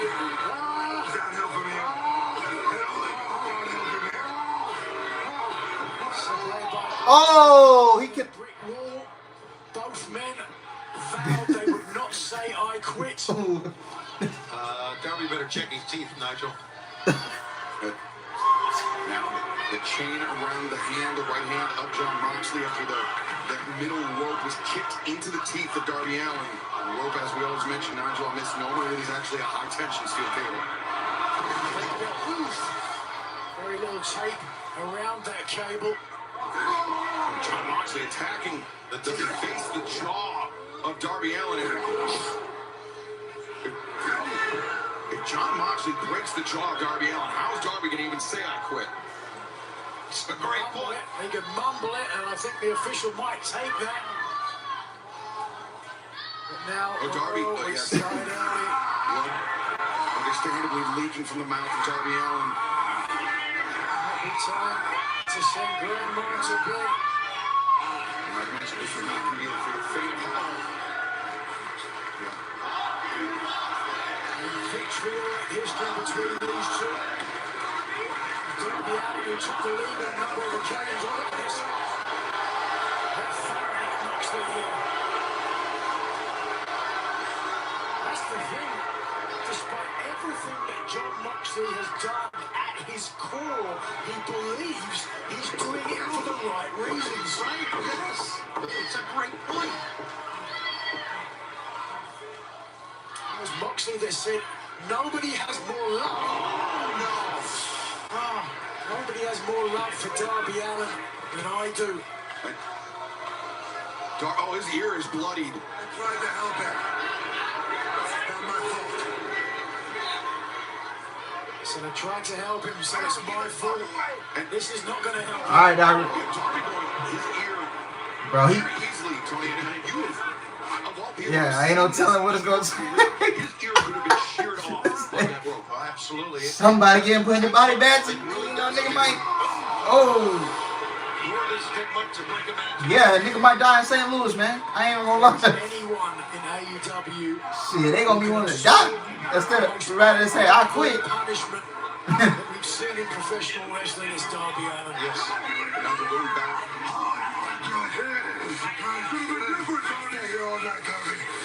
I'll go to your text, okay? How far you willing to go? How far you willing to go? We're gonna have to fight. Let's fight now. We're going back to your earlier point of Jon Moxley being a firm believer, a fervent believer in what he has done over the last few years. History is littered with believers that have done dastardly things. Yeah, you don't have to look far in the world to see people who, as you said, you can doubt what they did. You don't understand why they did it right now. A simple standing arm bar. Yeah, it's going to lead to something else, as you can see.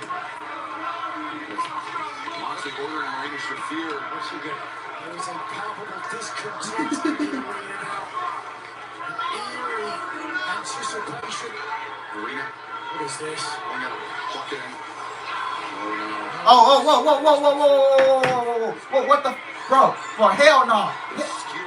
Nigga, he was, yo, chill, Moxley, bruh. Oh my God, no. He ain't finna do it, bruh. He ain't, no. Oh no.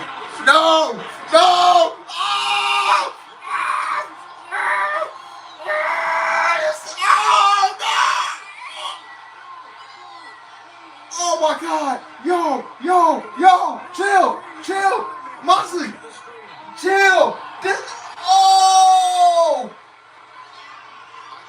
Dog! John Moxley is torturing. Yo! See what I mean? You see what I mean? What's wrong with these people? Oh! Is still on his hand. Oh! Who? Chill, bro. Mox. Oh! Bro, I can feel the tense when Bobby, you feeling Darby pain, bro. The referee couldn't even get the question out. Darby ain't quitting. And Darby said no. He will not quit this match. John went down. He thought for sure he would get him to quit after that. That picture says it all. Shot at this man, and we are just getting started. Oh! Leaps over. Oh my God. And then Darby lost. Oh, Darby! Moxley separating.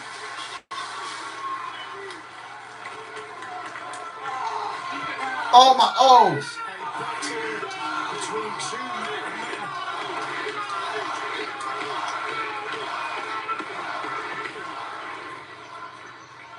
Darby and Moxley back into the ring. This is where John Moxley will have a profound advantage. Just the sheer size, Nigel. Yeah, the power is clear as day. But there's a confidence to John Moxley. Look at the way he moves. He opens himself up. He allows Darby Allin to throw a strike, knowing that he's got the better return. John Moxley's the only man to have ever held AEW World Championship on 4 occasions. Of course he has a confidence about him. Darby Allin has never been able to defeat John Moxley in Darby's career.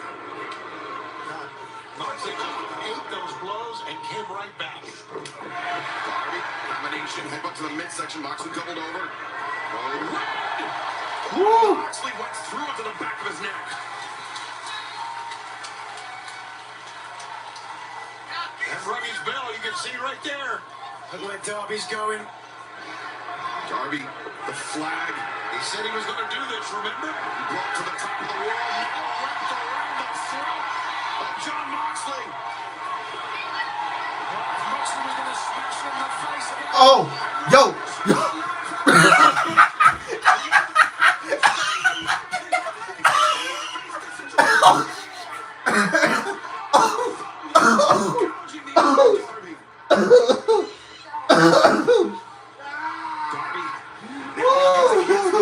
The eyes of Moxley. This is yo.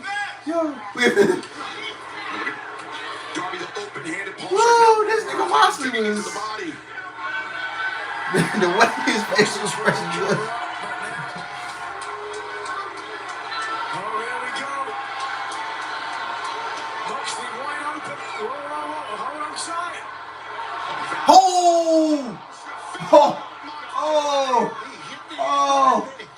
Oh, Darby just hit spine first. For the second time in this match, Marina Shafir, a complete difference maker. And look at the timing there, waiting until Darby Allin commit himself to the coffin drop Boom! And Nigel, that's the most dangerous thing about the coffin drop is that once Darby is fully committed, he's blind to his target. There is no way he can adjust mid-flight. It is all or nothing. And that time, quite literally, it was nothing.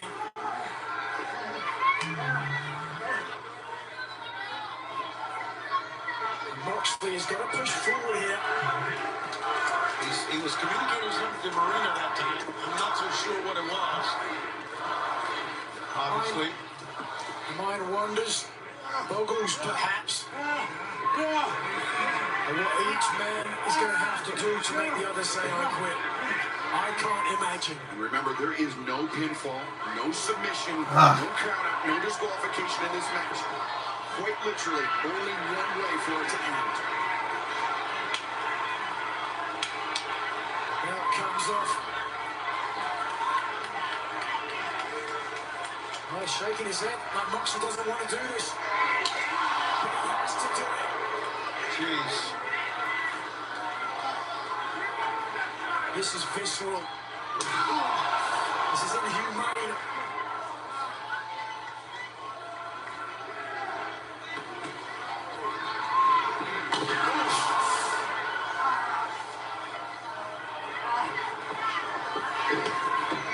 Darby Allin does not know what it means to surrender. Ow!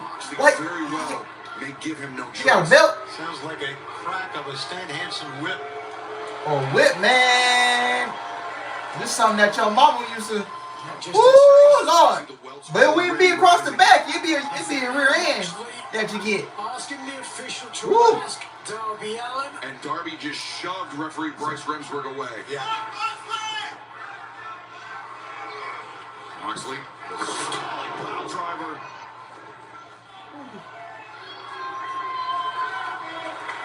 And now, asking Darby, demanding that he return to his feet so he can take more punishment. Oh, my God. Oh. Oh, woo. This is something your mama would get you with, man, your rear end. What would it take to have one of these guys quit? Shit, you be crying. You be wanting to move out. I don't know if there You be is in that any. bathroom crying. Or in that room crying. I'm moving out. This will be a battle of Shit. wills. Darby, you want to quote Jim Ross here? Darby Allin is being whipped by the book. Well, I can go. Thank you.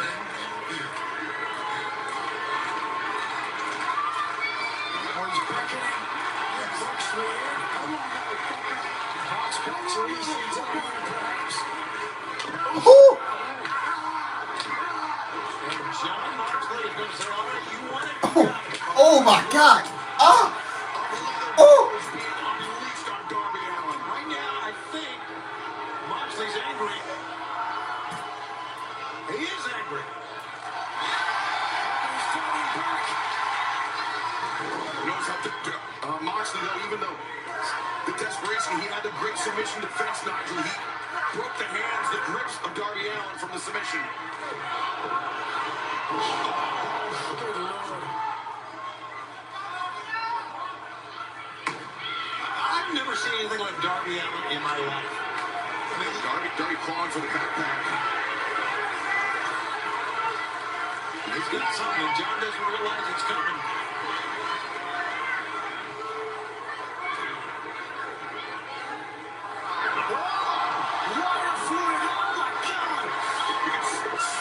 What the hell? What this nigga? Oh, this nigga. Oh, shit. This nigga got. Bro. Yo, this nigga finna set. Bro, this nigga trying to set Moxley on fire, bro. Yo. Hell no, bro.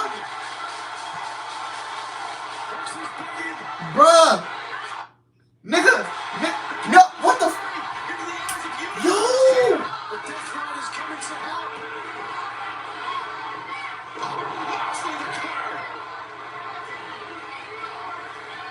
See on the left of your screen that momentarily went. We have to know that Moxley had a plan for the Death Riders in this. When things seemed dire for Moxley, that was their time to intervene. Hyde and Claudio were out there as well, trying to help matters out. They were trying to help their compadres. And Moxley using Yo, bro, what this nigga? No. What the? This nigga got a taser, bro. This nigga got a taser. Yo, chill, Mox. Yo. This nigga. Oh. Ah. Oh my God. Yo. Oh no. Ah. Oh, damn. Oh, a curve stomp.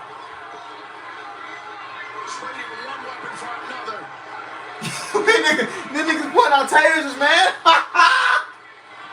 Oh my God. Putting out tasers in the wrestling match. Oh, paradigm shift on the chair. And Monster saying that's it. Hey, stop. Darby. Listen to me, man. Personally, my man. Hey, let it fight, bro. Just let it fight another day. Yo. Maybe cinching in the bulldog choke. Just let it fight another day, bro.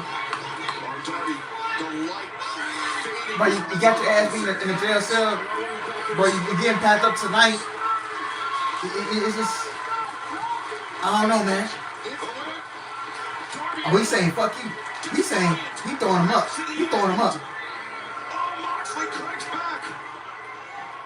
I was going to ask you, if Darby goes out, right? Hey, bro, who backing up Darby, bro? Where's your backup? Bro, he's fucked up. He ain't got no backup. Oh, Lord. Oh, no. What the fuck? No.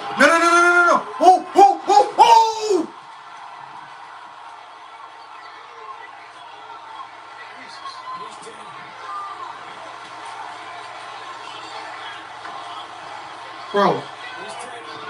Bro, stop the match. Stop the match, bro. Stop the match, bro.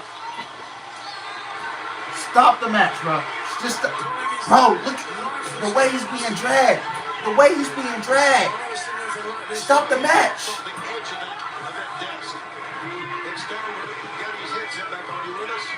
Darby Allin was just destroyed 3 feet from it. I don't know what else to say. I've never. Yeah, we've never witnessed anything like that. My God.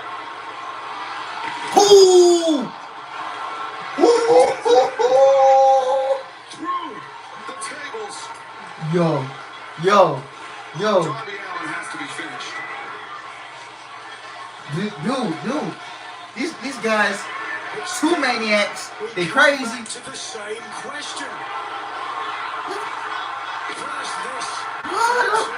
You saw the way this nigga bounce off the announce table? Impact. Like a car crash. Bro. Boom. Yo. What it might become. Darby has absorbed so much. This nigga is crazy, bro. And yet, Nigel, Darby Allin will not surrender. The fans are just absolutely stunned. They started, they chant, and they stopped, and they're looking around at each other like, what are we witnessing?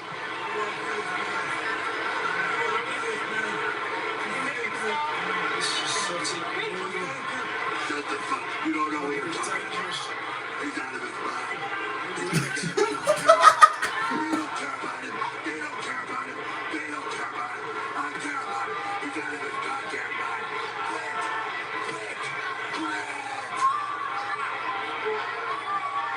Where's the microphones at before this, bro?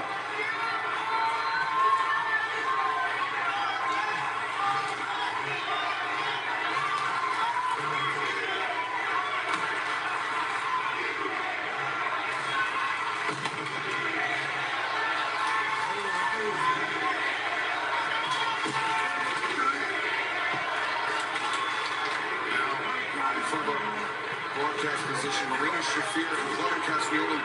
Take something from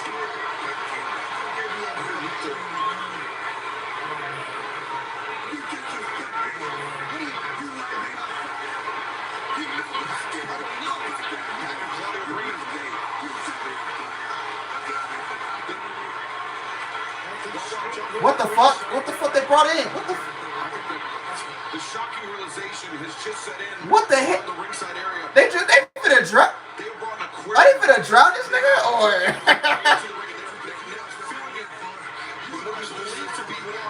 They finna drown this nigga, yo, in the damn. They finna drown this nigga, yo.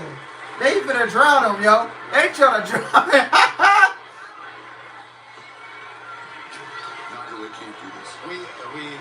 Who's gonna stop him? And what's that song about? Ain't this song about Trey Songz or something like that? And I'm about to die.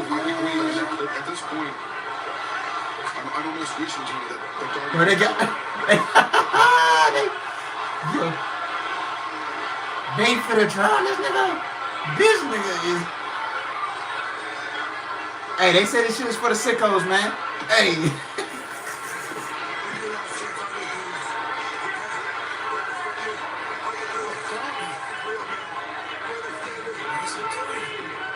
Yeah, they finna drown this nigga, man. They finna put this nigga head in the water. Oh, whoa.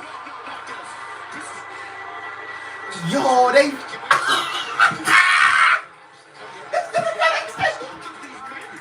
Oh my god. Oh my god, bro. Oh my god. Oh my god. Yo. Stop the match, bro. Stop the match. This nigga. after all we have witnessed, You can't win. I ain't gonna play. Just say it. just say it now, Moxley is livid. Moxley, I think, is growing more and more frustrated, Nigel. He knew that. Yo, they just. Bro, they. Damn. Dying fish. Gasping for air, his eyes bugging out. Despite John Moxley's best efforts, Darby Allin yet continues. Whoa! The lights go off. The lights went out. The lights went out. Who is it? Who is it? This is absolutely not good. This is not good. What's happening? I don't know. Can't see anything. Oh! It's Sting! It's Sting! Damn, he got all this right here. God damn.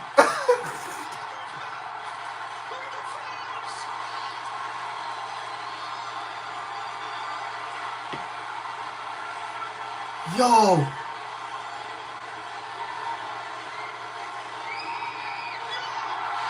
Oh. Oh, come on, bitch. Oh. Oh, yeah, we swinging shit like this. Oh. Oh, he broke the tank. He broke the tank. He broke the tank. He broke the tank.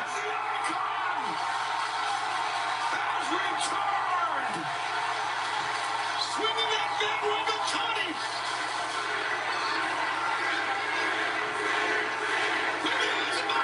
Moxley. Looks as if he has seen a ghost.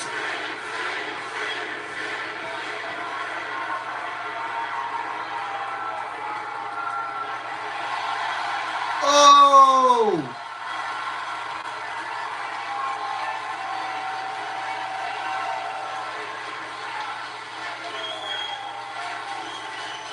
Sting is out of the ring. Oh, dark. Yeah, thank you, Sting, man, because it's.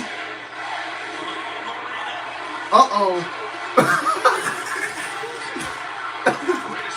Oh, come on.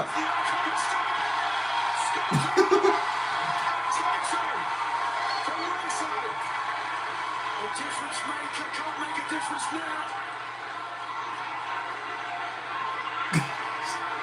What is... Darby Allin came. Darby Allin, running just like Sting. The backhand Moxley.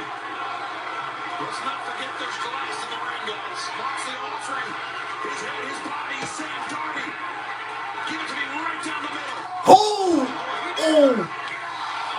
Oh my God! Oh, the knee. Darby countering at Moxley. Fix yourself.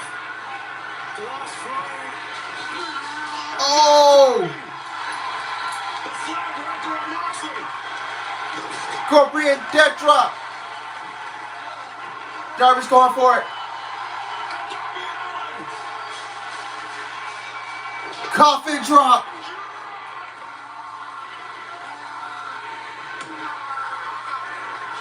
I've never witnessed anything like this in my life.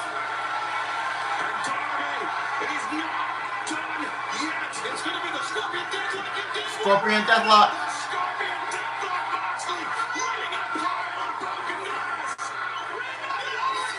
Oh, he tapped. He quit. He quit. Wow. Darby's alive and wins. Yeah, get that man the world title in the next few months, man.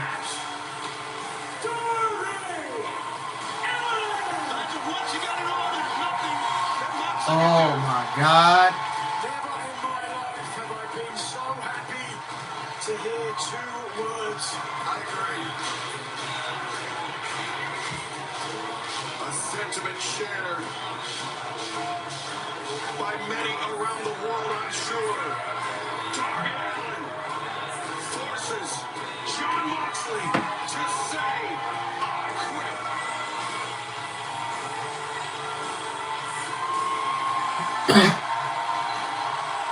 Yeah, he quit fast once he. Man. Oh damn, that's the end of the pay-per-view. Whew. Oh Lord.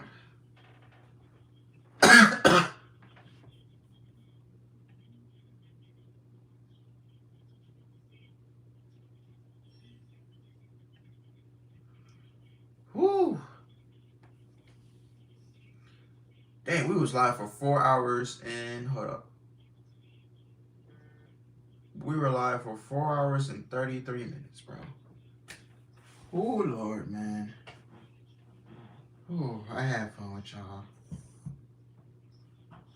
Man, that show was honestly, bro. WrestleDream was a good show, bro. I enjoyed it. I enjoyed WrestleDream outside of the Mercedes.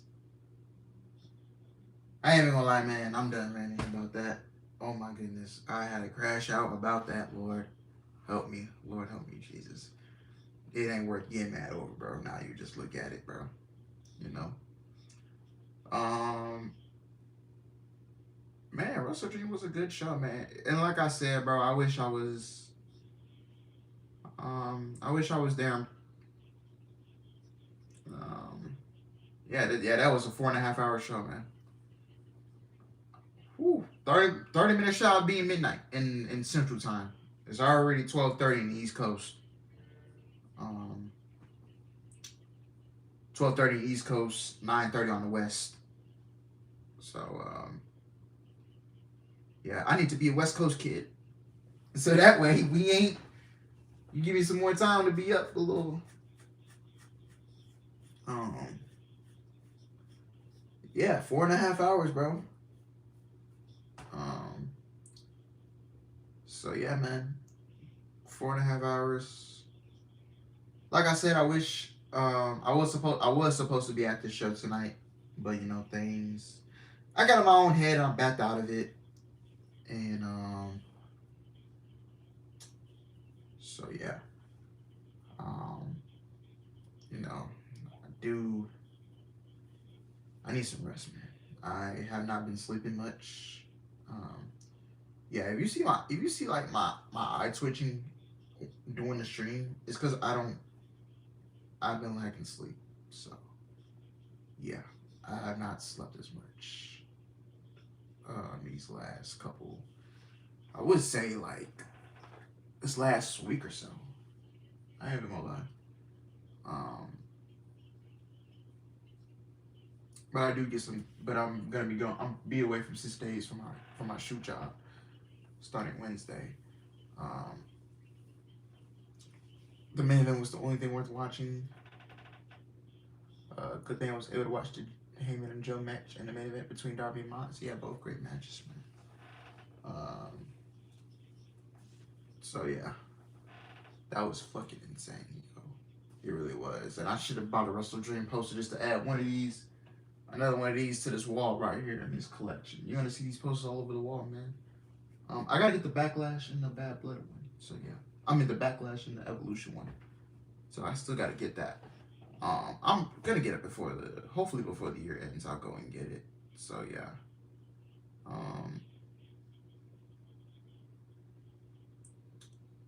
So yeah.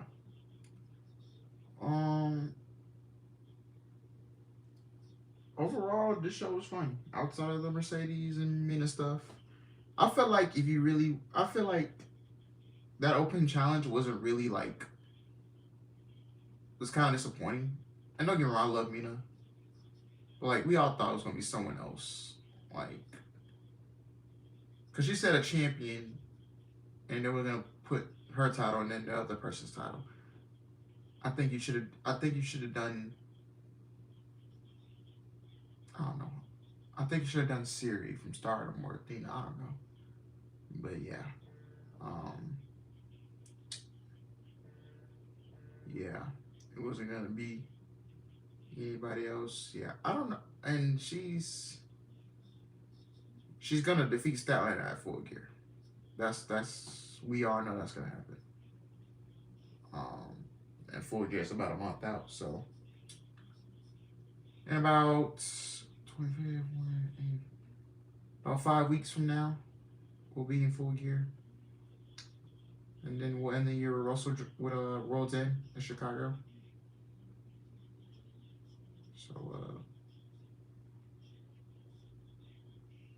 So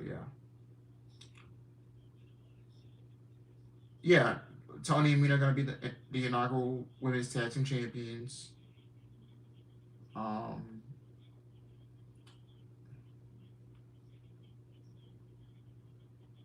Yeah, cause what's she gonna do? Like, that's gonna be tricky. Because you're gonna need to build somebody up to take the TBS title off of her, and then you're gonna need to build somebody up to take the women's championship off of her.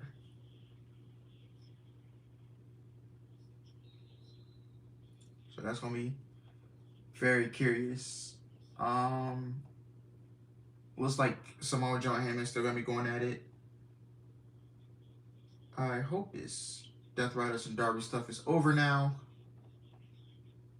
They can move on to something else. So hopefully that stuff is over and they're not fucking feuding anymore. Whew. Low-key, this Death Rider stuff needs to end. I'm gonna be honest. It's like Seth Rollins' group division. Like they need to shake some shit up. Kick somebody out of the group. Yeah. Me personally, I think shit would shake up. I think shit would shake up if Moxley gets kicked out or something like that. So yeah.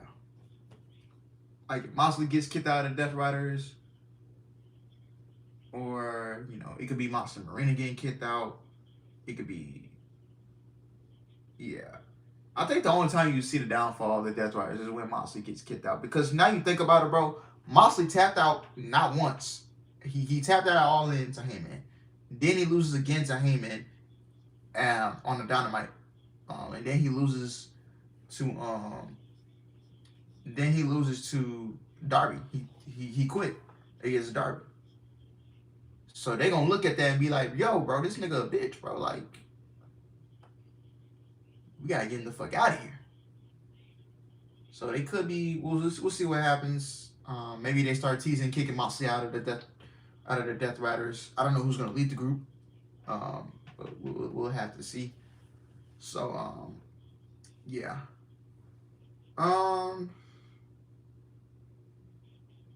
So yeah. Young Bucks, Dress Rest, they they killed it out there, and yeah, they need to do something because this Death Rider stuff getting old. Yes, it's really the same thing with Division. You know, with Division on WWE, they were doing the same thing over and over and over again every week, and it was just so stale and boring. So yeah.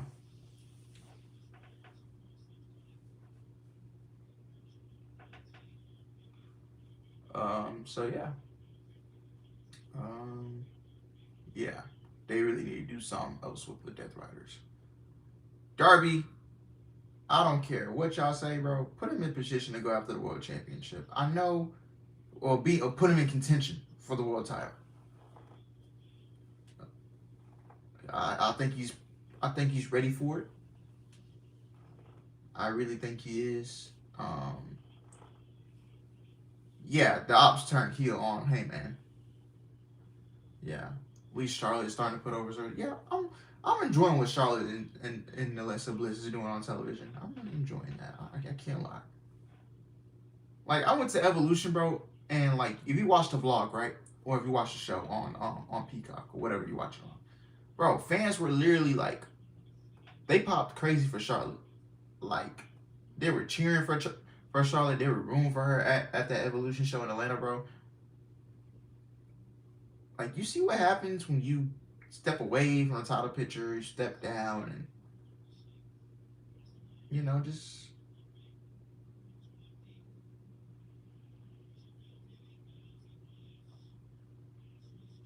Yeah.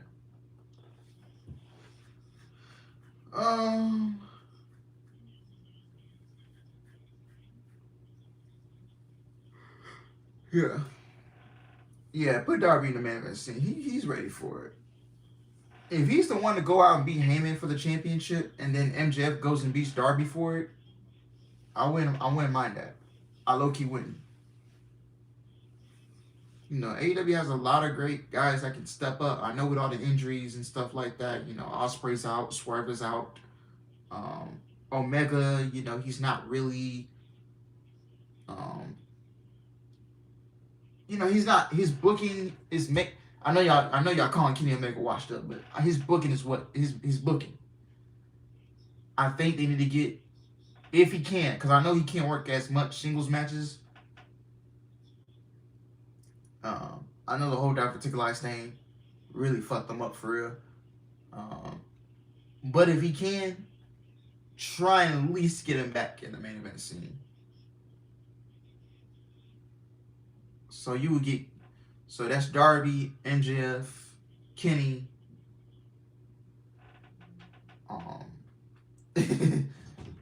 Sad state of affairs when 66-year-old's old gray hair skin is one of the highlights of the show. Yeah.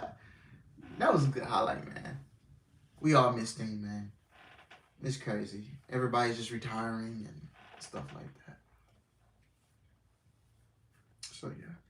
But yeah, get Kenny back in the main event scene if he can work singles matches like that for real. Because I know he's been working like a lot of tag team matches. And that's probably what's going to suit him best for the rest of his career. He said he will only do singles matches if it makes sense.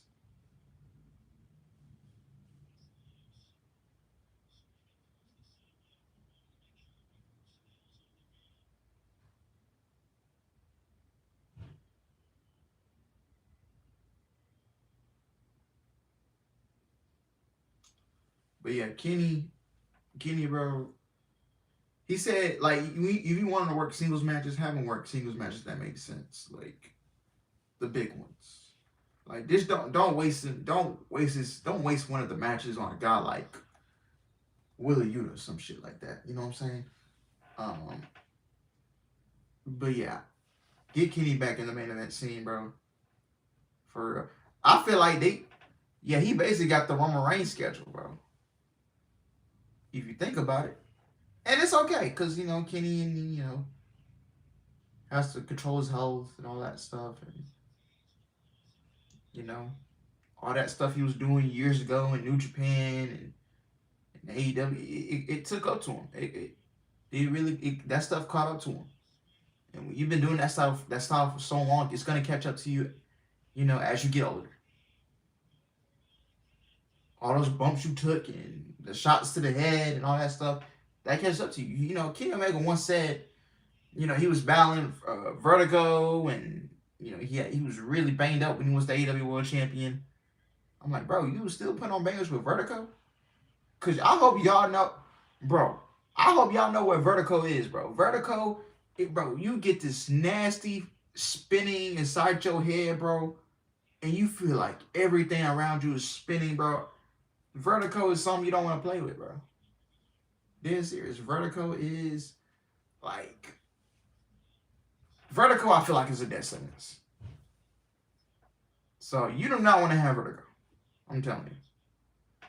Yeah, it really does make sense health wise to work a lighter schedule, and I don't blame him if he wants to work a lighter schedule, you know, for his health and stuff. You know, then it's cool with me. You know, he's done so much for this business, and realistically, he's done everything he could. And if he retires tomorrow, I would say he had a great career. I mean, what else he got? What else does he have? What else does the man have left to prove?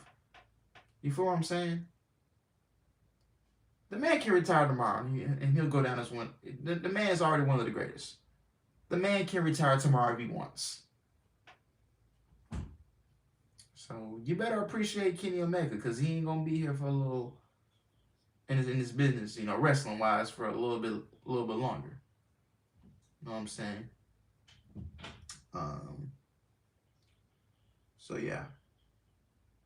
But you know, if he works a lighter schedule because of his health, then it's totally understandable. And you know, last thing we need is him going out there, him doing some crazy shit, and then next thing you know, you're retired because of that one move you make in that ring. You know what I'm saying? And so yeah, because we all seen scary things in wrestling. You know, Big E's retired from the neck injury. And I was there live in person for that. You know, that shit was scary, bro. Like, you know what I'm saying?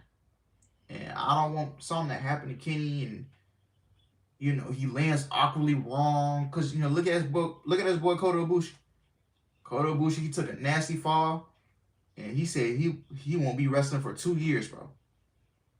I'm like, at this point, we might have seen the last of Kota Ibushi. You know, you don't want the same thing to happen to Kenny Omega. You know, he lands awkwardly wrong, or take a nasty fall and break something, and his career ended. You know, we want Kenny Omega to go out on a good note. You know, you feel what I'm saying? So, yeah. But I'm finna let you guys go, man. It's 12:45 on the East Coast. It's gonna be 1 a.m. and it's gonna be midnight for me in the Central Time. I gotta get up at 4:30. I have to go to work. But only 3 days of this, man. Only 3 days of this. And then I'll be off starting Wednesday for 6 days. So yeah.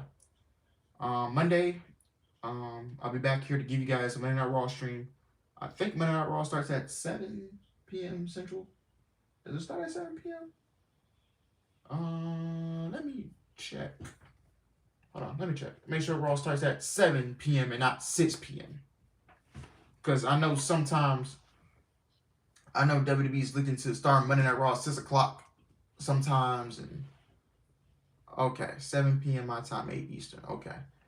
And then the Texans play the Seahawks. Monday Night Football, it's a 9 o'clock kickoff. So we will be staying on stream for that. So, and it's really hard for me to multitask. So once it hits 9 o'clock and the Texans game starts, we'll be switching over to the Texans and the Seahawks. It's a late night game, so it's a 9 o'clock kickoff, 10 o'clock Eastern, in Seattle. We're coming back from the bye week. We're 2-3. Now the biggest question is, can we get it done against the teams that have 500 records or better? Because this is a tough 4-game stretch coming up for us. You know, coming out of the bye week, we have Seattle Monday night. You're on a short week. You got to go play the 49ers Sunday, next Sunday. Then you got to go play the Broncos, and then you got to play the Jaguars. So these 4 games will tell us a lot about this football team. So we need every game we can get to keep our season alive. I understand we're 2-3, But we can't be stuck in the same repeating cycle. My Ohio State Buckeyes are 7-0. They defeated Wisconsin 34-0. Julian saying, bro, you should be the Heisman, my guy. NBA starts Tuesday. My Rockets are going up against the Thunder. KD makes his Rockets regular season debut back where it all started for him in the NBA, Oklahoma City, as they will be unveiling their ring banner, opening night ring ceremony. So yeah, I can't wait for that. Should be a good week. Wednesday I'll be live for Dynamite. Thursday I'll be off, obviously. Friday I will not give you guys a SmackDown stream. I might give you one. I might not. I'll be out. Probably not, because I'll be I'll be on my little break, relaxing and stuff. Saturday I'm going to try to give you guys the NXT Halloween Havoc stream, because I know NXT Halloween Havoc is Saturday. So I'm gonna try and give you guys a stream for that. So yeah. And then Monday I'll be back for Raw and stuff like that. So yeah. Anyway, guys, thank you guys for watching. I hope you guys enjoyed it.